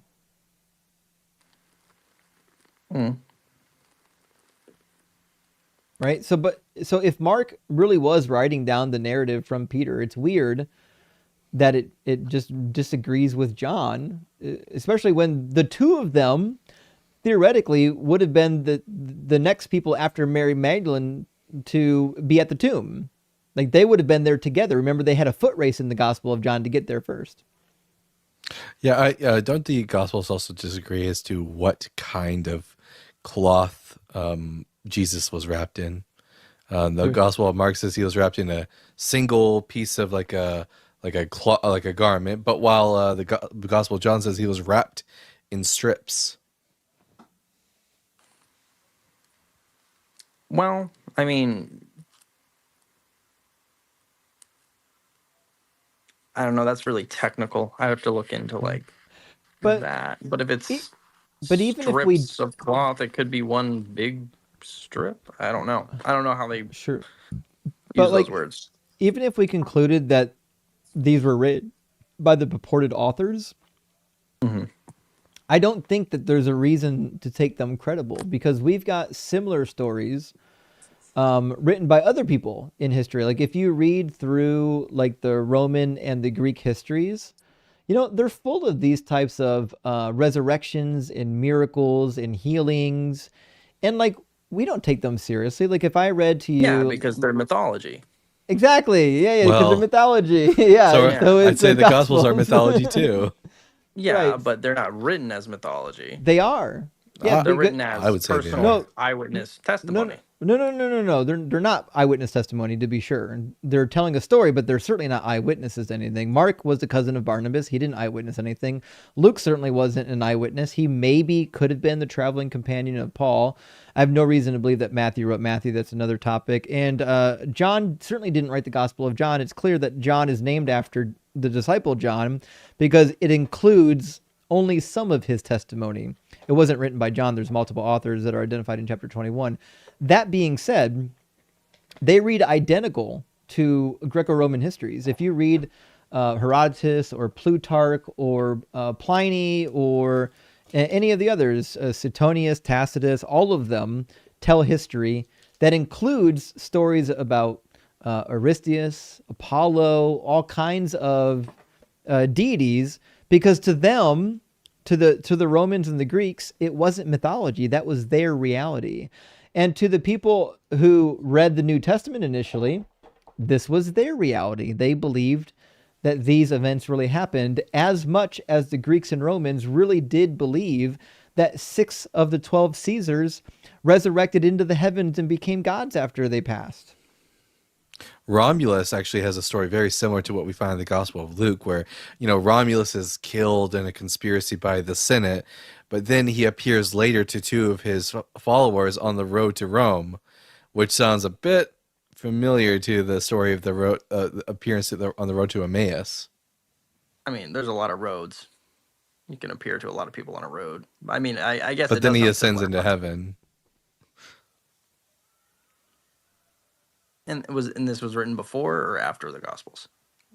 Before. Okay. So like, we understand that when you're reading the Gospels, it feels like actual history, but if you read any of the Greco-Roman histories, they read identical to that. I mean, if like the people who wrote these, either 1, were making things up, or 2, they just believed that they actually happened. And I think I know why. So there's a guy who died in a fuller's shop named Aristeas. That's people who make soap or fullers. Or sometimes they do laundry as well. But there's a guy named Aristeas who died in a fuller's shop. And then, according to the legend that we find in Plutarch and Pliny and the rest of them, he appeared to many people afterwards. Now, it's really interesting because when you read some of the later writings, the ones that are more Roman in nature, they seem to cast a little bit of doubt on what the earlier Greek accounts were saying, well, he appeared to some in the form of a raven. Well, oh, that's very different if he appeared in the form of a raven rather than in his bodily form. But the reality is when the people wrote the stories, that wasn't actually important, right? He just appeared. How did people recognize him? It didn't matter, right? So the reality is, like, these stories, they start typically generic, and then people will fill in the gaps. Like, well, he appeared after he resurrected, and then hundreds of years later, someone would say, well, this is how he actually appeared after he resurrected. And the story of Jesus seems to be that way. They started with a very tiny narrative of a guy who got crucified and resurrected, and then they built onto it. And there were early critics. Like, we don't have a ton of their writings, but we've got the writings of Porphyry and Julian and Celsus. And they say the same thing. In the writings of Celsus, which are preserved by the church father Origen, Celsus says Jesus appeared as a phantom. He didn't appear in the flesh. He says, according to what these people are saying, he didn't appear in the flesh. He appeared as a ghost, just like all these other Greek and Roman people appeared as a ghost after they died. Which makes sense because even Paul never said nothing about Jesus' resurrected body as having flesh and bone, but instead confesses that Jesus was, quote, a life-giving spirit. Mm-hmm.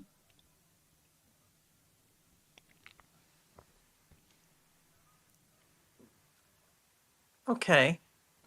I know there's a lot to take interest in. I would have to look all this stuff up. I'm not saying that y'all didn't do your research, but I would just need to look it up myself. So these all sound like really great points, but I would need to, get into the nitty gritty. That's totally fair. That's totally fair.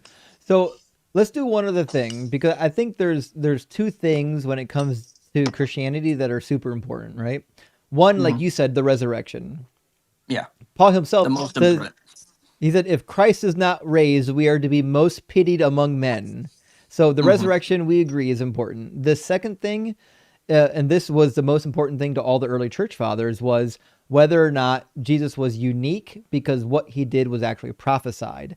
And Origen and Justin and a lot of the others make a big deal out of this point, which is, yes, there's lots of Greek and Roman people that did what Jesus did prior to him.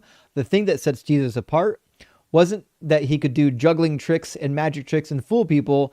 It's that everything he did was actually prophesied in the Hebrew Bible. That's what sets him apart. But the problem is, I've really read the Hebrew Bible quite well. I don't think he fulfilled even one prophecy from the Hebrew Bible, not even the ones that the New Testament lists. If you read the ones in the New Testament, half of them aren't even prophecies, and the ones that are, he didn't actually fulfill them if you just go back and read the whole thing.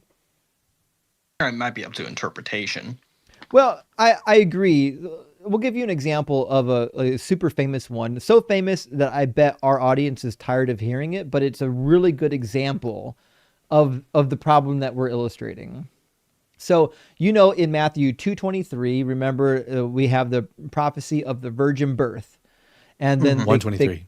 123. Yeah, 223. 123. Thank you. 123. Yeah, 2 has got all kinds of failed prophecies. 123 is a virgin birth.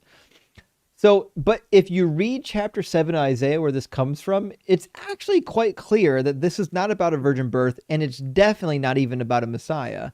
So the context starts out in the days of Ahaz, that's the king down in Judah, son of Jotham, son of Uzziah, king of Judah.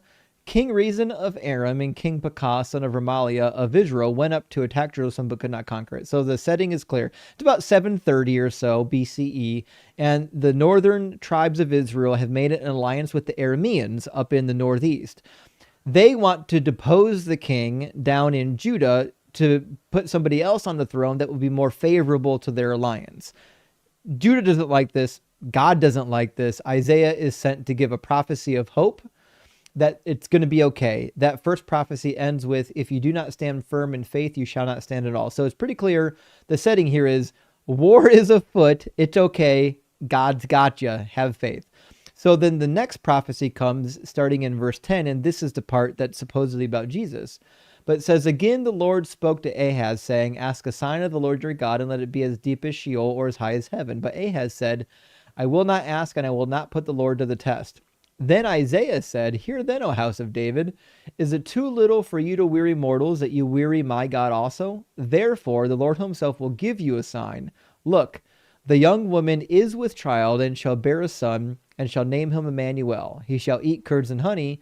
By the time he knows how to refuse the evil and choose the good, and the last verse, very important, for before the child knows how to refuse evil and choose the good, the land before whose two kings you are in dread will be deserted. Poor wording in the last verse by the NRSV, but basically they're saying before the child knows right from wrong, the two kings that you're afraid of, their lands, they're going to be wiped out. So the prophecy is actually to King Ahaz. It's about a child who's already been conceived. It's not to a virgin. Who has already been conceived. It's about to be born. And before that child knows right from wrong, the two kings that are giving Ahaz trouble, Pekah and Rezin, they're going to be wiped out. So I don't see how any of this would have anything to do with a Jewish carpenter adopting a son 720 years later. Yeah, I thought it did have more to it there, but that is what it says. However,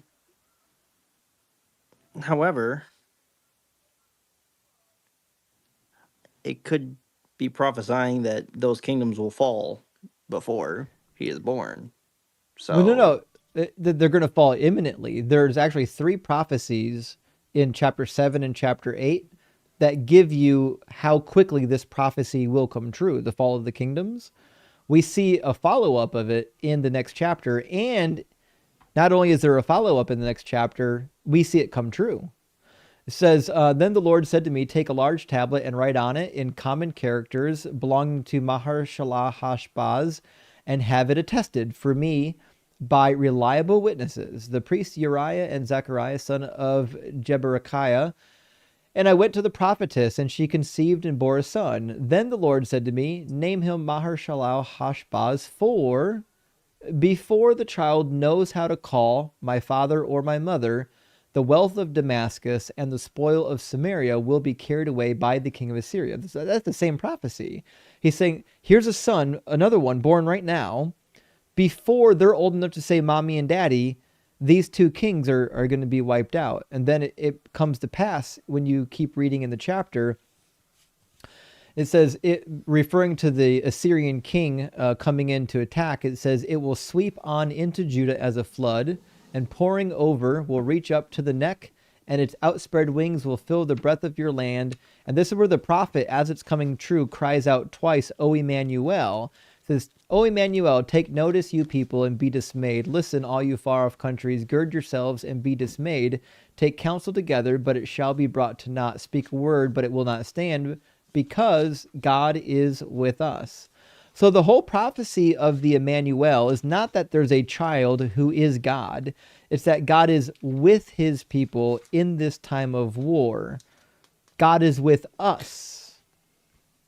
Yeah, in fact, Isaiah goes on to say in this chapter, behold me and the children that God has given me, and they shall be for signs and portents to the nation of Israel. So Isaiah had 3 kids, Shear, Yashuv, Emmanuel, and Maher-shalal-Hash-Baz. All of them were signs for the people of Israel. Mm-hmm. Right. So, I mean, we can give you a head start because we can hear the words turning. This might be the first time you've read some of these passages. And so I'll give you the apologetic ahead of time, but it's not a good one. So the apologetic you're looking for is that you have to, in order for the prophecies of Jesus to be true, you have to believe that all the prophecies of the Old Testament that are mentioned in the New Testament actually have like a double meaning. But if it has a double meaning, then who gets to decide what the second meaning is? And why would we agree with the New Testament's interpretation? Why wouldn't we agree with, I don't know, anybody else's interpretation? Like, and it's divorced from the actual context. Once you divorce a prophecy from the actual context and the actual prediction, I mean, really, we can make it say anything we want to, couldn't we? Not necessarily. I mean, I see what you're saying. They're saying it's parallelism. No, not parallelism. We do have some of that where Jesus it's recorded where he does things, and he's doing it just to kind of like appear like Moses, like coming out of Egypt. Is this idea he's doing it like he's repeating Moses's great deeds, going into the desert for 40 days as parallel to 40 years in the desert. So that's parallelism. We're not talking about that. We're saying that according to the New Testament authors, you have to assume that the Old Testament prophecies had a second meaning, a double meaning, and they get to tell you what the double meaning is. But it's devoid of context. The double meaning could be anything. In fact, I've got a list of them that I've done where the double meanings are about me. Because once you're getting a double meaning from something, you no longer care about what the author's saying, and you no longer care about the context. It just has to sound vaguely familiar to something else. Yeah, I actually, yeah, I agree with that. But like I said, I would need to look into all this myself. So Fair enough. let's step away from the textbook stuff because I just don't know enough to have good words on it. Can we talk about objective versus subjective morality more? Because I think that's an interesting concept there. Sorry for the complete change of pace, but I just don't know enough. It's okay. I mean, you're about being that. nice. You're being nice and honest. So when guests are up here and they're nice, I let them pivot. It's fine. Yeah. So you've had some criticisms over like moral things that happen in the Bible, like wives being raped and stuff like that. But you believe in subjective morality, that we all have our own idea of what's moral according to our own experience. And so how can you say that even if it did say all those things, if we looked into it and it was all that way, how can you say that that's not that is a bad thing? I can say that I think it's a bad thing. So let me But give why you are an you credible in giving that? because I have an opinion just like you. I'm not saying it's objectively bad. I don't believe in objective morals. I believe in subjective morals. So like if I said to you, Tristan, what's your favorite color? Red. Okay. What's your least favorite color? Probably yellow. Yellow. What about like puke yellow? Like it's pretty bile yellow. Okay. If I said to you, we're gonna take every building in your town and paint it bile human waste yellow, would you want us to do that? No, I would not. Right, because you have a preference. Exactly. So like that's how objective or subjective morals work. Like we all have preferences, and we can debate amongst ourselves about why we think one preference has more virtue over the other. But until we can demonstrate that objective morals exist, that we have no other choice than to use our own subjective morals. That's it. Interesting case. I would say that I don't have any justification to say that they shouldn't paint it yellow. I can say I don't like yellow, but there's a difference between saying I don't like yellow and it shouldn't be yellow. But you're entitled to have a favorite color, yellow. aren't you? Yeah, but it doesn't mean that my opinion's worth anything.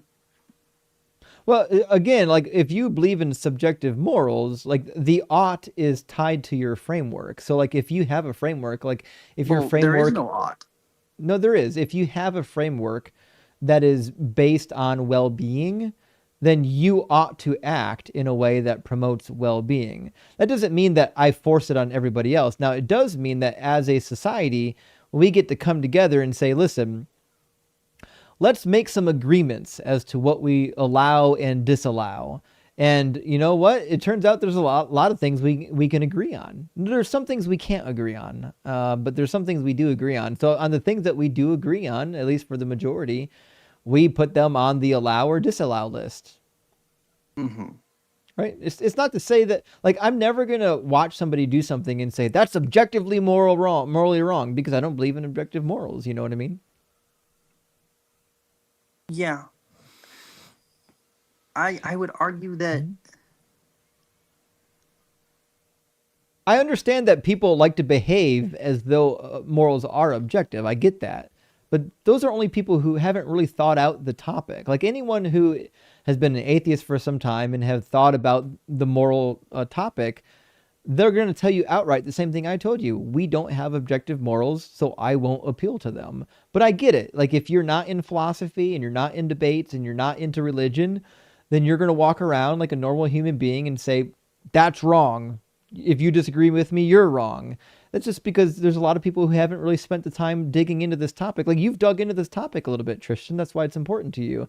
But you have to understand, the average person isn't having these dialogues. I guess, but it still doesn't give more value to some subjective, perceptions versus others. Well, So that's just the because a lot of people Mhm. agree, this is bad, and we can all agree on that for the most part, somebody can go along like, well, you're all wrong, and they would be no more right than That's the beauty the of other it. person. Is everybody's opinion is equal. Everybody matters in subjective Well, then morality. nobody's opinion matters. It does. Everyone's opinion matters. But And it has no take note that basis words on what. like good, words like right and wrong means right for what, wrong for what. It's dependent on what goal it is that you have in mind. Like for example, if you have a goal that well-being is what you're striving for, then you can say that something is objectively right or wrong for that goal. The question is, do you share that goal with us? Okay, I can see that. Yeah. And to be But fair, I think that's what we do. I think a lot of human beings, like we agree that we shouldn't harm each other. Once we agree that that's one of our objectives, then we can make actual objective observations about how do we go about making this a reality. It's like Dalton uses the analogy, once you agree on the rules of chess, then you can go about playing the game as you see fit to meet your goals. Yeah, you can say this move is wrong and this move is right. You can't do that move because we've already agreed on the rules. So in the same way, morality is like that. We are saying morality equals the well-being of individuals. That piece is subjective. But once we can all agree that what we mean by morality is well-being, then we can make objective statements about what is and isn't conducive to that goal.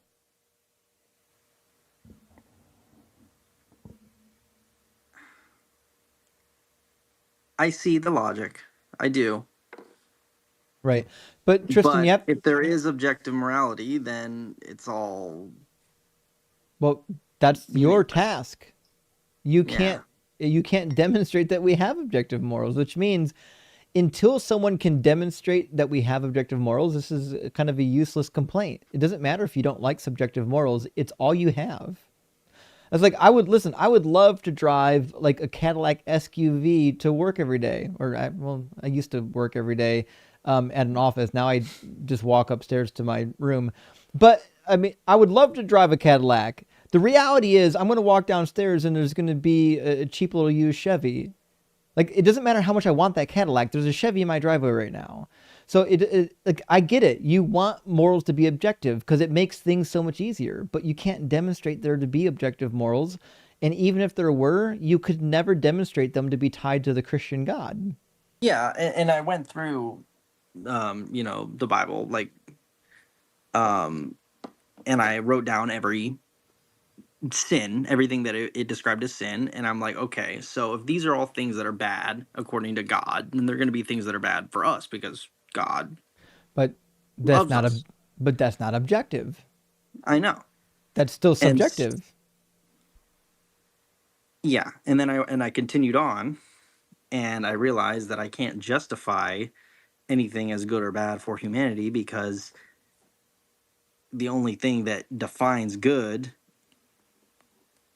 according to the definition of Christianity, is God. So if God said it's good, then it's good. Yeah. Then And it's So with just it his doesn't really subjective matter. opinion. exactly, Yeah. it's so let me ask you a question. Let's imagine for a second that there was a God. And let's imagine for a second that it did have rules that were handed down. Mhm. Let's imagine that we even knew what they were. We could even point to them and say, "Yes, these are it, the laws of Hammurabi or something," right? Let's imagine all that happened. Well, why? Why is it wrong for me to disobey these rules? It's still not objectively wrong for me to disobey because they're not objective. Well, in the case of that, if we have the God and all that, then God built humans for a specific purpose.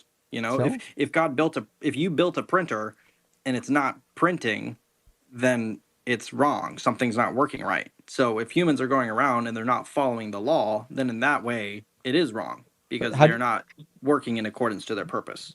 how do you know God's laws are even good? God, they are good because God decided they are good. So what? It is How do you subjective know? to Him. How do you know that God is good? Well, we don't have a definition of good because it's all subjective. So I can't Well, say you that I don't. know I God is good or do. not. I have a definition of good. Theists don't. Theists don't have a definition of good. Well, For a I theist, can't. good is whatever God tells you to do. Correct. But my definition of good is easy to define and it has nothing to do with God. But that being said, again, like if God was just evil and he Well, what gave you, is if God was evil and he gave you evil laws, how would you know it? Like, why are you just granting that God is good and that his laws are good? well, we don't really have a choice. We do. We can If say, we're hey, given listen, that God exists and God like, created everything, it wouldn't mhm. matter if the laws were good or evil. It's God. You got to do what He says. No, what if he's testing you to see if you're a dirtbag? What if you're getting like an Abraham test? He says, "Hey, Tristan, go. I need you to go burn down your neighbor's house." That could just be a test.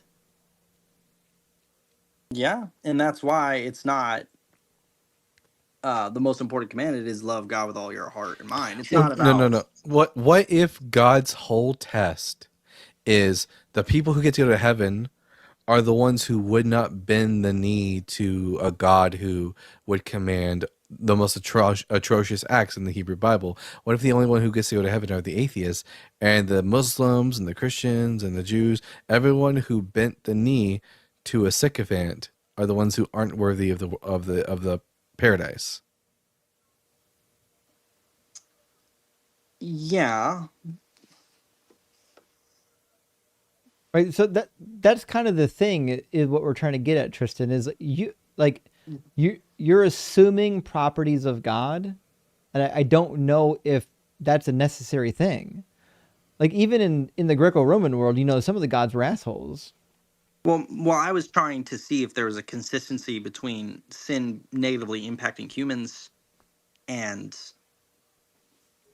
uh, so I was already granting the assumption. All those assumptions were granted in the premise, so I Right. So, couldn't do but it otherwise. even Ezekiel says that God gave them bad laws in Exodus. Yeah. Right. So God literally could give you bad laws as a test. So like, how do you know whether or not you should even follow these laws? It seems like you're still at the end of the day stuck using your own subjective thinking faculties because you can't even know if God is giving you good laws. He might be giving you bad laws. But that hasn't been consistent with my subjective view either. So if my subjective view sees that these laws are good, and when I act them out, it is a good life. I treat my Ooh, body as a temple. I hope you aren't living out the laws given in the Bible. That would not be good. I mean, Which laws would be bad quite a to few live of out? them. Like, do you think you should be able to sell your daughter as a slave? I that I don't believe that was commanded. You sure about And that? what is a slave? Tristan. Oh, Tristan. No, no. What is the what is the equivalent of a slave? Is it the same as the African slave trade? Because I think it's It's very different. No, it's the it's same property. thing. We'll cover that. I hate that we have to do this with Tristan. He's such a nice kid, but we're gonna have to do it. Exodus 21:7. When a man sells his daughter as a slave, she shall not go as the male slaves do. So, okay. And what kind of what is a slave? So it says when a man does it, not a man should. I never said that he commanded them to own slaves, although he does do that in the same chapter. We can cover that. But he says these are allowances. He says when you sell your daughter as a slave, keep in mind, in the same chapter, he talks about some people who won't be slaves and some people who will be slaves. So he starts with, when you buy a male Hebrew slave, he shall go out, or he shall serve you 6 years, but in the 7th he shall go out a free person. So he's saying, listen, if it's a male Hebrew, he's served for 6, and then he's out. But if it's a woman, if someone sells their daughter as a slave, they don't get to go out. Now, he could have just said, listen, the women get to go out after 6 years as well. He didn't. Well, where are they going to go? Women couldn't live on their own back then. Back to their family. They could live anywhere they want to, and this is not a concern for Yahweh. Yahweh tells them to go ditch women all the time. In Deuteronomy 24, you can just divorce your woman. Deuteronomy 21, you can marry a foreign captive as a slave wife, and then if you don't like her, you can just cut her loose. Well, we're not talking about we're not talking about Jesus. We're talking about Yahweh right now. They're one and the same. And Jesus ain't going to make it any better. He says God allowed that because your hearts were hard. Jesus won't help you here. We're talking about slaves. Okay, but Jesus talks about this. No, he talks about divorce. Yes, what you just talked about. Not slavery. Okay. The reason that we have these, what seems like, rules about slavery is because the way things were going in that time with the surrounding cultures, slavery was a constant practice that was followed by all the surrounding nations. Do you know what else was a constant? Tristan, do you know what else was a constant practice that was practiced among all nations? Idolatry. Yes. But Yahweh had no problem saying, don't bow down to idols. Yep. But Yahweh had no problem saying, yeah. Right.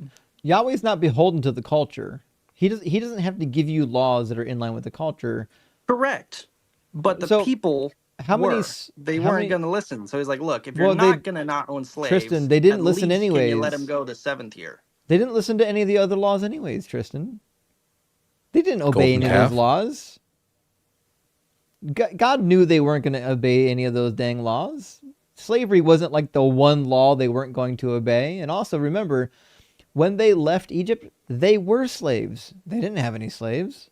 If the story's true, they left Egypt slaveless. And then God turned around and said, hey, you can sell your daughters as slaves. You can go make slaves of the foreigners. He should have said, hey, you know how you're out here and you don't have any slaves? Just keep it that way. This is Moses, right? This is Moses God. talking to the Yahweh Israelites. speaking through Moses. Yahweh speaking through Moses. Yep. Yeah. These are the ordinances that you shall set before them. We agree they never did, not once. They never once followed the rules, so that's not a relevant talking point to this. If they're not going to, if you can't give rules because they're not going to follow them, then God shouldn't have gave them any rules. Yeah, but God can command different things from different people. But he never said not to own slaves. He explicitly says you can own slaves. Not once did he ever say, even after Jesus, not to own slaves. Well, it says in the Gospels that, you know, there is no man or woman, there is no slave or free. Like That's not in the Gospels. That's in Paul's work, but Paul. Also that doesn't negate after the Gospels. Yeah, but that's not a negation of the existence of slavery.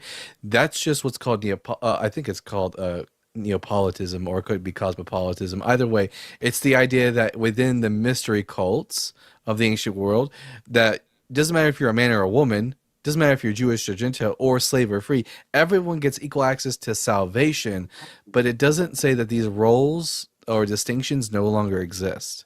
Yeah, you don't think men and women cease to exist, do you?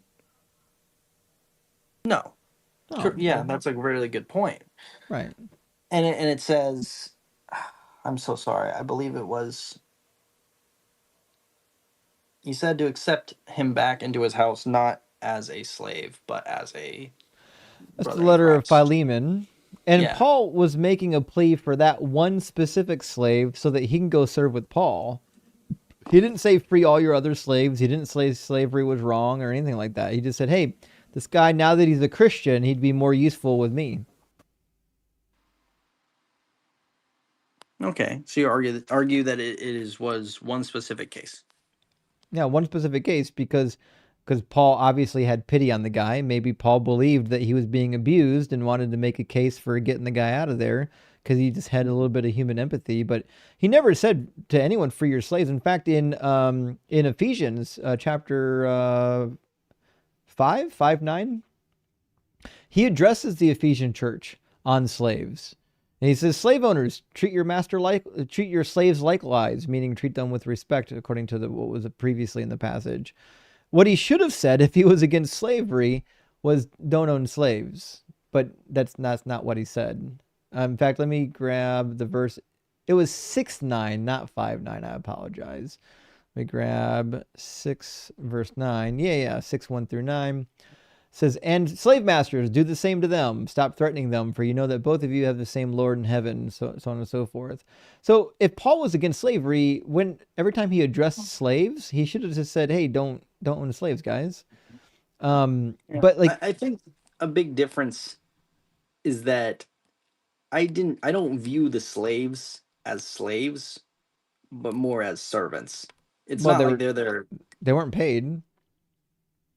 Well, they got to live there. They got to eat there. So what happens if you don't? What happens if you don't feed your cattle? Yeah, they die. Yeah, great. Tristan, You got to feed your slave. Yeah. Were the slaves in Egypt, the Israelites, were they slaves or were they servants? They were slaves. And what word does it use to describe their slavery? Slaves, yes. It's the same exact word used in Exodus 21 to describe. It's the Eved. Yeah, you're right. And Jesus freed the Israelites in Exodus from slavery. Well, no, Jesus didn't do nothing like that. But just because Yahweh wants his people, just because Yahweh wants his special people free, doesn't mean that he doesn't mind if his own special people have their own slaves. Right. Just because it's like Paul didn't want his friend to be a slave, doesn't mean that Paul didn't think that slavery was okay. Yes, but then later they break down the distinction between Jew and Gentile. So only in regards to salvation. Everyone gets salvation, doesn't mean that slaves cease to be.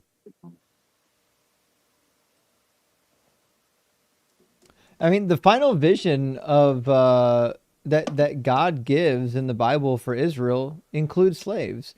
It says, your gates shall always be open day and night. They shall not be shut, so that the nations shall bring you their wealth, with their kings led in procession. For the nation and the kingdom that will not serve you shall perish, and those nations shall be utterly laid waste. So when God comes to vindicate his nation Israel, all the other nations got to serve him. The God of this book is not, he has no problems with slavery whatsoever. He could have easily said, don't own slaves. He didn't. He said, don't eat shellfish, don't trim your sideburns. Whatever you do, if you divorce your wife, don't take her back after she's been defiled. Don't do that under any circumstances. But you can own slaves and you can beat them so severely that they accidentally die a couple of days later. You can do that. Which was a lot less harsh than what a lot of the other slavery was going on. Nope, not true at all. In fact, in the Hammurabi Law Code 117, you only had to serve for 3 years and you went free in the 4th year. And the slave laws throughout the ancient Near East had roughly the same protections. One of the only differences is that in the Hittite law codes and the Assyrian law codes and the Hammurabi law code, they have laws for what to do when a slave breaks a law versus when a free person breaks a law. So like if a free person is caught stealing, they have a different punishment than if a slave is caught stealing. So they have slightly different laws for slave versus free, whereas the Bible only contains some laws that differentiate slave versus free. That's about it. The treatment of the slaves were roughly the same. But the Bible specifically says that a slave owner could beat their slave so long as the slave doesn't die within 2 or 3 days, because, and the reason they give is because he is his property. Mm-hmm. That's Exodus 21:21. Wait, so if he died after a few days, well, I'm sorry, it says as long as they don't die within a few days. Yeah, it says when Yeah. a slave owner strikes a male or female slave with a rod and the slave dies immediately, the owner shall be punished. Now, we could bicker over what it means to be punished, but they're going to be punishment. But it says if the slave survives a day or two, there is no punishment, for the slave is the owner's property. Or in Hebrew it says kesef, meaning money or silver. But the reality is, if you beat your slave so severely that a couple days later they accidentally unalive, you're not going to be brought up on charges for it because it's presumed to be a total accident and also maybe even deserving.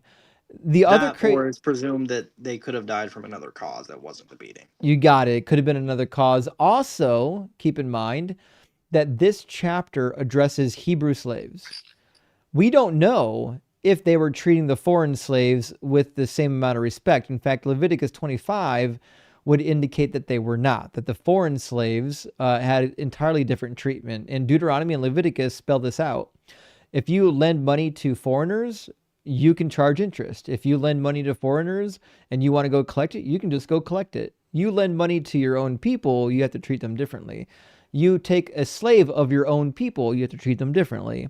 So I'm sure the reason why there are no rules for how harshly to beat your foreign slave is because they didn't care. Yeah. Yeah, I could definitely see the distinction between Yahweh and Jesus in terms of how they prescribe. Well, if Yahweh and Jesus are one, if you believe in a Trinity, that means Jesus gave these laws. Correct. Does God's moral system change? No. That means Jesus is pro-slavery. Listen, not necessarily. Tristan, I think that it was extended. Buddy, I know that this is a hard pill to swallow. I get it. The first time I read all the slave passages of the Bible, I guess I was probably about 21-ish, almost 22.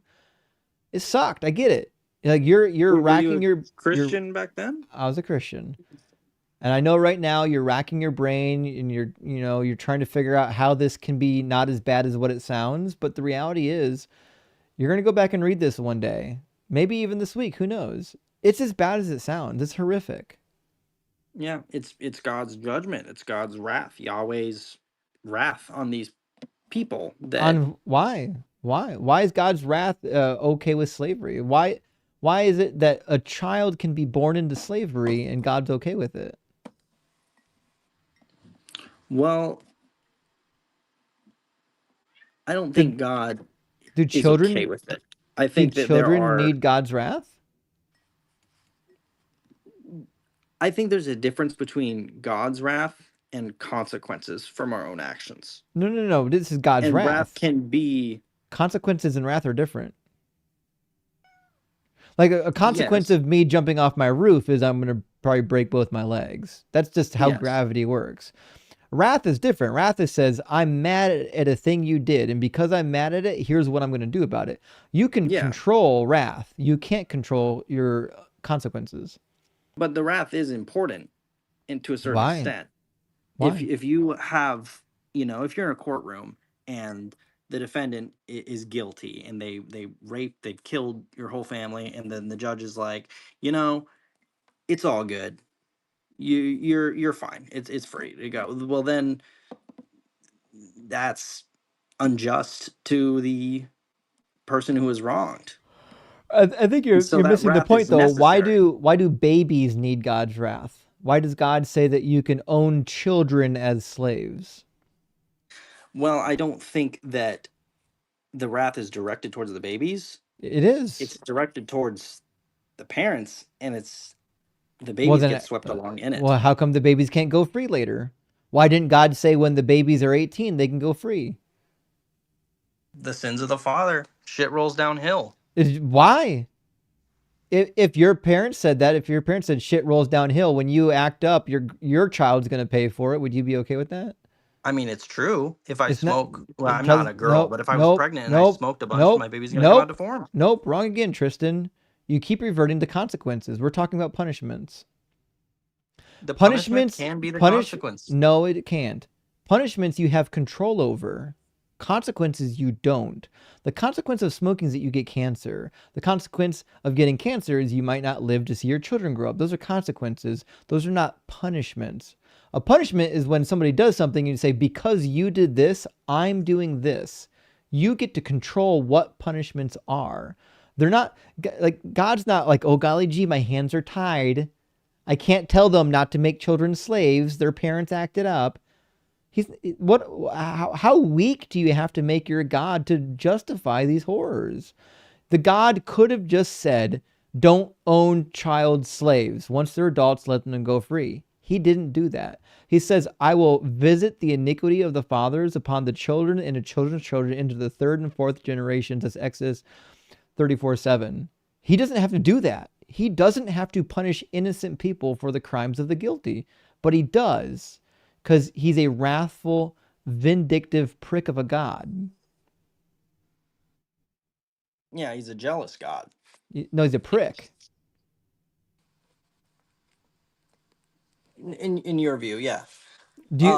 What would you call a judge if you committed a crime and the judge says, I'm going to lock you up, I'm going to lock up your next 3 generations?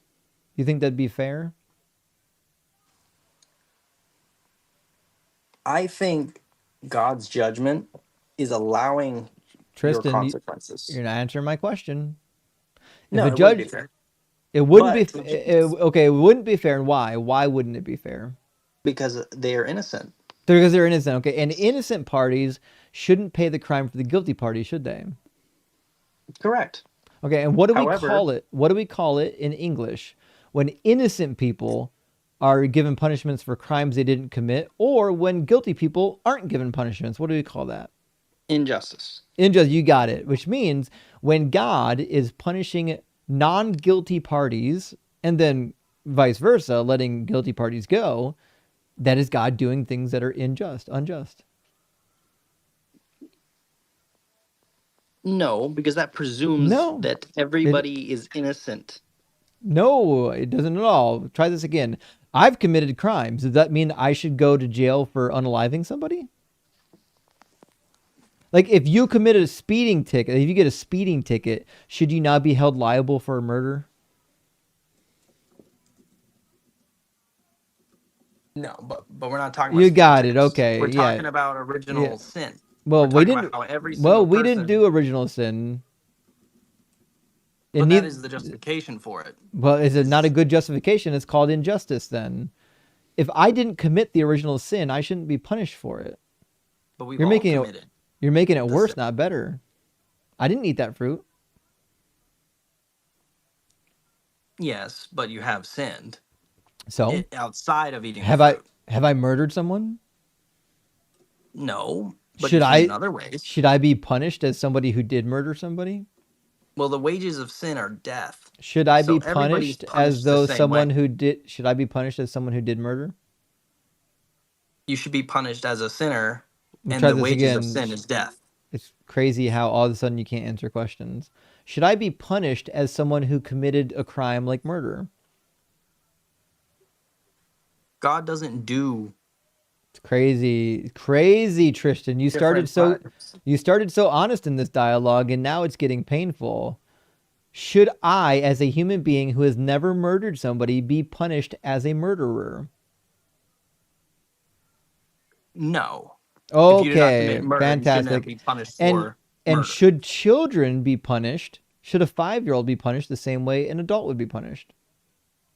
No. Okay, that's right. So when God says, not only am I going to punish the children before they have ever committed a sin, because children don't sin in the Christian worldview, I'm going to punish the children and the children's children into the third and fourth generation for crimes they never committed. That's unjust. And right now, Tristan, listen, we know you're a decent, nice individual, but it's starting to get painful watching you twist yourself into a pretzel. I don't want this for you. You don't have to do this. You can just be honest and say this is horrific. It's not really our choice. We are not the judge in this scenario. I'm not asking if it's our choice. We're asking you to use the brain that you have in your head. You have a brain, and you know that it's not just to punish innocent parties for crimes they didn't commit, even when they're just little children. You know that's not right. So why are you making excuses for this Bronze Age deity? Why? Would you make the same excuse if you read this in the Greek histories? If you read in the Greek histories how, I'm sorry, my brain's farting, how Zeus came down and had non-consensual sex with women? Would you make excuses for Zeus's action? No, you'd say that's horrible. He shouldn't be out here raping women. That's unbecoming of a god. You Yes, need to but use that's different because you need to Zeus use exists in a those pantheon. you need to use All those right. same reasoning faculties No, I'm not to going to view come to Zeus and God as the same at all. Zeus. Zeus is a part of a pantheon. Zeus is a god. Zeus is a god. Yeah. God is I the don't see god. the difference, but I don't see Yeah. any difference between Yahweh and Zeus. Well, Zeus presumes he's part of the pantheon. No So one there's cares. multiple So is gods. Yahweh. So is So is Yahweh. Yahweh. There's only one. No, there's not. No. Exodus Yes, there 12:12. He says, "I'm judging the gods of Egypt." He's not saying that they really exist. He is. Yahweh sits. Psalm 82 He's exactly saying says you that are they do worshiping exist. these Yeah. people Psalm- as gods, and Psalm I'm 80 going to punish your gods, Psalm quotation 80 mark. Psalm 82. Have you read it?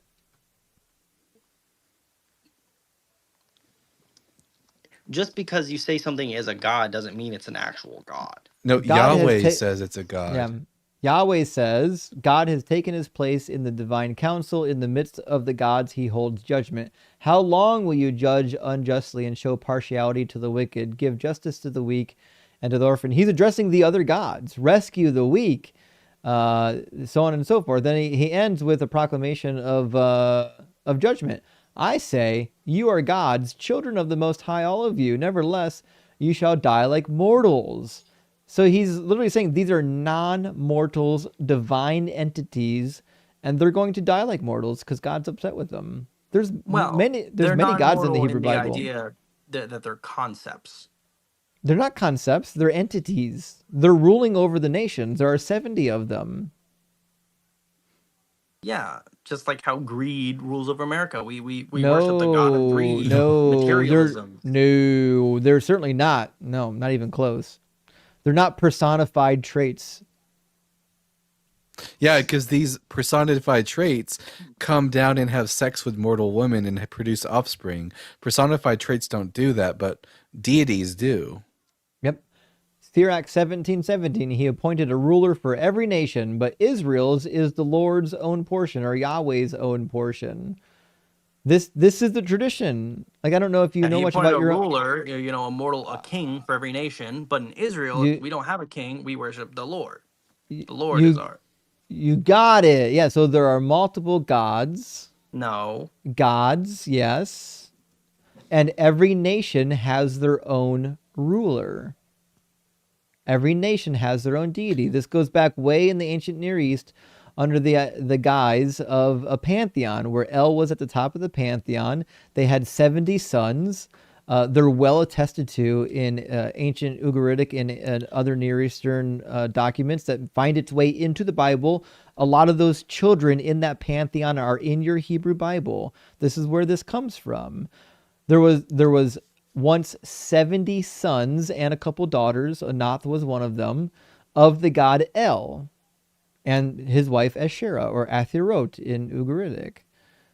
And eventually they got wiped out of the pantheon, and Yahweh replaced El at the top of the pantheon, and Yahweh had to war against all the other gods and eventually was the supreme among them. That's why we have so many references, both inside the Bible and outside the Bible, stating that there are other gods. But they're not really gods. They're They not are. real Says deities. No, they where do are. you Just get like that from the if you're It's- where do you get debating that from the with Hebrew Bible? It says they are. The Hebrew Bible says they are deities. I say you are gods. That's Like- not ambiguous. Tristan, I know that this is another hard pill to swallow, but the God concept of the Old Testament is not monotheistic. Yeah, monotheism is something that develops after the biblical the text is written. At the very most, what you get in later Israelite history is what's called monolatry, which is the idea that there are many gods, but we only worship one of them. But the ancient Israelites thought the other ones existed. So the reality is, now we've got two topics on the board. One, the Old Testament is not really monotheistic. There's many gods. Yahweh just wants you to think he's the best of them. Number two is this God is okay with punishing innocent parties for crimes they never committed, even when they're just little children. And for innocent crimes of those crimes, but not innocent. No, innocent of those crimes. Yes, that's the case. You should never be punished for a crime that you didn't commit. What crime can a 2-year-old child commit? I don't think that 2-year-old child was. I don't think that 2-year-old went to hell. I didn't ask if they went to hell, but they're still slaves. They're born into slavery. What crime did they commit? They didn't commit any crime. So then Bad things happened to good then why people. is God saying that they should be slaves forever? It's the sins of their father. Stuff rolls downhill. Does he hit It is a Tristan? punishment for Tristan. the father Hey, that pay his sons will attention. be slaves. Tristan, we already covered this, Tristan. Pay attention. Does God have control over the consequences? Yes. Does he have to make the consequences slavery for children?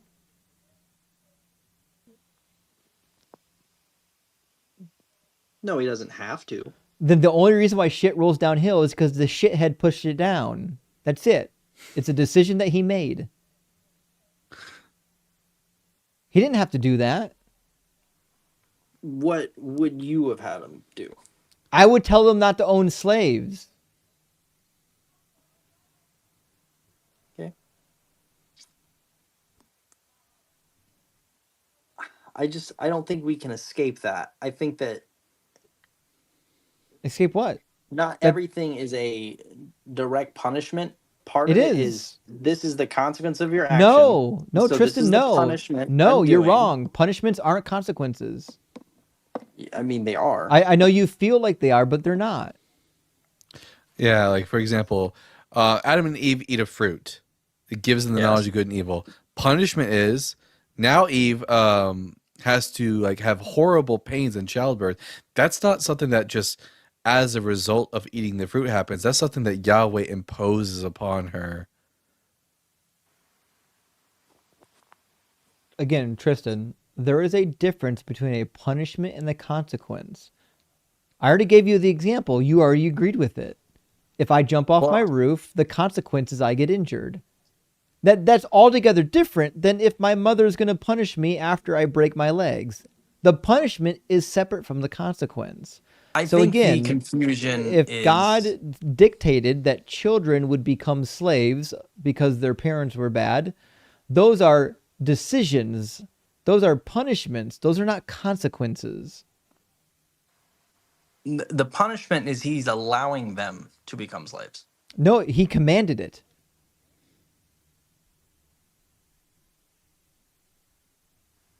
He told you to do it. Exodus 21. He gives you instructions to do it. I'll show it to you.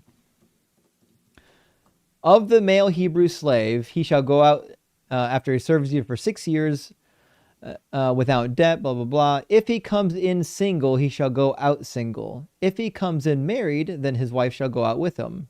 Easy enough. Here's the fun part. If his master gives him a wife, and she bears him sons or daughters, the wife and her children shall be her master's, and he shall go out alone. So God literally said, this temporary slave, if you give this temporary slave a woman and they have children, you're tough out of luck. That guy goes free. They're permanent slaves forever. That child didn't do anything wrong. Why is he a permanent slave?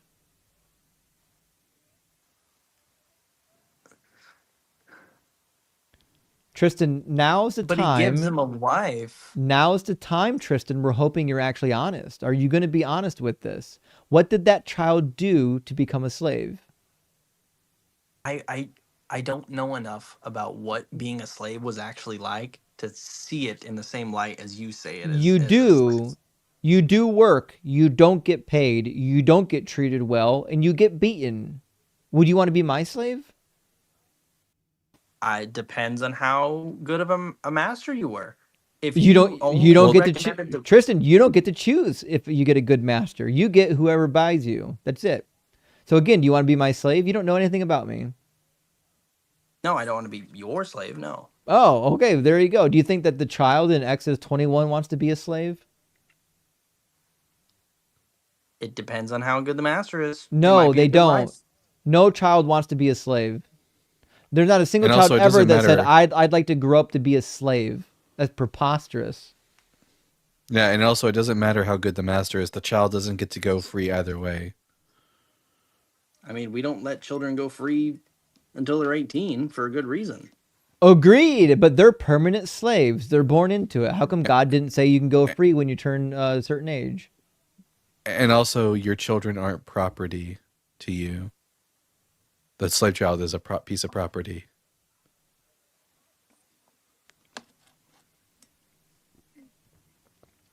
It's crazy. Kristen, you don't have to do this. You don't have to be on a live stream at 11:46 at night in front of, God knows, 2,500, 3,000 people. Who knows how many people are here defending slavery right now. You don't have to do this. You can choose to just come out and let the words leave your mouth that I don't agree with this. This is horrific. You can do that. That's a choice you can make.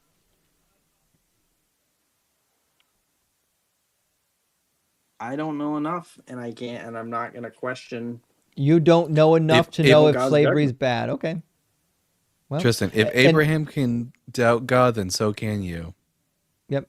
And Tristan, unfortunately, we can all you've doubt demonstrated God.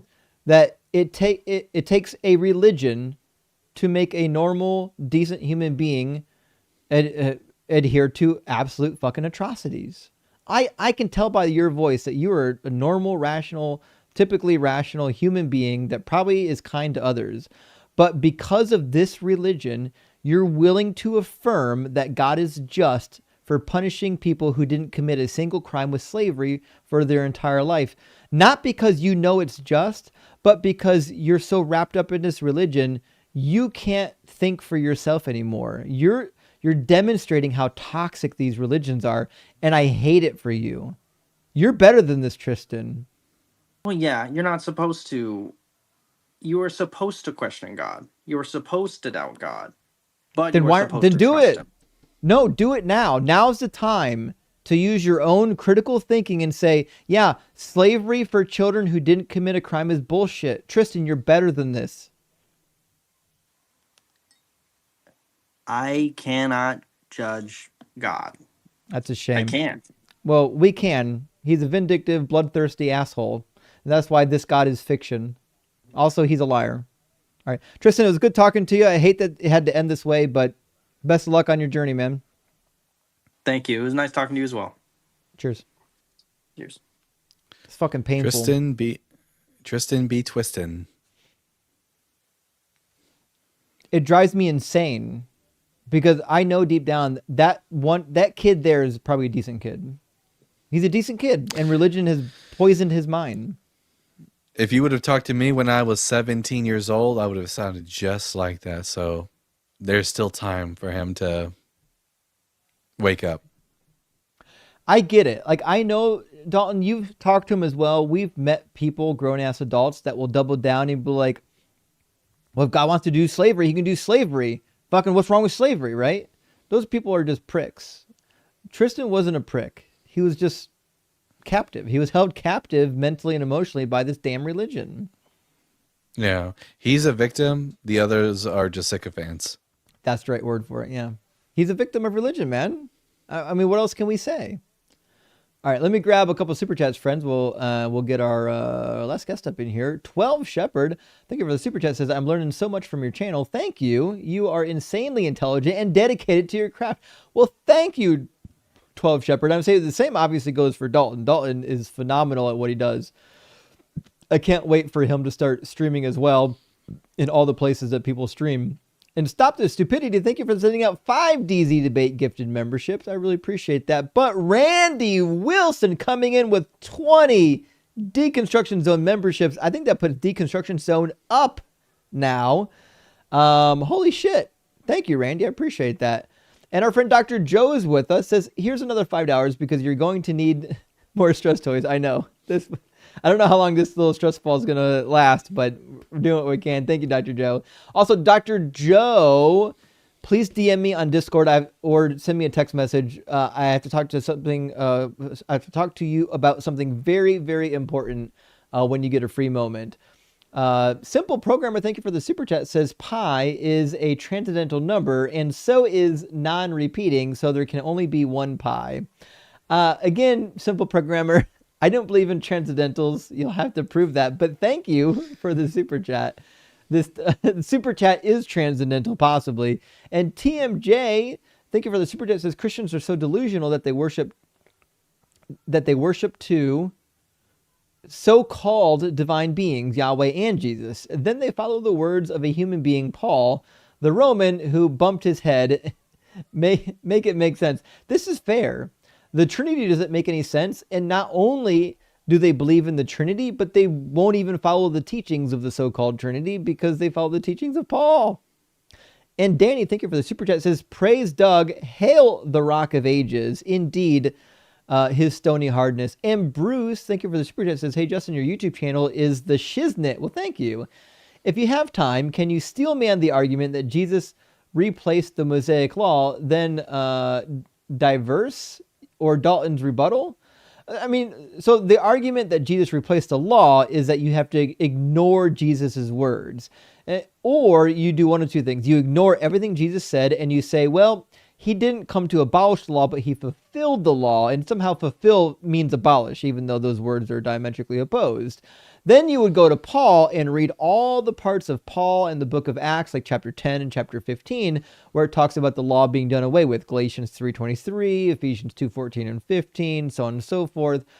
And then you just say, well, Paul, said this. Now, the reality is the best hermeneutic for this, which nobody ever brings up, it almost never comes up.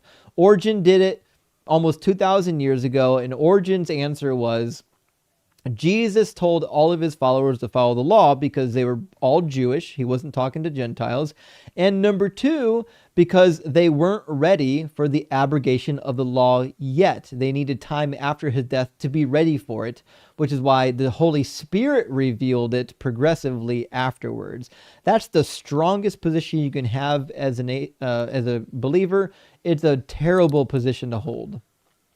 The Great Commission actually already debunks the whole, it's only for the Jewish people because Jesus said, make disciples of all nations, telling them to observe all that I have commanded you. So Origen needs to read his Bible again. Of course, Origen's like Rob. He thinks everything's allegorical. Yes, 1,000,000%. And Bluebird says condolences for Pi. Well, thank you, Bluebird. I appreciate that. And Pi is going to be deeply missed. It's hard to overestimate how cool of a cat Pi was. It was like a dog in a cat's body. Pi was just a really cool cat. He went on walks with us. I mean, he was really protective of my son as well. Like if another animal or somebody was getting too close to my son, he was on high alert. He was just a really good cat.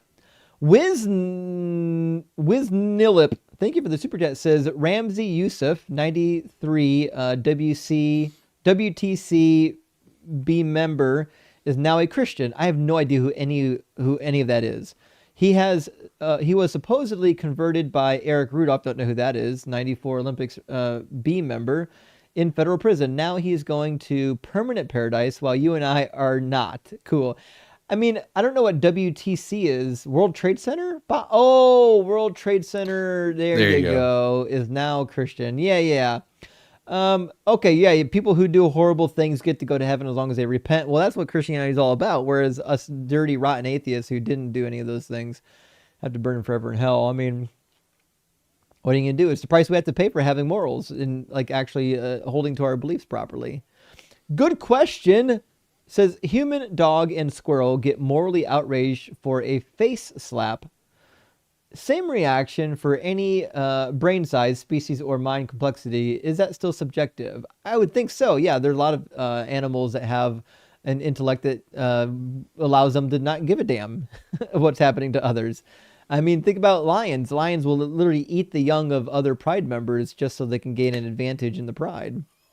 Are they talking about dogs, humans, and squirrels get morally outraged when other people get slapped, or are they get morally outraged when they themselves get slapped? Because I think that's just a nervous system reaction. I mean, Obviously, if you slap a dog who has a nervous system in their face, they're going to react negatively to the pain receptors firing. I assumed it was others. Maybe I shouldn't have made that assumption, but that was my assumption because obviously, if you hit them directly, they're going to react. That's just how the body works. And John says the lack of Christians in the queue is that they are waiting in anticipation for Jesus to come over them. That's what it is. They're all in hiding because they're getting ready for the devil's birthday or whatever. That's true. They're on their hands and knees waiting for Jesus to come inside them so that they don't get taken by Satan. And last one from Viera, not Viagra. Thank you for the 666. Says, have you worked with Paul Enns from Apologia? Yes, I've talked to him. We kind of had some discussions on and off about doing a resurrection topic. We're both busy. We haven't made it happen yet. We'll get there eventually. His content and knowledge of biblical history would be very interesting to you. I need this collab from Josh. Well, I promise we are working on it. We're going to make something happen. It's just, we've been both so busy that it's one of those things where it's like, we're trying. We really are trying.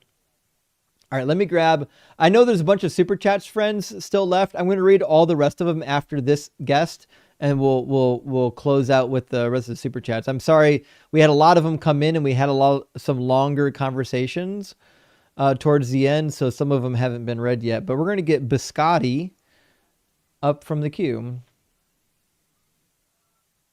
Biscotti, Jesus, man. If you know the reference. Unfortunately, I don't. I'm a loser. No, this is Christian film, so I'm surprised you don't know it. Listen, even when I was a Christian, I wouldn't watch Christian films. They're awful. Except for 10 Commandments, Charlton Heston. That was the bomb. Oh, yeah. Got it on my shelf. Pretty good. Biscotti, are you at least 18 and do you believe in God? Huh? I think Biscotti requested by accident then. We'll grab the next. We'll grab Nina and see if Nina believes in God.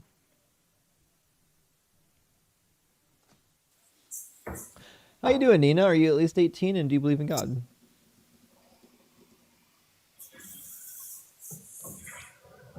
Nina?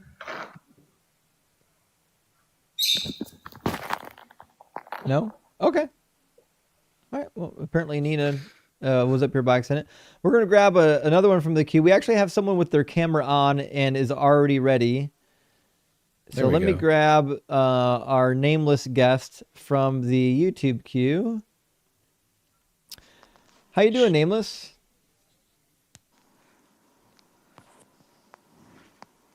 I'd say your name, but you didn't type it on the way in. But you're on screen right now.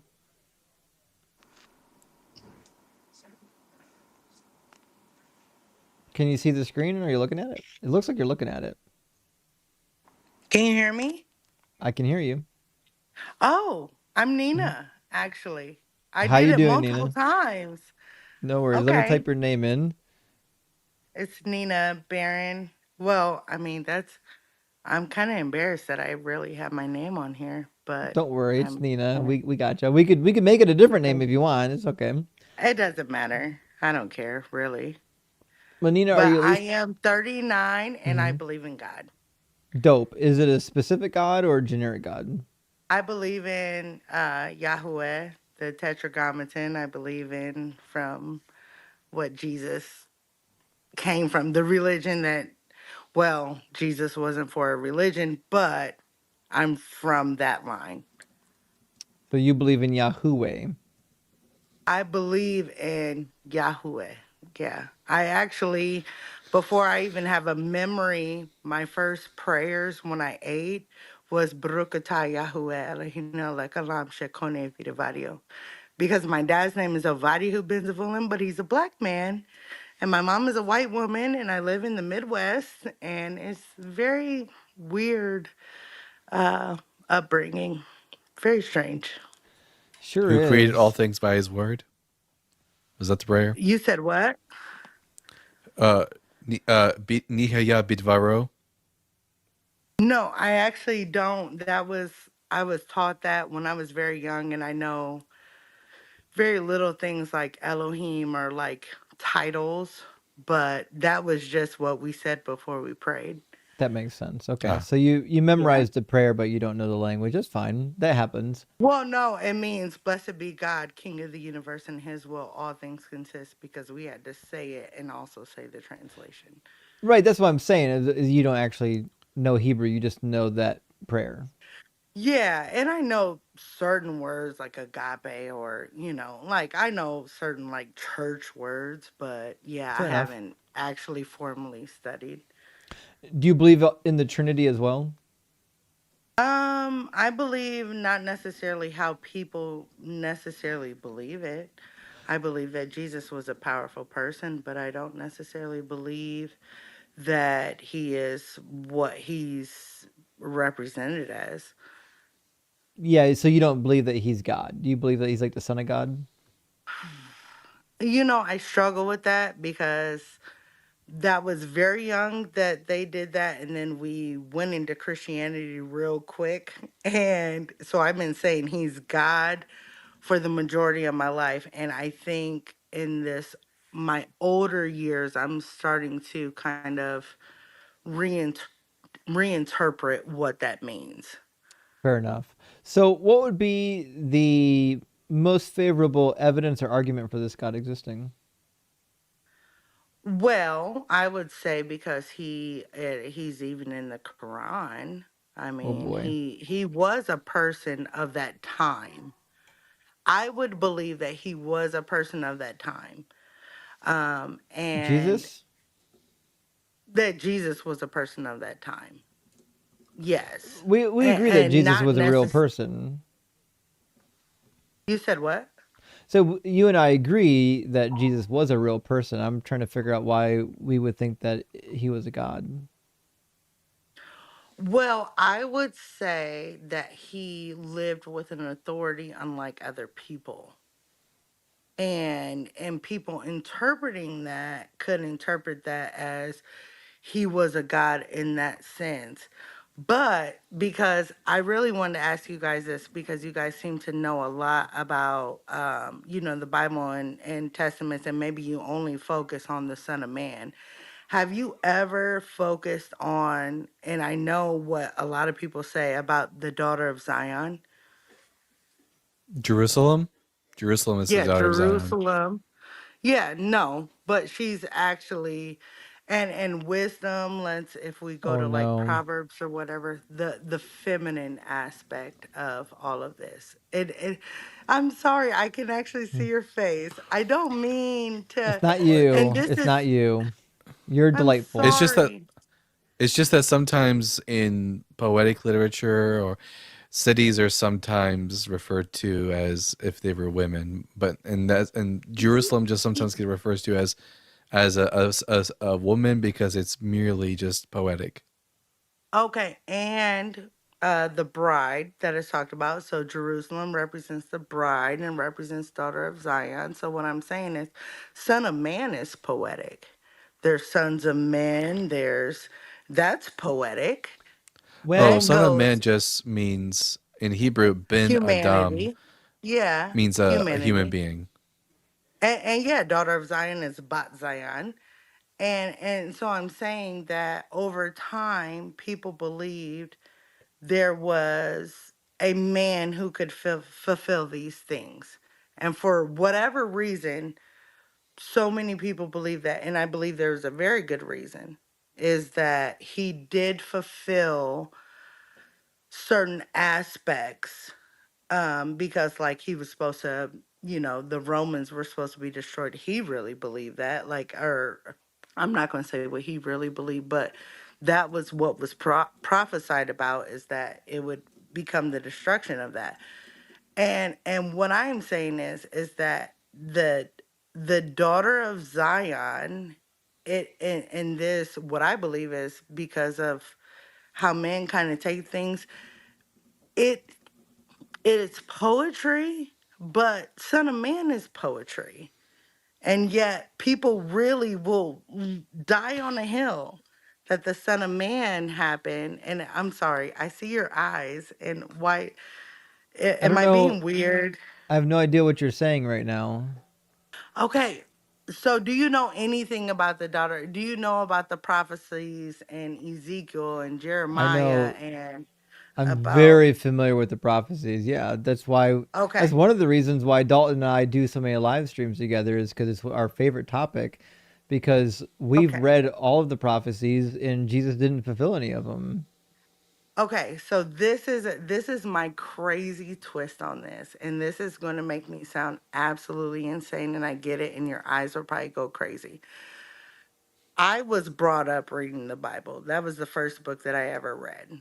And I remember the moment that I felt like I knew that I was like in touch with God. It was like when I was like 4. And I remember this guy, and my dad will always say what I said that day, and it's neither here nor there. Because, mind you, this is a very, the way that I was taught was probably very different than, well, I've never actually met anyone outside of my family of, kind of going into these types of things. But I will tell you, so I have read the prophecies. I'd read Old Testaments very many times, and this is gonna sound so weird, but I actually think that the daughter of Zion is actually a like prophesied person as well. And I Oh no. believe, yeah, no, I do. So I so do. every reference to Bat Zion in the Hebrew Bible is always a reference to a city, being Jerusalem. It is not always a reference to a city, just like in Proverbs when they talk about wisdom, and wisdom says, Yahweh possessed me, that is the feminine, says he possessed me. It has always been interpreted as such in Jerusalem. And like I said, the bride, and for instance, in Revelations, when it talks about and this is not, I'm not like coming on here to give like the prophecy of like she's My coming or question, Nina, anything is else. where Okay. where in the Hebrew Bible does it ever give us an indication that the daughter of Zion is anything other than the city Jerusalem? Okay, so who is the bride of Christ? It's meant to be the church, Okay, so what is the church? Because a there wasn't a congregation of church at that believers. time. That it wasn't a church at that Well, time. there were no buildings called churches, but when we say church, Okay. we mean in the original Greek of the New Testament, ecclesia, which is a congregation or Ecclesia, assembly. yeah. Mm-hmm. It's the gathering together of the believers. Um, Okay. that's Yeah. called the New Sorry. Jerusalem. It's different than the Right. Jerusalem of the Hebrew Bible. Mm-hmm. Mm-hmm. So, did the Son of Man ever represent anything other than an actual person? Yeah. Yeah, Yes. Son of Man Yes, he did. just means human being. That's all it means.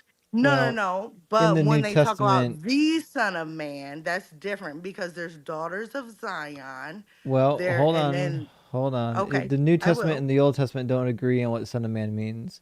So in the Hebrew Bible, Son of Man refers to somebody who is born from a human being. By the time Hmm. Jesus came around, this slogan, this phrase, had been turned into a messianic title. partially because of what we read in the book of Daniel, chapter 7, when it says, one like the Son of Man appearing on the clouds, so on and so forth. Well, when you read the Dead Sea Scrolls in like Enoch and some of the intertestamental literature, it's clear that they had this idea that this one like the Son of Man became called the Son of Man was a messianic figure. And so when Jesus was coming along, he thought he was going to fulfill Daniel chapter 7. That much is clear in Matthew 26. And so he refers to himself as the Son of Man because by the time Jesus came, the title the Son of Man had already kind of evolved in Jewish lore.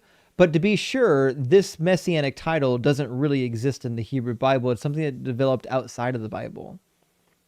Okay, so I didn't necessarily know that, but I do know in my readings, and I'm not saying that I'm privy to the most authentic version of what could be there. I do understand that. However, I am somebody who is very good at patterns. I'm very good at, you know, ways things are said. And I'm just saying the story of the Son of Man, and which to many, and you have to at least accept that many accepted this, that there was the same rhythm, the same cadence was there for the daughter of Zion. Now I will say, I don't think so. well, how? I mean, how not? Because like I said before, with but maybe you guys are, and maybe you can school me on this, because this is actually for like I literally do really want to know. Mm-hmm. And on a more personal note, and this is going to sound fucking stupid as hell, but I have read those passages many times. There was a time in my life, a very hard time in my life. I was 19. That was 20 years ago, literally, because I'm 39. I read it, and somehow I was at a friend's house and I was reading her Bible, and the translation, in which I literally have Googled since then, and there's supposedly no translation like that. But the translation of the daughter of Zion in this time that I'm reading it was grace. Somehow, something interpreted, and I don't mean this. Now, mind you, my name means grace. And the story between the older sister being what is Samarita, the younger sister Sodom, but in different versions they're not Yeah, necessarily those are called cities that. And also. yeah, no, I know their cities. I definitely know their cities, but their transgressions. Literally, when I read this when I was 19, I was in tears. It because I have studied my whole life, and it's not because I was seeking anything like that.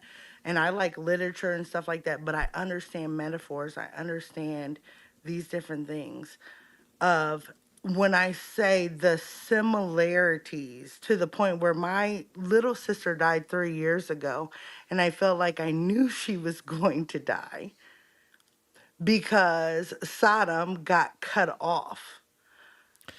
And I know this sounds Nina, very strange. just to make No, sure, you okay. don't believe that you are a prophesied individual, the daughter of Zion, right?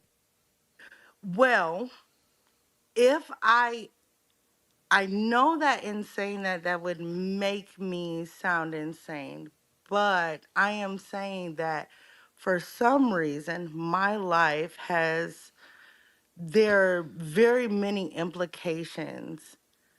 And I I think hate that you Nina, walked away, Nina, but I I think don't what you're mean to sound. doing is that Oh I no. think what you're Okay. doing is you're engaging in pattern recognition seeking. That you see these vague patterns um, in the biblical text, and you're not reading the Bible quite literally. You're taking it kind of metaphorically and reading yourself into the text. And you're not the first person to do this. The early Christians did the same thing with Jesus. They found passages in the Hebrew Bible which were completely unconnected to Jesus whatsoever, Hmm. and they read them metaphorically and they turned them into being passages about Jesus. But there are no passages in the Hebrew Bible that ever refer to the daughter of Zion as being a person. Well, actually, there are different scholars that would actually say that with what they found would say that. But I do understand what you're saying. And mind you, I don't want to. I This is literally because of what it was only because of what you guys knew when I was listening to this, and I will definitely take what you're saying with the utmost notability, the utmost like whatever. I'm not a crazy person. This is not something that anybody would want for their lives. Like, and it's And by not the way, something that I you're not the first person I've talked to that does this, Nina. I know a guy, his username is Whackjob. His name is actually Jacob, and he thinks that he is the Jacob spoken about in the yeah, book the of Jacob. Isaiah. I get it. I get it. And but you know what? So for me, the things that so in that 20 years ago when I told my daughter that I read it as grace, and I cried because I was like, this story, whatever. And just to hear me out, at that time my dad said, Nina, like, what are you doing? I literally buried that. Now, mind you, I have dealt with very like strong things that have happened in my life, and strong things as in terms of they could be diagnosable, and they were diagnosed, and I don't want to like misrepresent and I will tell you, in those moments there were very, very strong moments throughout my life, that I dealt with different things and I had to deal with. I was a high school student, seventh in my class. I was a cheerleader. I was a theater major. And I'm not weird by no means. If you guys met me and we had a drink at a bar, you'd be like, Nina's cool as shit. Like, I'm I not, drink with you, I'm, Nina. yeah, I would drink with you too. I see your drink. Like, I would drink. Like, I'm not fucking weird, but I have these kind of questions.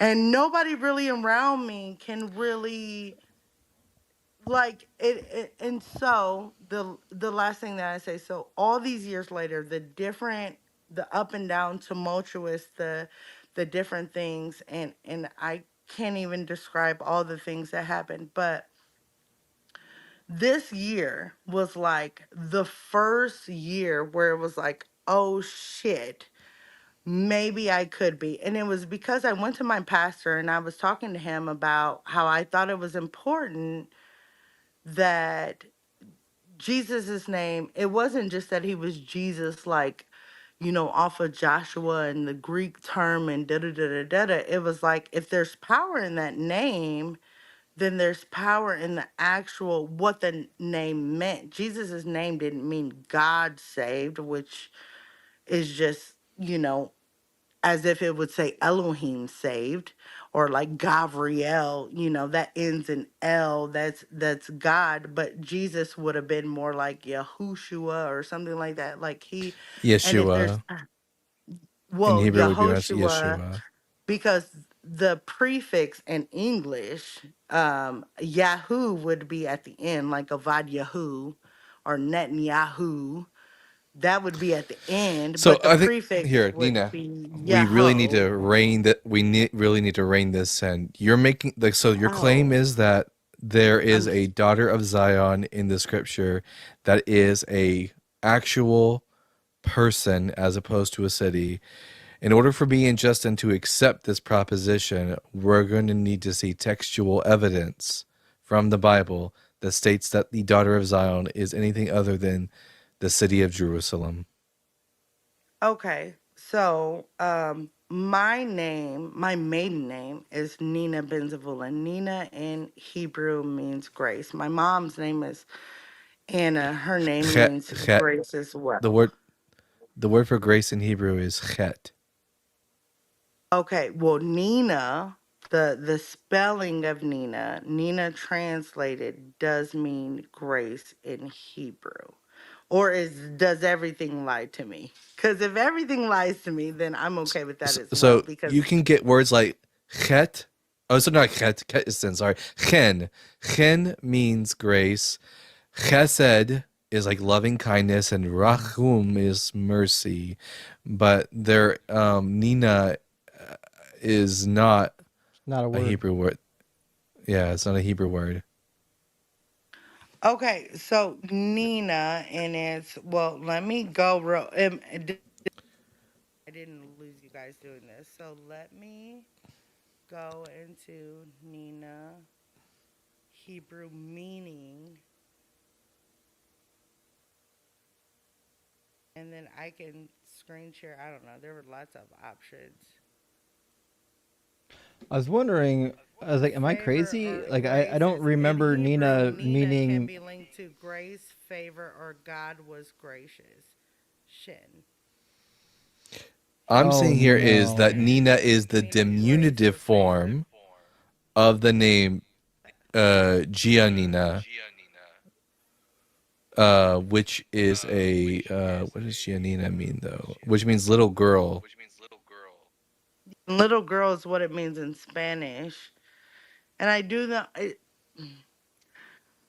So you're telling me that Yeah. Nina, there's no, even though everything, when I look it up, everything of Nina says is derived, if you go the etymology of Nina or whatever, and not saying Nina itself is like a Hebrew name. I'm not saying that because, mind you, I have 9 first cousins and they're all named Hadassah, Jerusa, Sephora, Oh Jared. wait, did you say I Hadassah? yeah, Hadassah. Is Hadassah a prophet? Hadassah. What is Hadassah's story in the Bible? Me and No, Hadassah your went through sister. this. Did you say you have a sister named Hadassah? No, my first cousins. Your first My cousin is first named cousins. I Hadassah. have 9 first cousins, Is and she it's on TikTok? Sephora.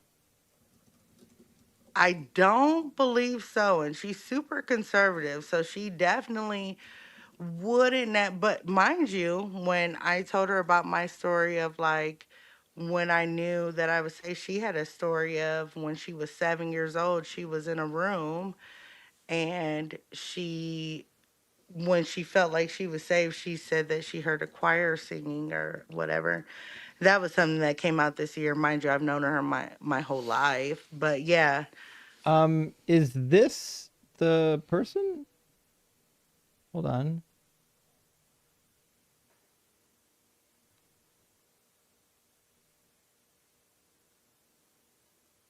You recognize that face? I can't see You where can't. would the face be. I'm only now like in the invite.cam thing. It'd be above So I'm your. not It should be above your head. You should see a preview of the screen that you're on. okay. Oh, I You had don't to see it? exit out. I think no. Hadassah is white. I'm Okay, it's mixed. So thank Okay, Hadassah okay. God. is my It's Okay, not the same mom's. different Hadassah. Hadassah. Yeah, That's Hadassah is my, and I would be very surprised if she was on anything. She's Yeah. homeschooled, like her husband is like in the military. There, she homeschools her children. Like I'd be But very surprised. to sum up, Nina, the word Hmm. for grace in Hebrew is chen. We don't have. I'm not aware of any. I've read the Hebrew Bible several times, and I'm not aware of any time in which the daughter of Zion is a reference to a person and not to the city. I think if the important thing is, are you able to derive this interpretation that you're bringing from reading what the scripture plainly says, or are you having to read into it something that's not plainly there? Well, for me in my personal life, I feel like it's plainly there with what I read. However, I'm reading a translation of translations of whatever. But to the point where I read it, and I'm a paralegal. I'm not like this kook, like I literally, when I was 19, and mind you, seventh in my class, like I'm not like a dumb person. And this is not anything that I tried to do. I literally read it and it brought me to tears because it was so similar. And one, I understand for you guys that's not like definitive proof. And but this is what I will ask you guys. So if, because mind you, daughter of Zion, if she's attributed to the bride, which she is she not attributed to the bride of Christ? Sometimes when we talk about Bat Zion or Jerusalem in the Hebrew Bible, sometimes it's a reference to the city, but sometimes it's used metaphorically to refer to the entirety of the nation of Israel. And sometimes the Jerusalem is referred to as being the bride of Yahweh, but it's because Mm-hmm. the people as a whole are married to Yeah. God in the Hebrew Bible. And I understand all of those things. And I agree wholeheartedly with what you said. It is definitely a very distinctive interpretation, and it's real. I do believe that that is what they're interpreting. However, so the bride of Christ, if we're going off of scripture alone, so then with what Jesus is saying is that the bride will come, or not come, but he will come back for this bride or whatever, which represents a group of people and represents a city. Let's take what I said out of Well, the in the equation. Hebrew Bible, the Old Testament, it referenced the city. In the New Testament, they changed things up a bit, so it's not a reference to the earthly Jerusalem, but a reference to just the collection of Christian believers. Of believers. And mind you, Christian wasn't a word then, so they weren't referencing Christian Well, believers. They were just, it was a word in the first century. They had the Greek word Christianos, which meant follower of Christ. well, that adding means that it wasn't there initially. So I'm just saying when Jesus was there, and I'm not saying one, you guys are, and I'm just talking like dialogue, because none of this means I don't respect what you're saying. None of this doesn't, and none of this doesn't mean that I necessarily, I'm going to come off of here and like, oh, these people were stupid because they didn't indulge me. None of that is the case. You guys are very intelligent. Your words are very learned, and you know more in this aspect than I do necessarily. However, I have been looking and experiencing, because for the first references, do you believe in God? I believe that the creator, and I also believe that this actually goes to a certain extent across at this time across religions. I believe that the creator is the creator, and there is a creator that set things in motion that were going to happen. Now, do I believe that the Nina, Israelite, like the old, oh, can I ask you a sorry. question? Yes. In the prophecy about the daughter of Zion, what do you think is being predicted for the future? The daughter of Zion, well, that is who Jesus is going to be coming back for. But the daughter of Zion, Jerusalem, is so, and there's facets to it. So in one facet, Well, Jerusalem is going to be rebuilt. The temple is going to be rebuilt. There is Correct. that prophecy I'm of curious like that. as to how it Okay. relates to you.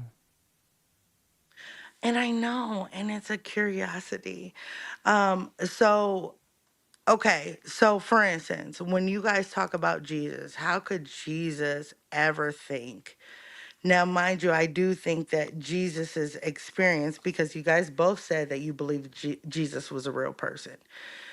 Wouldn't it have been Jesus like thinking of his life and reading these different scriptures and maybe thinking like, oh shit, that fits. Like, Well, oh, you know what I mean? it's I mean, I'm just possible. saying. I'm just We saying don't. a Yeah. possibility. we I don't don't really mean it. know much Stop of it. anything. We don't really know No, No, much of anything I about agree the with Nina on historical this. Jesus. 100%, I agree with Nina on this. like It's you're quite reading possible that things and he you're would have like, read oh himself into the shit. Bible. Now, Yep. mind you, think about this. What are the chances that a girl in 2025 in America, brought up in the hood, brought up but still has this crazy story, what are the chances that I could even think that it was even possible? And mind you, I really don't want to think that it's possible. I really don't want to. I have literally, like, because I do have a faith, and now I'm learning different things, and I don't even want to believe that it's possible. And I don't mean that if you guys agree with anything that it's going to put me on a crazy path, because mind you, I'm still going to have to go to work in the morning. I still have kids. I still have a husband. I still have two cats. If you could see, they're right here with me. I'm still going to smoke a cigarette. Nina, I'm did I ever not tell you that super I'm from the hood as well? But Well, you know what? With the it's way a you drank that it's drink this it's and a the slightly way, different hood though. oh, what? Shut up. That I do see I that. You're an idiot. I I grew up in the smallest, tiniest town in the middle of nowhere. It was like white crackers on a paper plate in a snowstorm. We Well, didn't have now any I fun. actually, yeah, well, you know what? You are still a very intelligent, thought provoking. At the end of the day, critical thinking is a huge thing.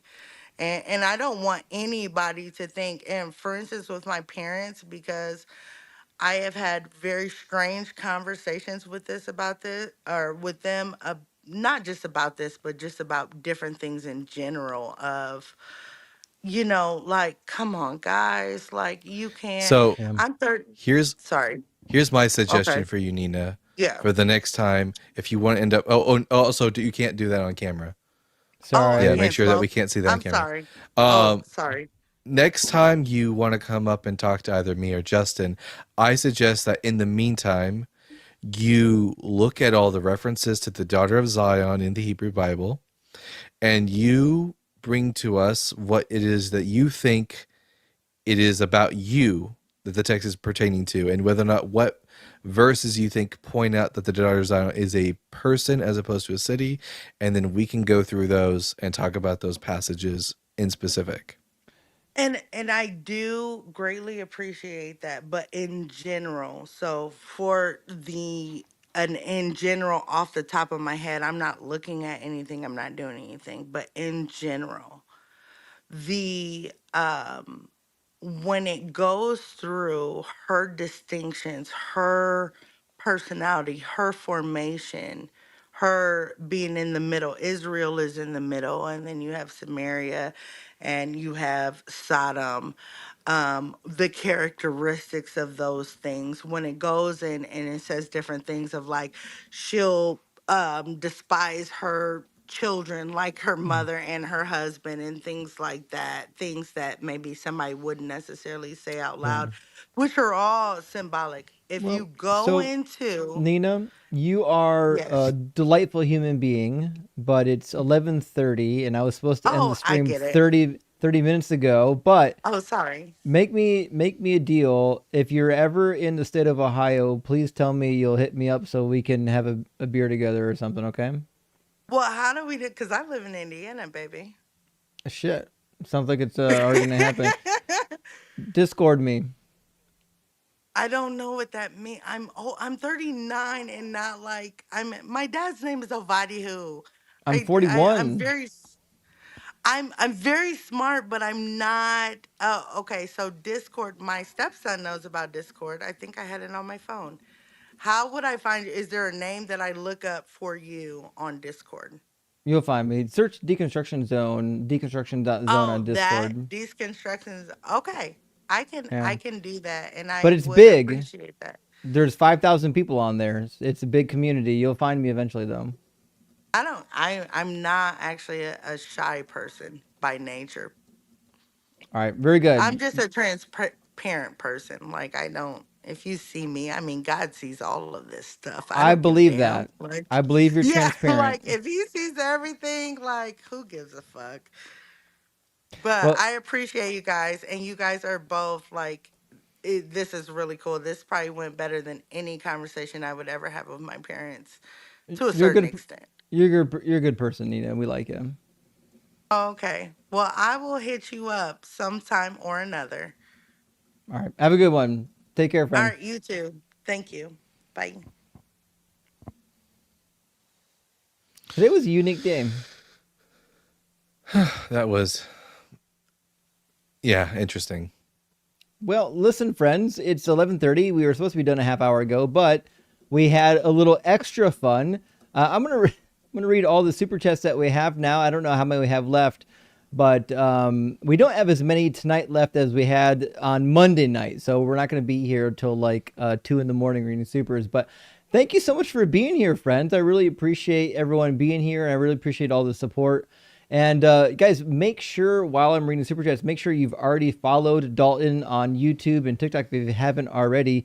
And he's got his link tree up now. If you want to send support to Dalton, you can send directly to Dalton. You can send him support for his work in this community and help him get his setup. He's got a computer coming, but he still needs a monitor, keyboard, mouse, and some other peripherals so that he can stream. Once he gets everything set up, I'll walk through the setup with him so he can get them on YouTube. Do I need a separate, like a camera as well? Probably. Gotta get a All right. webcam. And there's one that I would definitely recommend. It's the one that I'm using right now for my vertical stream. I've got one for the horizontal, one for the vertical. That's a whole nother thing. You don't have to worry about that. But would definitely recommend this particular camera only because it works well in good light and in dim light, which means it doesn't matter what your surroundings are. It'll capture you pretty clean. So you should be all right. Let me grab some super chats. So Squid Pope, thank you so much for the $2 super chat. Says Jesus is a lich. He does magic. Well, that may be the case. In fact, I really, if you haven't read any of the writings of Celsus, please do. He was one of my favorite early critics that accuses Jesus of doing magic, and he does it so funny. He has a good, like a humorous way of mentioning it. I really think everyone should read the True Doctrine by Celsus. Pat says, what's for chow tonight? Cookout, Justin? Well, I had chicken earlier, and it looks like we had a little bit more chicken during the stream, but it was definitely burnt to a crisp. And Wolfman says, Dalton is wrong. Jesus is a lich, not a vampire. Oh, okay. I was about to go to war with somebody. Well, I don't know what a lich is, so I have no input on this. Oh, a lich is like a necromancer who uses their magic in order to perpetuate their own life and come back from the dead and be immortal.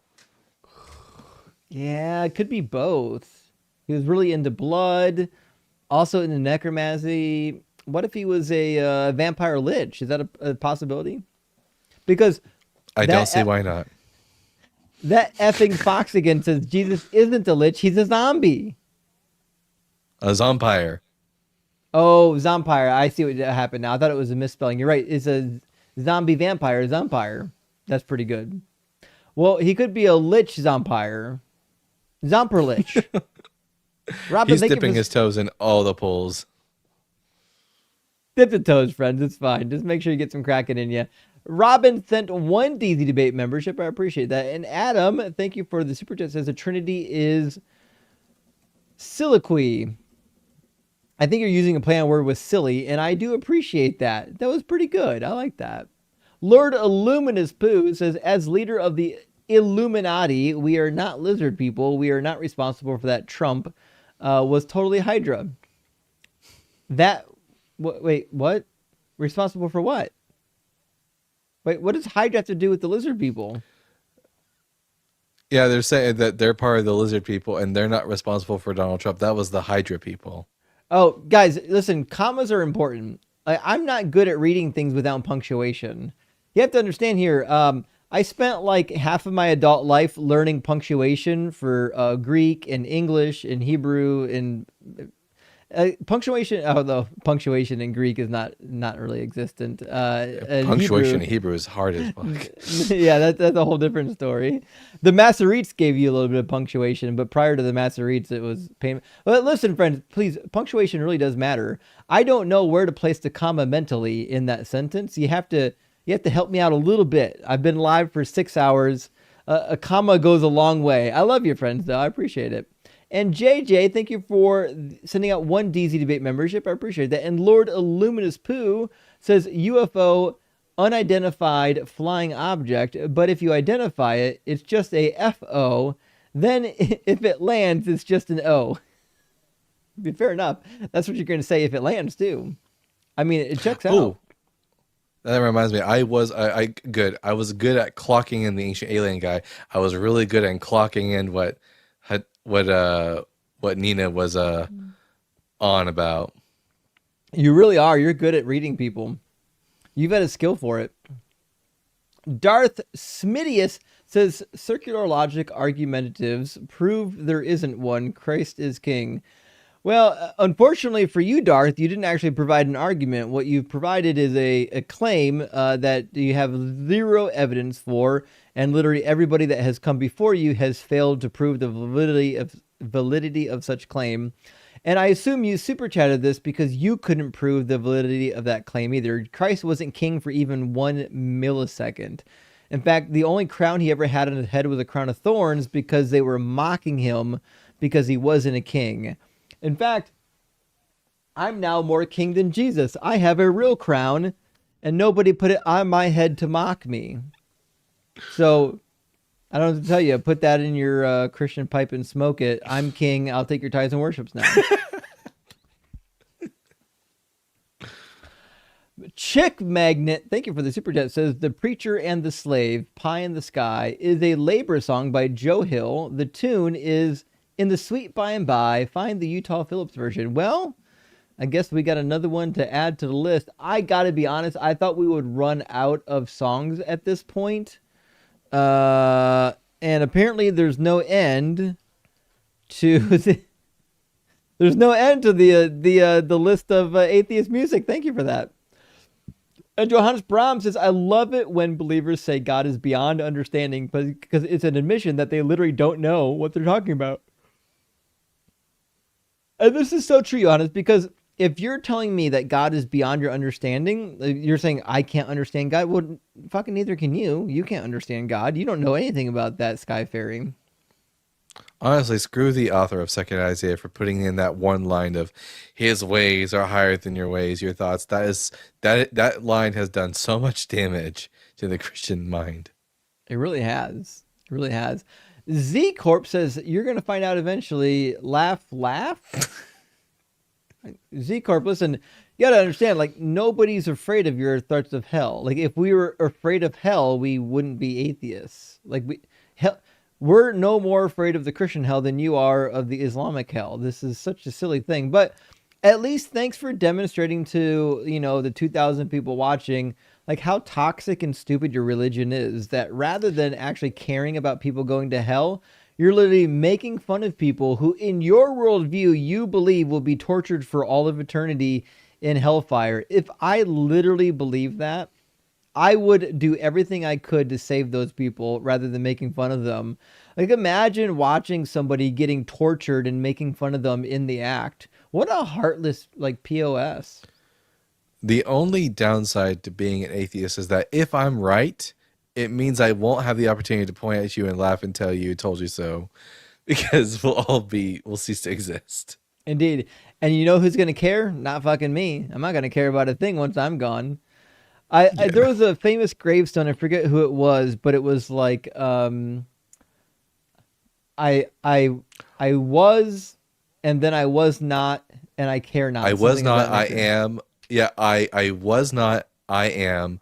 I am no longer, who cares? And that was, I don't remember the name, but there was a certain philosophy among the Romans where they were basically nihilists in the ancient world. And it did not believe in the afterlife. And I think Bart Ehrman talks about this specifically in his book on heaven and hell, a history of the afterlife. Really good, interesting philosophy. Well, it's one of the reasons too why the Romans not they didn't bury, but they cremated the dead. They didn't bury their dead typically unless they were like criminals, threw them in a mass grave. If you were a normal human being, they just cremated you because like your body wasn't going to resurrect. What are you talking about? You're done. But also, last thing I'll say is Z Corp. It's YOU apostrophe RE. You are gonna find out eventually, but I mean, I can't expect you guys to know how to spell on top of everything else. Chris says I didn't pay my exorcist, so I got repossessed. That's good. That's good. That's. I think you get one of these. That was good.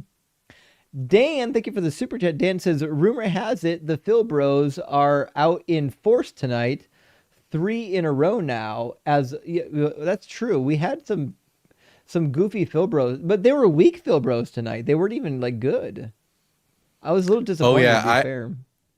I started doing a pre-show before your show, like an hour before you go live. I started doing a pre-show. I had a Phil Bro come in, and basically I managed to get him to not talk about philosophy and talk about the Bible. Absolutely humbled him. They never know. He basically admitted straight up, I don't really know the Bible. Phil Bros have no idea what's in this book. That's why they engage in the useless philosophy because they think they can bypass all the hard work. But yeah, it's embarrassing.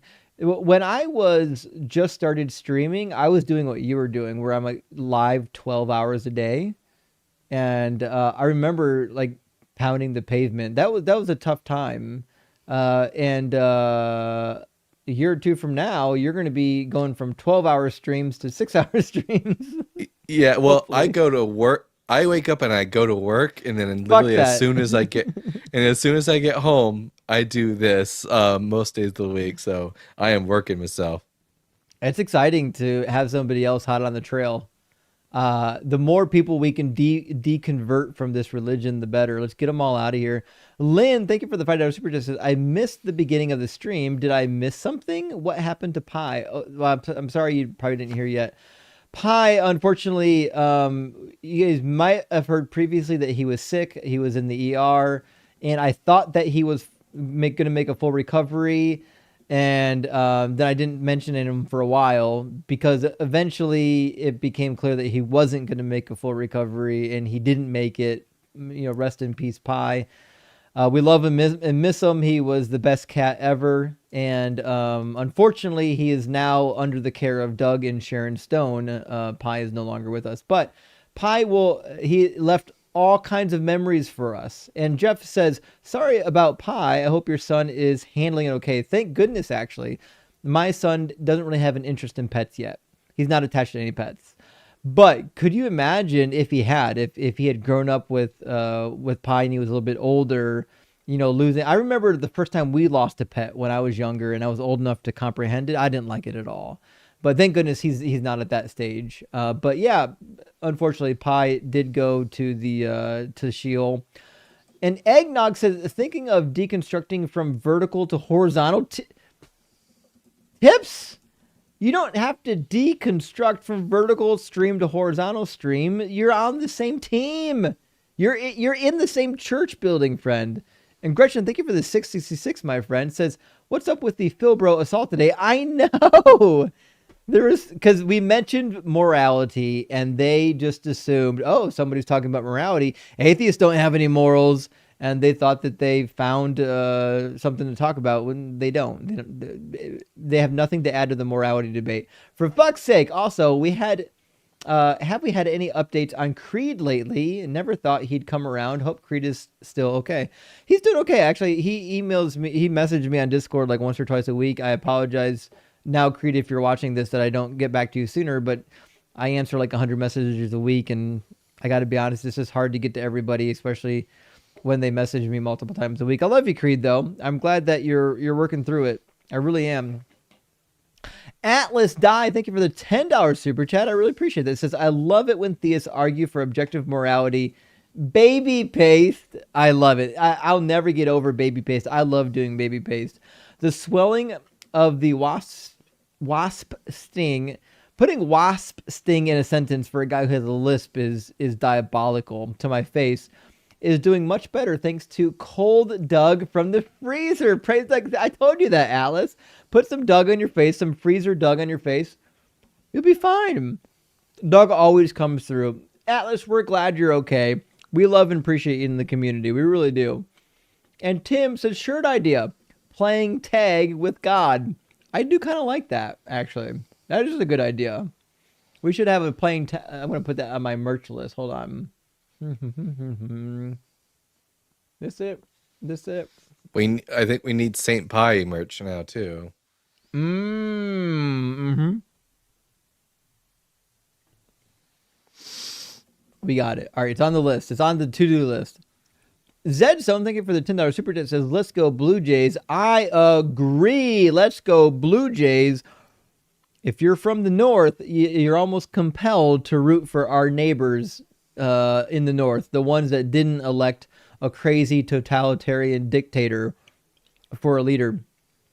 Cascade, thank you for the $5 super chat. Says, what if we introduced the "your religion cannot survive without indoctrination" topic? That's an interesting idea for a topic. Your religion cannot survive without indoctrination. It's a little bit wordy. We can probably shorten it down. We could do something like your religion is brain rot. I don't know, something like that. I'm sure we can find a way to center on religion. The reason why I do this topic so much, which is your God is imaginary, is because it's a pretty wide umbrella. And so anybody who believes in a God will call in. It maximizes the amount of callers that we get. That being said, that wasn't always the case. When I first started streaming, the TikTok algorithm was different. If you did a stream like the Bible supports slavery or the Bible is misogynistic or something like that, if you did a really niche topic but that was really aggressive, TikTok, it would blow up like crazy. It's just not the same anymore. The algorithm's different. I'm dual streaming now. It seems like these broad topics bring in more people so you don't run out of people to talk to. And got to be honest, when you're doing these live streams for 6 hours, the bane of the existence is when you don't have people to talk to. Nobody wants to have dead airspace. It's one of the problems right now with like the atheist experience and the line. We can't get enough calls to keep anything going because we're only streaming to one location. That's why I stream 2 different YouTube streams and another stream to TikTok, because it guarantees that we get callers rather than having to fill dead airspace or having to talk to other atheists to fill time. You know what I mean? Dr. Joe, thank you for the super chat. Says, here's $10, even though you should pay us to stick around and listen to Rob. Listen, I agree, Dr. Joe. You won't get any dissent from me. Rob is so unbearable. We should have to pay the audience to sit through it. I won't take him ever again, Dr. Joe. He's done. We're never talking to Rob again.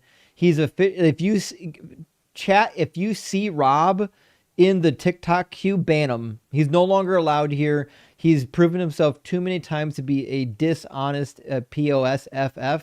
He's done here. We're not going to talk to him a 6th, 3rd, 7th, or an 8th time. No more. And Pokey, thank you for the $5 super chat, says, we had to put our grumpy old man cat down tonight. I'm sorry to hear that. So I'm deep in the feels with you, Justin. Rumble and Pie were the best boys and are resting in peace. I agree. Rumble and Pie were the best boys. You get used to it. Like I get used to my morning ritual. For those who don't know, my morning ritual is coffee and reading and petting the cat. That was my morning ritual. It used to be that plus taking the dog out for a walk. And Pie went for a walk with us. That's how good Pie was.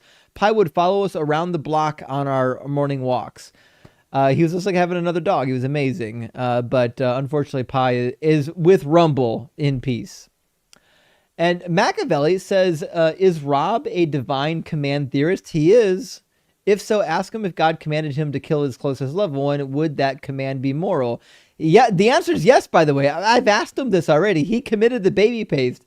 But I watched the Rob video on my main channel. I don't know if it's posted on DZ Debates. I can repost it on DZ Debates. Rob committed to having his wife raped if he committed adultery, and he committed to making baby paste. He's a POSFF. Shocker. Who's surprised by that, right? No one's surprised. No. And Matt Rock says, wait, can Rob not intuit that Absalom was non-consensual? Guess morals aren't written on his heart.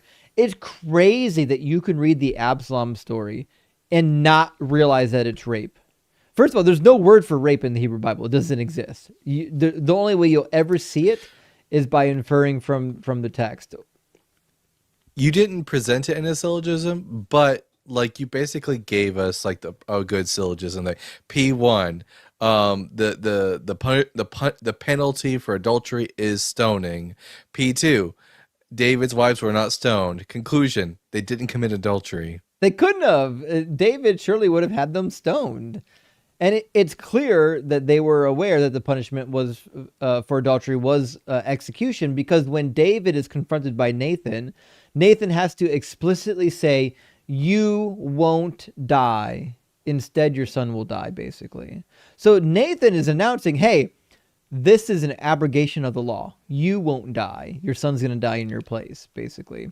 So, like, they knew, theoretically, when that story was written, that there was some kind of a law code that entailed death. And the wives didn't get it. They were not punished. They were not given death. They weren't punished at all. There was no punishment ever given to the women. They were given their own household to live in. And they just didn't have sexual relations with David anymore because they were defiled, which is in keeping with the law. In Deuteronomy 24, what happens if you divorce a woman and she sleeps with somebody else? She can't come back to you because now she's defiled. You would be defiling your own bed, which is, last thing I'll say about that, which is actually kind of funny, because David himself breaks this law with only one of his wives. He kept the law, except for one wife. With Michal, she was given to another man early on. Saul didn't like what David was up to, gave his wife to another man. They were married for 13 years, had like 5 children together. And then later, once David was in charge, David said, I want my fucking wife back. Give me Michal. And he took Michal and her children. But we don't know. We don't know if they ever actually consummated their marriage beforehand. If they didn't consummate the marriage beforehand, it's possible that she didn't actually defile the marriage bed when David took her back. I don't know. It's messy. It's a messy situation. But the reality is there's no reason to believe that the women committed consensual adultery. That's fucking insane. Douglas says, Shale 524 through 25. Doug, rock hard for Doug. Spoke standing, lying vertically or horizontally. I will bless you with my stalagmite in any position equally for infinity. I like this. This touches a lot of notes, including a little bit of a innuendo. I really do appreciate that. Anytime you can put an innuendo into a super chat, I'm all game for it. Dr. Fudge, speaking of the devil, thank you for the $10 super chat, says, it didn't say they didn't consent. It didn't say they consented either, dingus. Oh, that's a good word. I haven't heard that in a while. Also, sorry to hear about Pi. I was destroyed for a week when my childhood cats had to go. Yeah, listen, if you love pets, and guys, you guys know I love dogs, cats, and babies. This is my trinity: dogs, cats, babies. Those are the things I love. And it hurts you when you lose a pet and you really love pets. I can't imagine what people go through when they lose a child. I would lose my mind. You'd never see me again. I would disappear into the night. You'd probably figure out what the fuck happened to Justin. I don't know how people live through that. But I can tolerate losing a pet. Dr. Fudge says, oh yes, I just read that. Thank you, Dr. Fudge. P.S. says Mike Winger had the biggest goalpost shift last Friday. Errors in the Bible don't affect theology. Doesn't he hold to inerrancy? So that's a good point, because there's two ways you can look at inerrancy. The Chicago inerrancy statement is kind of clear, but not entirely clear. But typically Protestants would hold to inerrant in everything that it says. Catholics hold to inerrancy, but they don't, and Orthodox too, but they don't believe in inerrant in everything that it says. They shift the goalposts. They say it's inerrant in everything that it teaches, meaning theological. Pertaining to faith and morals. Gotcha, exactly. Yeah. So if you're not Protestant, you can hold to inerrancy a little easier because you can say, well, it's not important to the theology. The theology is this thing that's inerrant. It's kind of like how they do papal infallibility, but the Pope is only infallible when he's making an actual promulgation from God. He's not infallible in any other area of life. So they have like these carve outs. Now, Mike Winger's a Protestant. So I don't know if he is leaning towards the Catholic version of inerrancy or not, but I know enough about Mike to know that I think Mike is not a dishonest apologist. I think Mike truly believes the nonsense that he speaks. If I ever talk to Mike, I feel like we would have a cordial conversation. Obviously, we would never find any agreement. We wouldn't agree on anything. But I do think of among the apologists, Mike Winger, I think has good intentions. I don't think he's out here trying to lie to people. We have plenty of apologists trying to do that. I don't think Mike Winger is one of them. I just vehemently disagree with all of his positions. What are you going to do? Lee here says, so upset to learn Sharon is not a rock. What is our apologetic excuse, please? Well, she is a rock. She's petrified wood. She's made of calcium. Calcium is what lime is made from, essentially, isn't it? I think so. Yeah, I think I could limestone be is wrong. made from calcium, is it not? As far as I can tell, Sharon is in fact a stone. The co-redemptrix of salvation, friends. And Snipnut says, I'm glad the schism is finally over. It is, and all have accepted truth of the... Snipnut! That is not true. We have not Oh my accepted the gosh. truth of vertical supremacy. Both streams are equally valid, friend. There's no schism. And Migomaz says, how you doing, compadre? I think you mean compadre? Compadre. Well, listen, I'm pretty sure he compadre. meant compadre. I think you meant compadre. Well, Migomons, we're doing well. We're glad you're doing well. And thanks for supporting the channel. And also, he corrected. We got it. Migomon says compadre. We knew that's what you meant. Well, thank you for letting us know. I really do appreciate it when somebody mistypes a chat and then corrects it, because it lets me know that maybe I'm not crazy. Maybe they just mistyped it, because sometimes it's hard to know the difference. And Jammin' J says, Doug is hard like Fe or iron. Fe is the abbreviation for iron. I hear Sharon prefers WXD. What is the element W?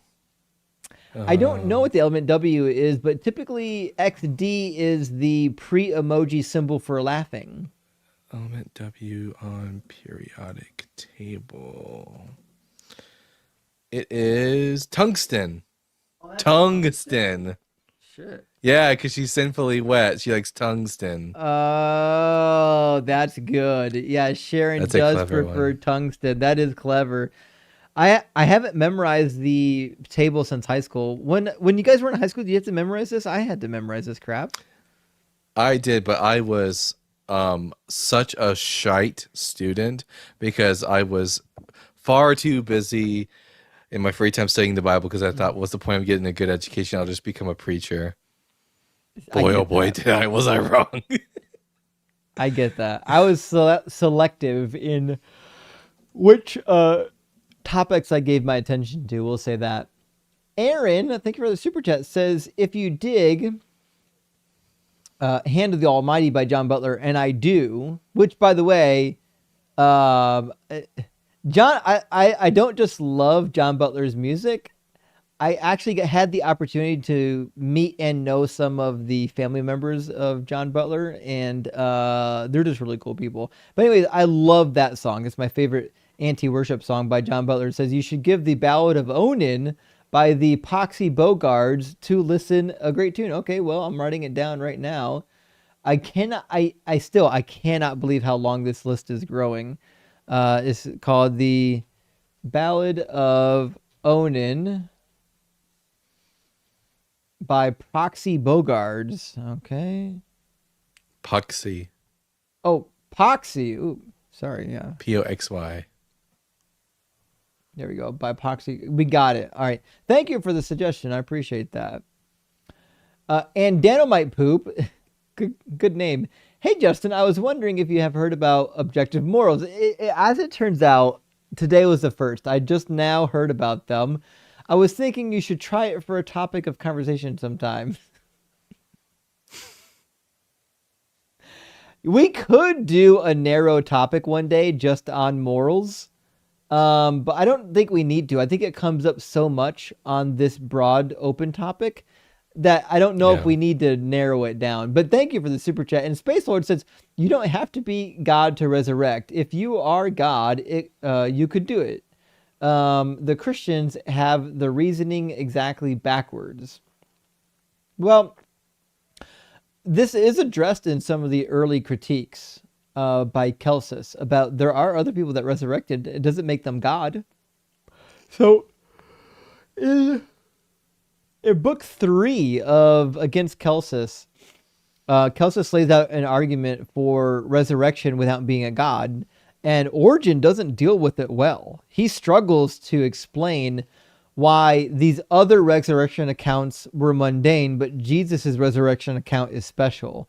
And again, it just comes down to Jesus is more meaningful. So, for example, in book 3, like all the way in like chapter 20 plus, he says like, well, nothing was accomplished. When Aristeus rose from the dead and appeared to many, there was no accomplishment. They just put a statue of him next to Apollo. Nothing was accomplished. But when Jesus died and raised, he accomplished the cleansing the sin of all mankind, right? So he's like trying to rationalize, like, well, multiple people will certainly have resurrected according to the record, but Jesus is the only resurrection that actually did anything. I'm like, motherfucker, that's your mythology. I feel like after as often as you reference him, I need to read Contra Celsus. Dude, I gotta be honest.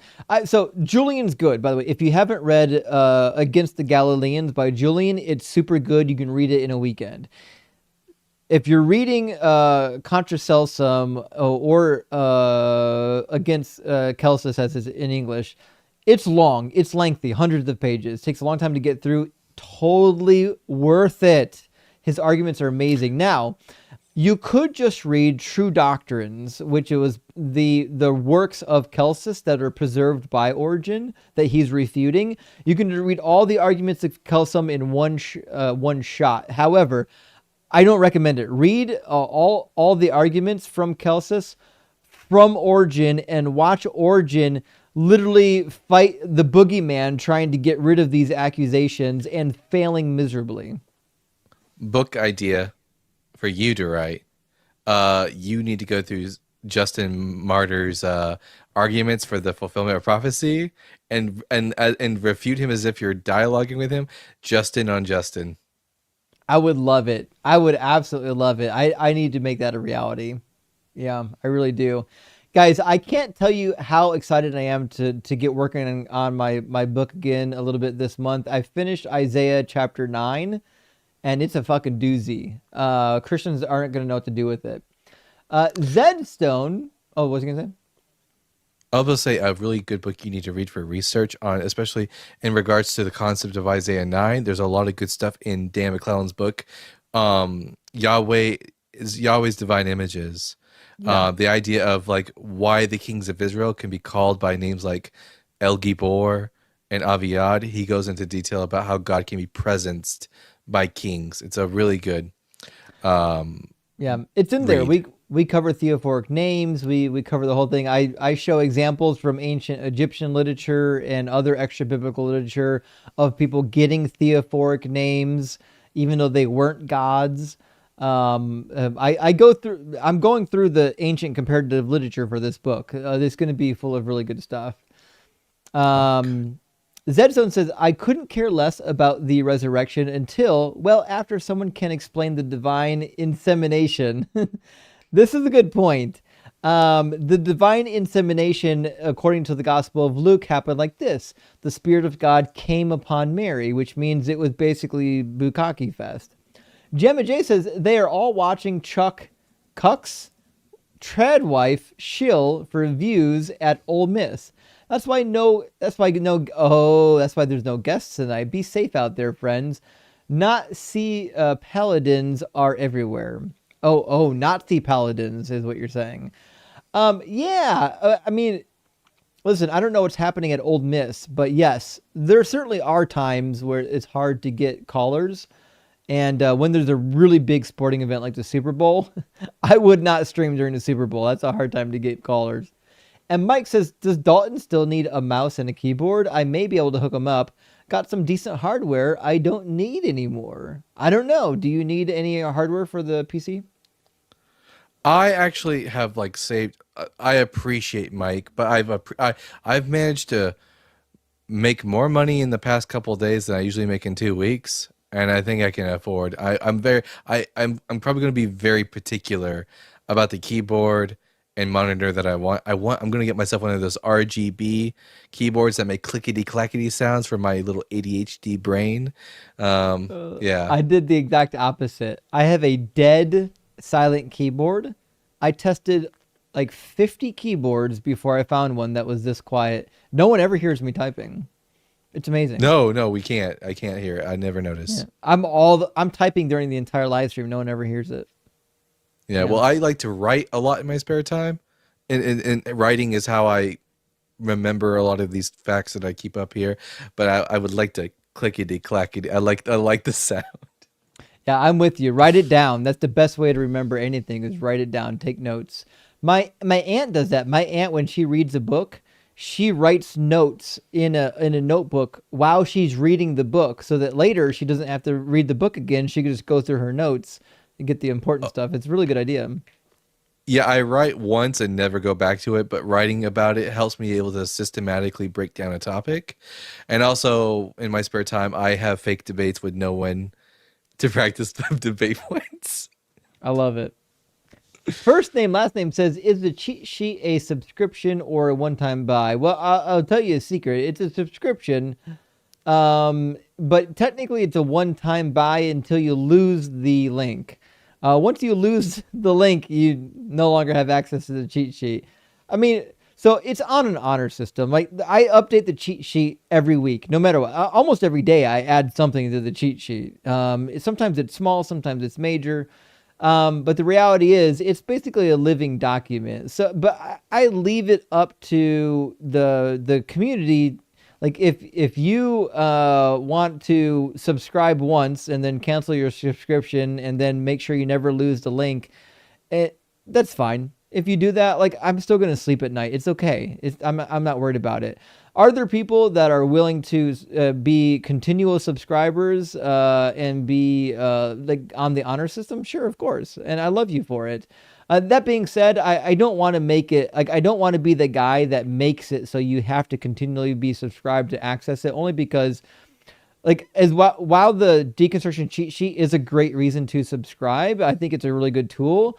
I'm more concerned, like, guys, my goal with this channel is not to make money off the cheat sheet. My goal with this channel is to deconvert people from toxic religions. And the more people get the data that they need to assist with that, I'm happy. So if there's like a percentage of people out there that will just get a membership and then immediately cancel it just so they can get the cheat sheet, like, that's just something I'm willing to live with. I get it. I'm okay with that. I'm not going to cry about it because we're still accomplishing the goal. You know what I mean?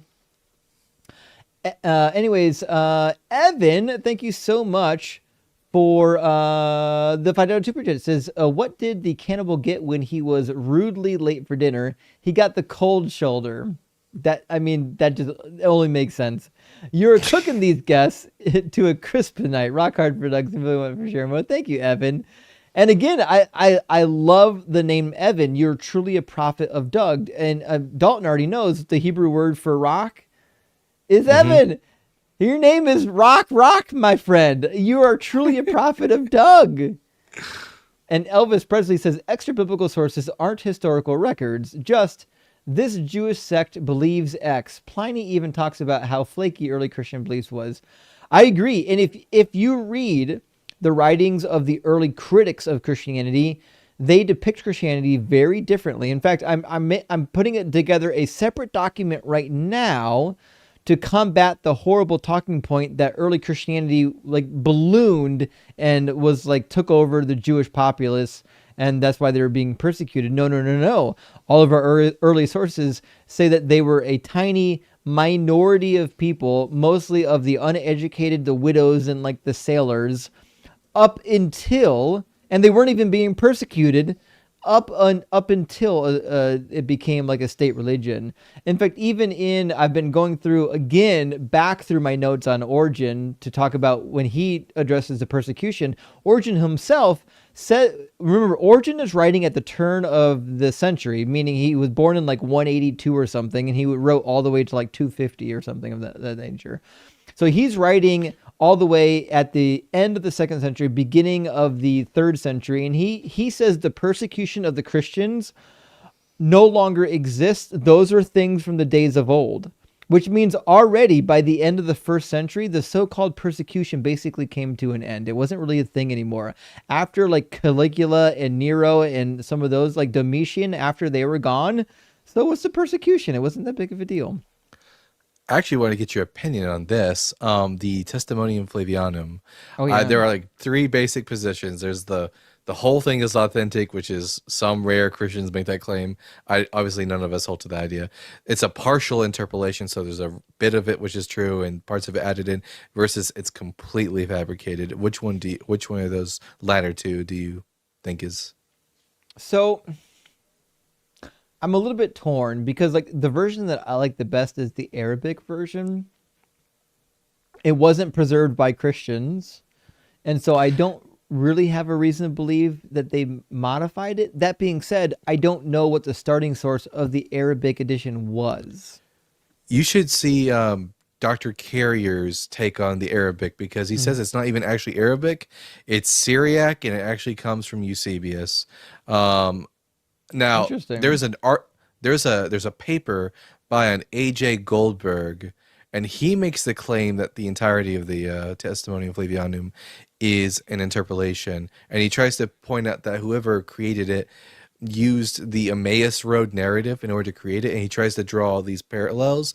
Now, I don't know how I feel about the paper, because I don't know if these parallels are a bit contrived or not. So I think I need like a second eyes on it, basically. So I'm definitely sympathetic to the idea that the entire thing is an interpolation. Here's why. I know enough about biblical textual criticism to know that if you have a story that reads way better with this one paragraph completely removed, that one paragraph probably was never there to begin with. You can tell just by what it breaks the flow of the narrative that, oh, this was a comment that somebody added in much later, and the verbiage is different, the language is different. And so I read quite some time ago now, it's probably been 10 or 15 years, somebody was suggesting that it reads better with that testimonium out of it. And I do agree. If you remove the testimonium entirely, it reads way better with the testimony out of it. Yeah, that's Dr. Carrier makes that point. He says that it reads better without it. He also points out that Origen, who was a huge Josephus nerd and quotes him all the time, never once quotes the Testimonium, which is suspicious. So I'm still on the fence about whether or not the TF is authentic. But I'm currently reading through his book right now, and I'm reading through the primary sources. So I guess I'll let you guys know in 5 months. Yeah, so let me know. I haven't read his book yet. I do have it. Thank you, Denise, by the way. I love you. Thank you for sending me the book. I just haven't read it yet. So, but here's the thing, like, one of the things that I do on this live stream that I don't have to do, but I do it because I think it's effective, is I always try to give as much ground as possible to the Christian.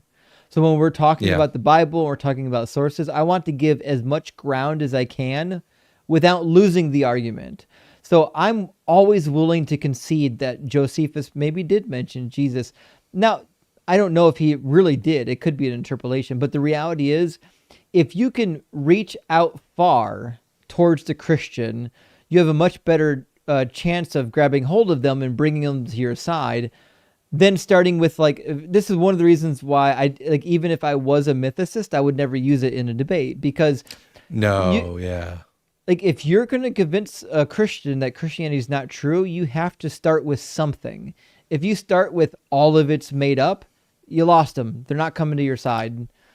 Yeah, even if hypothetically, if I get convinced by reading this text, if I'm going to talk about messianic prophecies, I'm just going to assume he existed for the sake of the argument, because makes it a lot easier.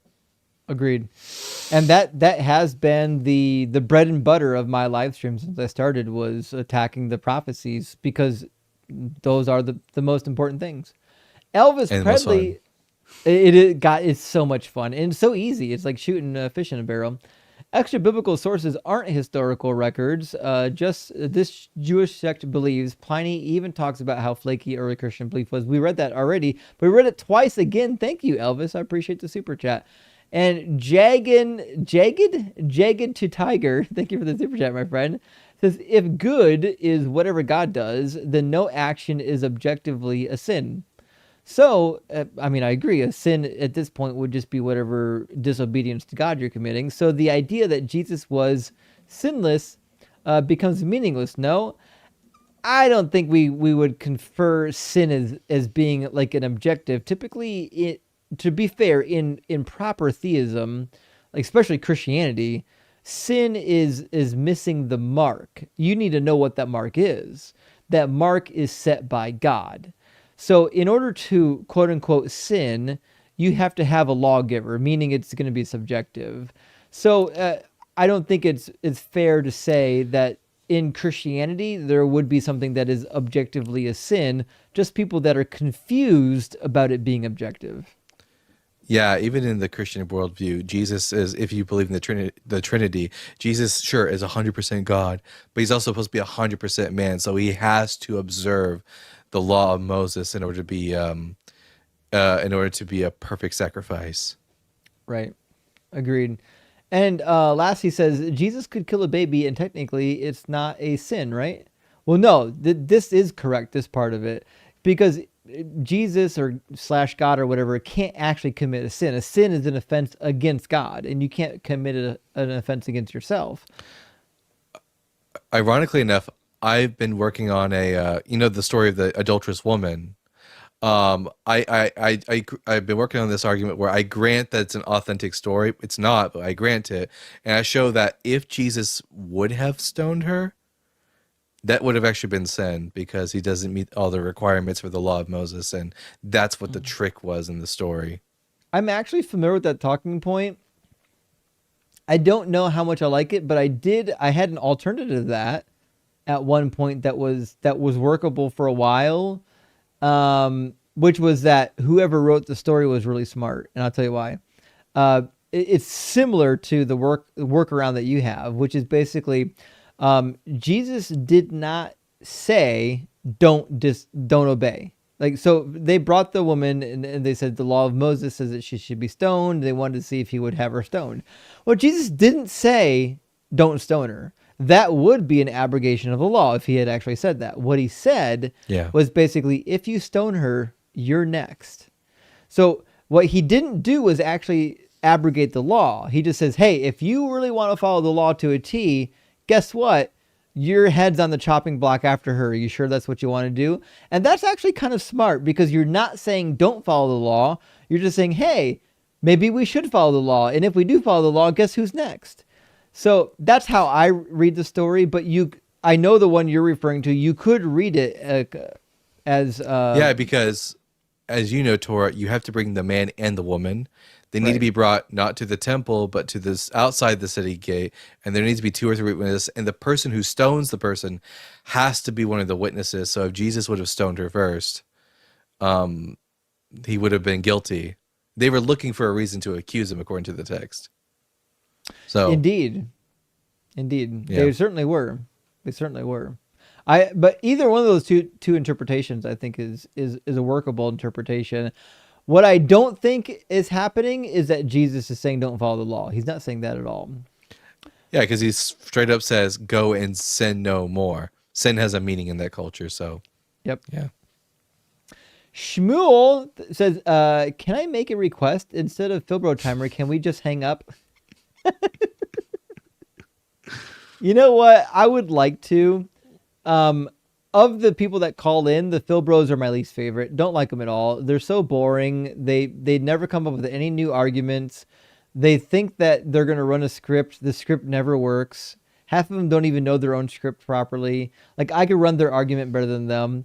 Justin, great name by the way, says, this guy want to argue or is... This is a rough sentence. This guy want to argue or does he just know for sure? No way, this is good faith. Justin, I believe you're probably referring to me? I don't know. Listen, whether you're referring to me or the guest that was up when you sent the super chat, maybe Tristan, I do have some suggestions. You really have to formulate sentences cogently, because when you don't do that, it just reflects poorly on the commenter. And I get it. We're on the internet. People don't like to use punctuation. People don't. They think they can use text language, and sometimes you can get away with that. But you have to use something. Like, complete sentences are a little bit helpful. Anyways, thank you, Justin, for being here. I appreciate that. And Jay says, shake my head. I held my breath, hoping Tristan would wake up. And here's the thing. Tristan was painful for me. I don't know for the rest of the audience. It was hard. I did not like talking to Tristan because I genuinely believe he's a decent young man who has been victimized and poisoned by this religion. His brain has been destroyed because of this religion. Oh, were you if for speaking of things that make you want to blow your brains out, were you there for the conversation I had with Seth on my channel? The guy who kept he made the claim that the name Yahuwah, yeah, I'll post it later, but the phrase Yahuwah means Yah breathes into you. No. And that means in breath.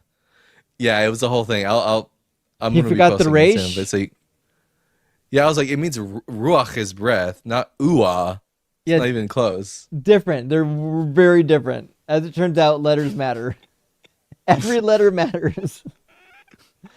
Oh my gosh. 12 Shepherd says, Dalton didn't mean to leave you out. You are extremely intelligent and dedicated to your craft as well. I couldn't agree more.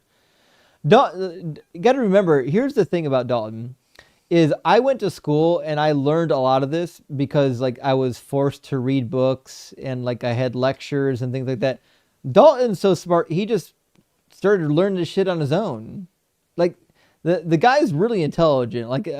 There's a reason why he's up here on stage with me. He's not just some fool. He really put the time and the effort into doing something that most of us probably wouldn't do in our free time, and he deserves all the credit for it. Mike says, Tristan reminds me of younger me. Made me want to cry, man. I know. Yeah, it was hard. Same. I really want Tristan to leave this cult. Era says, we ate from the tree of knowledge, we can judge God. Agreed. According to Genesis 3:22, we can do that. Abraham and Moses did. They even successfully changed his mind at multiple points. Totally agreed. I remember this is one of the earliest theological conversations I ever had with my twin brother. My twin brother was going to school at Liberty University at the time, and I was finishing my engineering degree. And they apparently at school they had finally went over some of these hot topics like Deuteronomy 32, and he was asking me if he thinks that God's mind can change or he can be persuaded. And I mean, the reality is the answer was yes. I remember sitting there thinking to him, because he's asking me the question like it's a trick question. I was like, yeah, of course he changed his mind. It's right there in the text. But at that time, I was like 20, maybe 20 years old. And I forgot that there was other parts of the Bible that said God doesn't change his mind, which is where the gotcha actually was. I didn't know that at the time. I think a really revolutionary moment for me in my deconstruction moment was when the rabbis told me it's okay to argue with God. Yep, they'll fight God in a Denny's parking lot. Sure. Sean says Kim Jong-un punishes future generations for disloyalty. Kim Jong-un is God. This is a fair point. the things that we see in North Korea is what the God does. So, like the heaven that we think of in the Bible is just a celestial North Korea. That's all it is. And good question says squirrel gets it in the face and feels offended. Is its opinion it didn't take the slap? Didn't like the slap. Oh, I'm sorry. It didn't like the slap. I apologize. Man, it's past midnight. My brain's starting to shut down. It is its opinion it didn't like the slap. Well, I would imagine so. Yeah, like if somebody slaps you, your opinion is formulated through your nervous system and eventually gets to your brain, and your brain decides that it doesn't like the slap. Sometimes it's not even conscious. There are things we like and dislike without even thinking about it. And Mike says, vertical is superior to horizontal in lives and smiles. Listen, Mike, I love you, but listen, there's no schism. They're equal. And for people on TikTok right now asking, how could there be two of me? There are, in fact, two of me. And yes, it's as bad as you might think. There are two of me, and we look the same, we sound the same, and we think the same, and it's fucking terrifying. The world didn't need two of me, and yet here we have two of them. Actually, I have I don't know. Do you know who Tom Rabbit is? Yeah, I know Tom Rabbit. Mm-hmm. His voice is my voice. Go back and listen to it. I was actually shocked when someone said, "Are you Tom Rabbit?" I said, "No."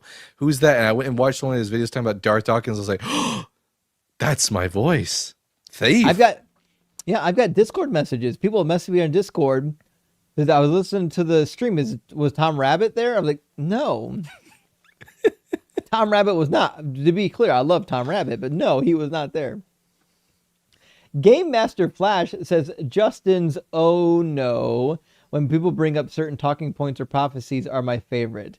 Keep cooking, Justin and Dalton. Rock hard for Doug and Sinfully Wet for Sharon. Well, thank you, Game Master Flash. I appreciate that. And we're gonna cook as much as humanly possible. But you're right.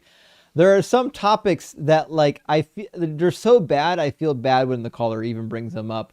Brad says, what's your thoughts on male baby circumcision?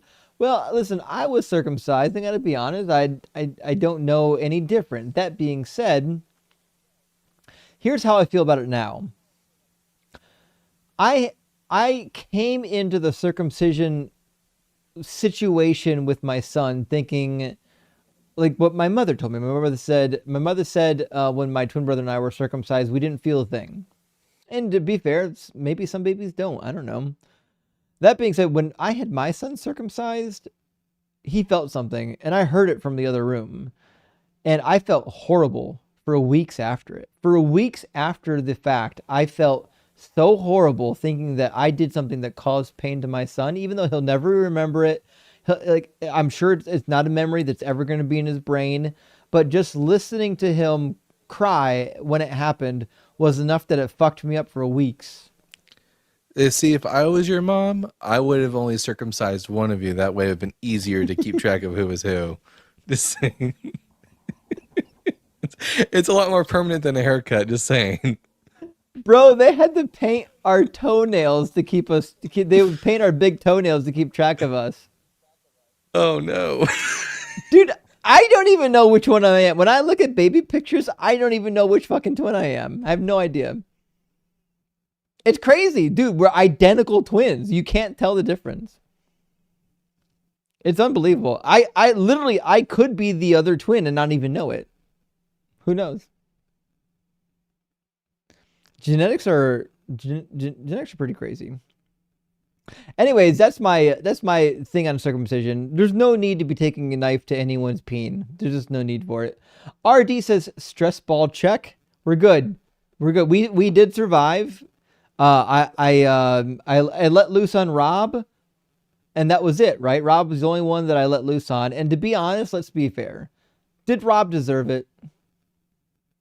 I think Rob. I think so.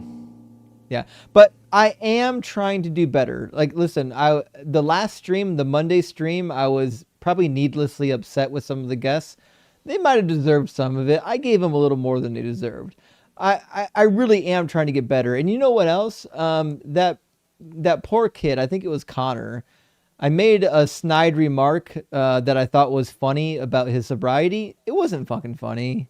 Like, it was funny in the moment. Like, in my family, it would have been funny. But once you step back and realize this is not your family, these are not your people, it's not fucking funny. Like, that was just kind of a rude remark. He's a nice kid. I mean, he did. Yeah.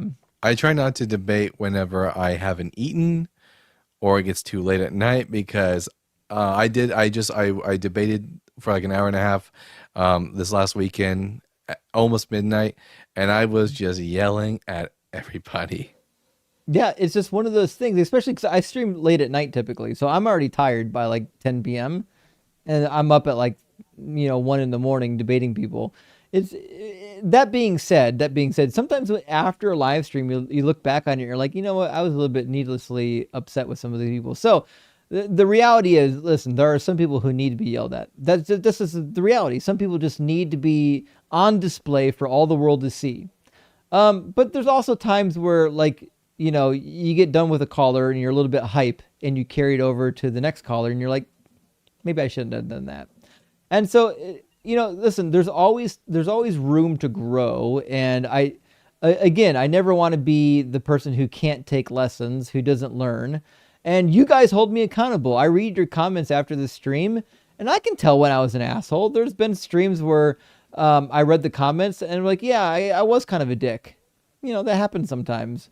And, I can try to get better. Unfortunately, the people that are on the streams, the people that you're like needlessly a little hostile with, you can't go back and apologize to them. They're gone. You know what I mean? So the best you can do is try to do better in the future. And fortunately for me, I've got people in the community that hold me accountable. So hopefully, friends, I do go in the right direction and not the wrong direction. I do read your corrections, by the way. Stress ball. That's why I bought stress balls, by the way. After Monday's stream, I was like, I need a fucking stress ball for these people. Hank says, Nina makes me want to drink again. Listen, Nina does. That being said, Nina's a good egg. She's had her mind poisoned by a cult. I don't know what else to say. She's a good person. She's the type of person that probably, with enough time, could be lured out of the cult. And Design says, the more I listen to Nina, the more I realize just how bad religion has taken advantage of all of us at our most vulnerable. Yes, that's what I'm saying. Like, she's a decent person. My hypothesis, and my friend Ashley and I were talking about this, is that perhaps because Nina said that she grew up speaking and praying in Hebrew, and her father's name was Ovadia, made me wonder if perhaps she was a member of the Black Hebrew Israelites movement, and which they are notorious for reading themselves into the text of the Bible when it's not there. So it made me wonder if maybe she grew up in an environment where that kind of thinking could have given way to this kind of thinking. That was my first thought. My first thought was she's BHI, but she was nice. I didn't want to bring it up. I didn't want to derail the conversation on BHI nonsense because it sounded like she had something else to talk about. But if she had come up and been kind of a prick, then I would have probably derailed it, I think it's more of the men in the BHI who usually come up and start being pricks to people. I agree, actually. Aaron says, by the power of Doug, the ilk of Hadassah have come. Oh my God, listen. Chat. Dude, when she said she had a cousin or a sister named Hadassah, I was holding my breath. Listen, if you don't know, if you're watching this right now and you don't know Hadassah, go to DZ Debates and just type in Hadassah. It's the craziest call you'll ever hear in your life. She's like a cartoon character. Like, you couldn't write a character more Hadassah than Hadassah. I don't know what else to say. Aaron says, damn it, my hopes had my hopes up about Hadassah there. I gotta be honest, I did too. I legitimately, as she was talking, I'm like, oh, no way she's not related to Hadassah. They definitely sound like they could be related. And Gretchen says, Nina thinks Justin is her therapist? What the fuck? Well, listen, she was nice at least, wasn't she? But yes, some people are verbal processors, meaning they have to say it for their brain to process it. I know this because I have an aunt who's a verbal processor. My dad used to say of my aunt, there's not a single thought that's ever gone through her brain that didn't come out of her mouth. And she's a delightful woman, but the reality is she thinks out loud. And some people do that. I don't do that. She was very sweet, and I knew it was a delicate situation, so I tried to be as gentle with her as I possibly could. If she had been another person, I probably would have been a bit more harsh, but she was very sweet. That's why I didn't want to talk, because like he's handling it very well, and I'm like, you had to go get that bottle. I was like, I don't want to come in and be the asshole. And I was like, we just gotta. If anyone wonders what I'm like when I'm not on stream, I spend 90% of my day in complete silence. It's amazing. It's bliss. It's crazy that I make a living talking on the internet when in real life I hardly utter a single word unless I'm forced to. I don't know. Weird. Dr. Fudge, thank you for the $2 super chat, says $2 indulgence for misspelling pie. Sorry, pie. We knew what you meant. And actually, pie was a double meaning. So I named him Pie, one, because all of my animals had nerd names. Also, because when I got him, he was crazy overweight. Like, he was the fattest cat you've ever seen. And I was like, okay, Pie likes to eat. So I named him Pie. And it just fit on both occasions. Same reason why I always have double meaning names. My last dog was named Terabyte. She was a pit bull, but also Terabyte. That's such a good name. So names are important, but yeah, Pie did some indulging before I got him. We'll say that. Mr. Lightning says, "What you drinking?" Exodus 34:7 off the cuff example.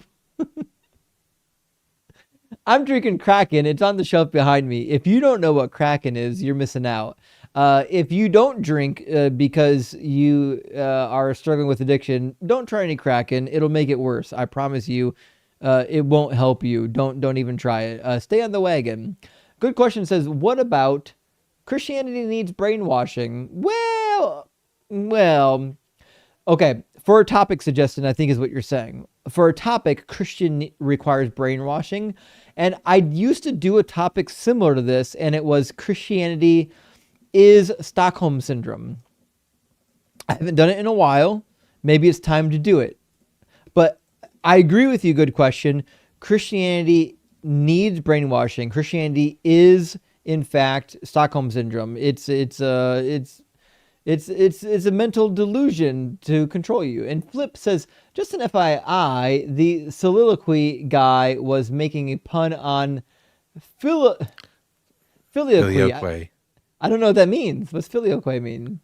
Filioque means and the son. So there's the distinction that was made between that resulted in the 1055 schism was over the phrase he proceeds from the Father, filioque, and the Son, the Holy Spirit.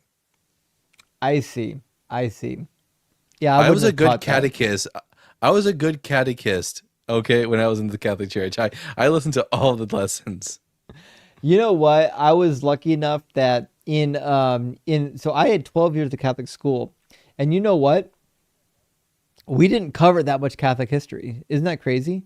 We actually got to read the Bible in Catholic school, which is, you don't expect that for Catholics. I know, isn't that crazy? So like, I remember we read large sections of the Bible in Catholic school. We didn't spend that much time on Catholic history or Catholic doctrine. It was pretty crazy, except for purgatory. We talked a little bit on purgatory because people had questions. As someone who was a Protestant and was moving into Catholicism, I already had the Bible down. So I consumed a lot of Catholic dogma and history and all that kind of stuff.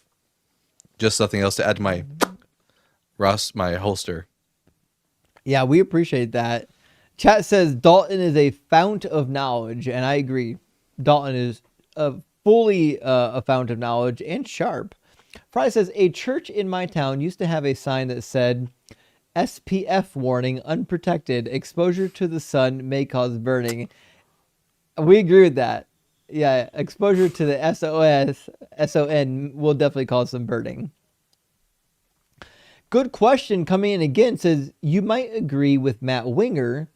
Mike Winger, you mean? In his persecution of Christian sleazy preachers. Well, even when I was a Christian, I wrote a good many articles on sleazy Christian scam preachers. They were the bane of my existence. In fact, I wrote, and I haven't finished, and it's been unfinished for years, a list of hundreds. It's a canonical list of hundreds of preachers and televangelists with fake PhDs. I kept a running list, a living document of Christian ministers with fake PhDs, where they got it from, and how we know that they're fake. And it's on the internet somewhere. Wow. Yeah. I there's nothing I hate more than Christians pretending to have an education when they don't. Listen, you can be like Dalton, you can know a lot of stuff and just let your knowledge shine. Or you can be a know-nothing and claim to have a PhD and trick all your followers into thinking that you know something. Don't do that. Listen, if you you don't need an education, by the way. We've already demonstrated this. You don't have to go to school, but if you feel like school is necessary, then actually do the schooling. Don't pretend. Don't buy a fake PhD online. Good question says you. Oh, sorry, we just read that. Lee here says, okay, I stand correct. Thank goodness, rock hard for Doug. Well, Lee, I don't know what you're corrected on because your super chat was a while ago, a long time ago, so far back, I'm not sure where it's at. It says, okay, so here's the old one. It says, so upset to learn Sharon is Sharon is not a rock. What's our apologetic? Okay, and we covered the apologetic. Sharon is a rock because she's made from calcium, which is so on and so forth, which brings this super chat. Okay, I stand corrected. Thank goodness. Yes, Lee, we're good. No, there's no schism. Don't worry. And HP Lovecat says, have you ever heard of the infancy gospels? Oh yeah, of course. The infancy gospel of James is a popular one. If so, do you think they should be canon? No. I've been loving the content. Keep it up. Okay, so there's a lot of things I think probably should have been canon, like the Epistle of Barnabas, the Book of Enoch. There was one more that I always forget. Shepherd of Hermes. It definitely should be included. That being said, do I think that the infancy gospel should be canonized? Not really. The infancy gospel of James is unique a little bit because there's some doctrines in the infancy gospel of James that were roughly adopted by the early Christians, like the perpetual virginity of Mary. That's in the infancy gospel of James, but also there is a feast day for Saint Anna and Saint Joachim, who are Mary's parents in the infancy gospel of James. Mm-hmm. So I don't know why that's a thing, but you know. So that's the difficulty with the infancy gospel of James, is because there are parts of it that were accepted by the broader Catholic Church. And then there are parts of it that were rejected. So that's the difficulty, is what do you do with canonicity when the people who are in charge of making your canon can't agree on all the points, right? That being said, was it influential in the early church? Yeah. Yeah, the infancy gospel of James was super influential in the early church. That's not to say that the other ones weren't influential, but nothing, I don't think, compared to the infancy gospel of James in terms of their influence. Karo says, one who falls for rage bait has yet to masturbate. Fuck. Well, I fall for rage bait all the time, so that's obviously not true. Oh no. TikTok heard me say the word masturbate and did not take the live down, so I think we're okay. Thank you, Kohodo. I hope you're doing well. Good to hear from your friend. And Enduring Motifs says, Yahweh seems to be a fluid lexeme in the LBA and Iron. So the late Bronze Age and Iron Age. And yes, so there is some fluidity even to how Yahweh is depicted in the late Bronze Age. That's why you get depictions like Yahweh and his Esherah, where he's got the long dingling at the Kuntalet Ajrud site. And you find other notations at the Arad site, if I remember correctly, and the Tel Dan stele. And there's a couple of iterations of Yahweh, not a lot, To be fair, They sometimes they call him Yahoo, just Yahoo. There are, and I think we have evidence in that Egypt, he's called Yahoo. yeah, so we have some ancient Greek texts where they try to transliterate the Tetragrammaton, and sometimes they transliterate as Yahweh for the Sumerians, and sometimes as Yah-O. But we have one version where I think it's I'll have to find the text, but they actually it's Yahweh. Mm-hmm. But yeah, it's a lot of fluidity to its like how they would have pronounced it. There is a Greek manuscript with Yahoo in it in Greek, transliterated into the Greek. Chet and I did some research on this some time ago. Maybe it's time to do an episode on that. It was spelled iota alpha omega, so Yah-O in the Greek. Exactly. Yeah. Interesting artifact though, but yeah, I did trace back the lineage of the phrase Yahoo, and it seems to be coming from the south. It seems to be more of an Egyptian adaptation. In the north, they were more likely to say something akin to Yahweh rather than Yahoo, and I think we can chalk it up to dialects, and that's fine. We can do that. But that's a story for another time. But you can take all the references in the Bible too, of the names, like even like theophoric names, whether they're from the south or the north, and maybe make some decisions on whether or not the north and the south had different dialects for the divine name. William Halo wrote a book in the 90s of like the theophoric names in the Bible and in the other parts of the ancient Near East. William M. Halo. I think he's currently a professor emeritus at Denver Seminary. He's one of the chief editors of the Context of Scripture series. That's a really good book. In most of the archaeological books, like, so for example, see if I got one. There we go. Most of the archaeological textbooks will have name lists for this reason. So this is the Alalakh tablets by D.J. Weissman, which was published in the 50s from a Middle Bronze Age region in Anatolia named Alalakh. And there's a section in the book dedicated to all the names that show up in the tablets, because as it turns out, studying the names of people and where they come from is actually really important in the field of ancient Near Eastern studies and biblical studies, because it helps you to understand how people conceived of their deities. And we have other books too similar to this that show all the coinage. It turns out that the mythology, like the Bible, is not always the best way to know what the cultures believed. Reading names and coins and like contracts, those are actually really much more capable of telling you what was happening in the culture than reading their actual mythology, which has been edited hundreds of years after the fact. Yeah, a lot of that Josiah propaganda coloring the Bible, so it's sometimes hard to suss out what it's actually trying to say. But that's all the fun part of the mystery.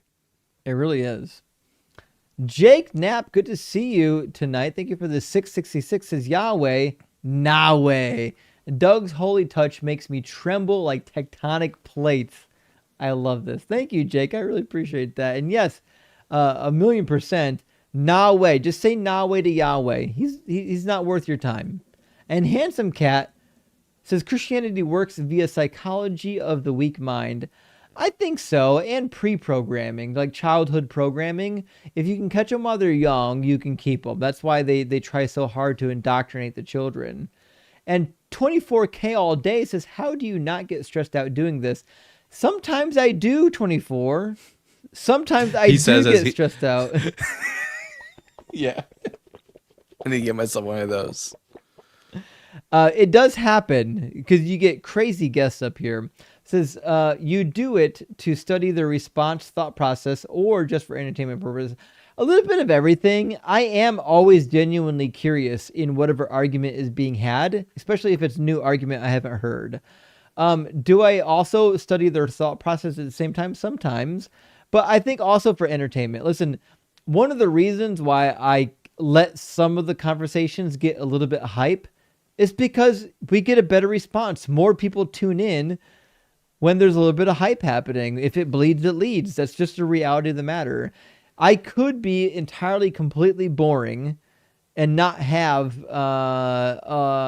people tune in. And some people will still tune in just for the sheer fun of it, watching somebody like say things that are true. But the reality is, this is also an entertainment show. We want people to come away feeling like they watched something fun. It's like going to a boxing match or a basketball game. A science lover, thank you for the 729 THB, says Rock Hard for Doug. Hey, Justin, I'm an atheist and starting to engage with a sibling who is evangelical and believes in prosperity ministries. No. Oof, I grew up in that. Justifying his huge wealth and worldview. Do you have any suggestions for our discussions? Okay, I do. In fact, I wrote an article on this many years ago about the biblical New Testament worldview of wealth.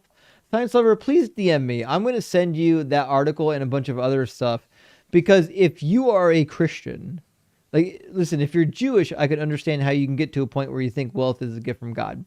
If you're a Christian and you think wealth is good, you have not read the New Testament. In fact, wealth is like the next closest thing to being evil, according to the doctrines of the time period. And even prior to Christianity, there was a huge shift in Judaism that associated obtaining wealth with doing evil. They would say, for example, if you read the writings in the Talmud, there's parts where they talk about the laws of the Torah on theft, and it'll say that a man who steals bread in order to feed his family has done no wrong, because the initial injustice was already done by the fact that there is a poor person in the land that can't feed their family. That's how much, comrade. I mean, but that's how much Judaism had shifted into the time of Jesus, where wealth was considered not a blessing. Wealth was considered a burden, and sometimes even in evil. Whereas in the Bronze Age, or even early Iron Age, wealth would have always been considered a blessing from God. But that wasn't the case once the Babylonian exile came, and then the intertestamental period came. They had a very different view of wealth. Think about how they mention wealth in the Dead Sea Scrolls. Wealthy people are not counted among the righteous. They're not having a good time. And that's why Jesus says that those who have their wealth get their pleasure now. They won't be receiving this same treatment in the afterlife. Those who are poor will receive the reward in the afterlife. That's why the meek will inherit the earth. The most Christ-like Christian I've ever heard of throughout history, and someone that I thought that I actually admired a lot, and so much so that I wanted to become like him. And as a result, I used to dog on my family's friend from the church who was into prosperity gospel, is Saint Francis of Assisi. That man was actually like very Jesus-like. He gave away everything for the gospel. Yeah, he had a wealthy parents, wealthy background. He'd give it all up to preach to the fucking chipmunks out in the woods. He was a wild dude. That being said, listen, the Catholic and the Orthodox got it right. The wealth is not a blessing. Like, that's why the nuns and the brothers and the priests, that's why they take a vow of poverty, because the wealth is not a blessing from God according to the Christian doctrine. Wealth will only bring you curse. In fact, you might have heard the saying, it's not a sin to have wealth, but it's a sin to die wealthy. And I could agree with that from a Christian standpoint. Listen, you can't always control if you're going to have wealth. You can control whether or not you're going to hoard it and greed it. The earliest Christian community was a socialist community where they gave all their money and their property to the church for the welfare of the church. They had no need of their own that they were worried about. And that's why Jesus says in Matthew chapter 6, says, don't worry about what you eat or what you'll wear. Don't worry about any of these things. Worry only about the kingdom of heaven, and all these things will be added unto you. If you're a Christian, you should not spend 1 minute worrying about your money. Not one. Hell yeah, comrade. Listen, I was Christian socialism is the only way to make sense of the New Testament. There's only one mention in the New Testament that would contradict this. With Paul is writing, I think this is in 2 Corinthians, where he says that those who do not work for their bread shall not eat, referring to those who stopped working because they thought the end of the world was nigh. And they said, no, they can't just not work and then not participate in the community and then feed off the community. If they're part of this community, they have to participate in the community. That's it. The rest of the New Testament treats money like it's a curse. Luke says, I've started pronouncing Yahweh as Yahweh. I mean, you can if you want to. If you know, you know. I don't get it. Yeah, I don't know. Listen, you can pronounce. I think. Are you referring to like oi, like oive, like yaoi? Yaoi. Yaoi. Yaoi. I don't get it. Anyways, Sorry, thank you, Luke, for the super chat. And last super chat from Giovanni Soriano says the writer of Amazing Grace was a slave trade ship captain, traded, sold, and murdered hundreds of thousands of slaves. I'd love your ideas on this. I don't know what you need to know, Giovanni. I mean, there are a lot of people who did horrible things and then found solace in the fact that, shit, I did horrible things. God will still accept me. It's okay. He'll forgive me for anything. Yeah. If I lived a life doing horrible shit, I would love a theology that said, hey, you're evil. Even you, God will accept it. I would love that theology. I'd love to not have any actual fucking accountability for the things that I did in my life. So yes, I'm not shocked whatsoever of the supposed scandalous grace, as they call it, in Christianity for people who have lived horrible, horrible lives. The reality is, if you read the New Testament enough, you'll also discover that people who did those horrible things don't get into heaven. Paul makes this abundantly clear in 1 Corinthians 6. It's also clear in the book of Revelation. There's a whole laundry list of sins that will keep you out of heaven, which means even in Paul's faith alone doctrine, faith alone doesn't always mean faith alone. If you do certain sins, like 1 Corinthians 6:9 lists, you don't get in. If you're a liar, according to Revelation 21, you go to the lake of fire. This is all there is to it. All right. That being said, I think that's our last super chat. Who is live right now that we can go raid? It's 1 a.m. I promised myself I would go to bed an hour ago. You see how well I keep promises to myself. Let's take a look. I got Joel Reeds is alive. Oh yeah, we haven't rated Joel in a hot minute. Let me pull up Joel's account. If you're watching on TikTok, there's only 200 people left. If you're watching on TikTok, you don't know who Joel Reads Bible is, I don't know what to do for you. We're gonna go raid Joel Reads Bible on TikTok, and he should be live on YouTube as well. There's 324 people watching on YouTube. Let me put it on the screen. Joel Reads Bible is the channel. It's one of my favorite channels, by the way. I love this channel. Why can't we get this thing up over 400 people? Let's bump up Joel's live stream. Tell him specifically Doug sent you. Tell him Doug, the Rock of Salvation, sent you. He'll love it. He loves Doug. Doug's his favorite thing ever. Make sure you tell Joel that Doug sent you and that he loves you and that he is the Rock of Salvation. And friends, thank you so much for being here tonight. We had a lot of fun. Also, Dalton, thank you so much for being here and supplying your knowledge with all of us. I'm excited here in the near future for Dalton to get all of his equipment set up and start streaming himself. It should be a lot of fun. And maybe we'll get some crossover streams as well, where me and Joel and some other people can join Dalton's stream in the future. And we get everybody on the stream doing a party. It should be a good time. But listen, anyways. Hell yeah. Friends, thank you so much for being here. I really love and appreciate everybody in the community. Thank you so much for supporting the channel. Thank you for all the members and subscribers and everyone who shared this with your friends. And remember, like, there are people in your life that are deconstructing. You might not know it yet. Sharing this channel with them actually helps. I've recently come into information that like a lot of my family members have finally started watching the channel and are starting to deconstruct. So like you never know who's watching the channel, and the reality is even if people are shy about being in the process of deconstruction, the reality is a lot of people we know are in the process of deconstruction, and watching these debates helps. It helps them to sort out their thoughts. It helps them to think logically through some of the problems. And so we really do appreciate everyone who likes and shares the stream, and join the Discord, friends. It's a good place for a community. And if you need access to a good therapist that specializes in this field, hit me up. I'll connect you with our friend Dr. Joe. She does amazing work. Dalton, any last thoughts?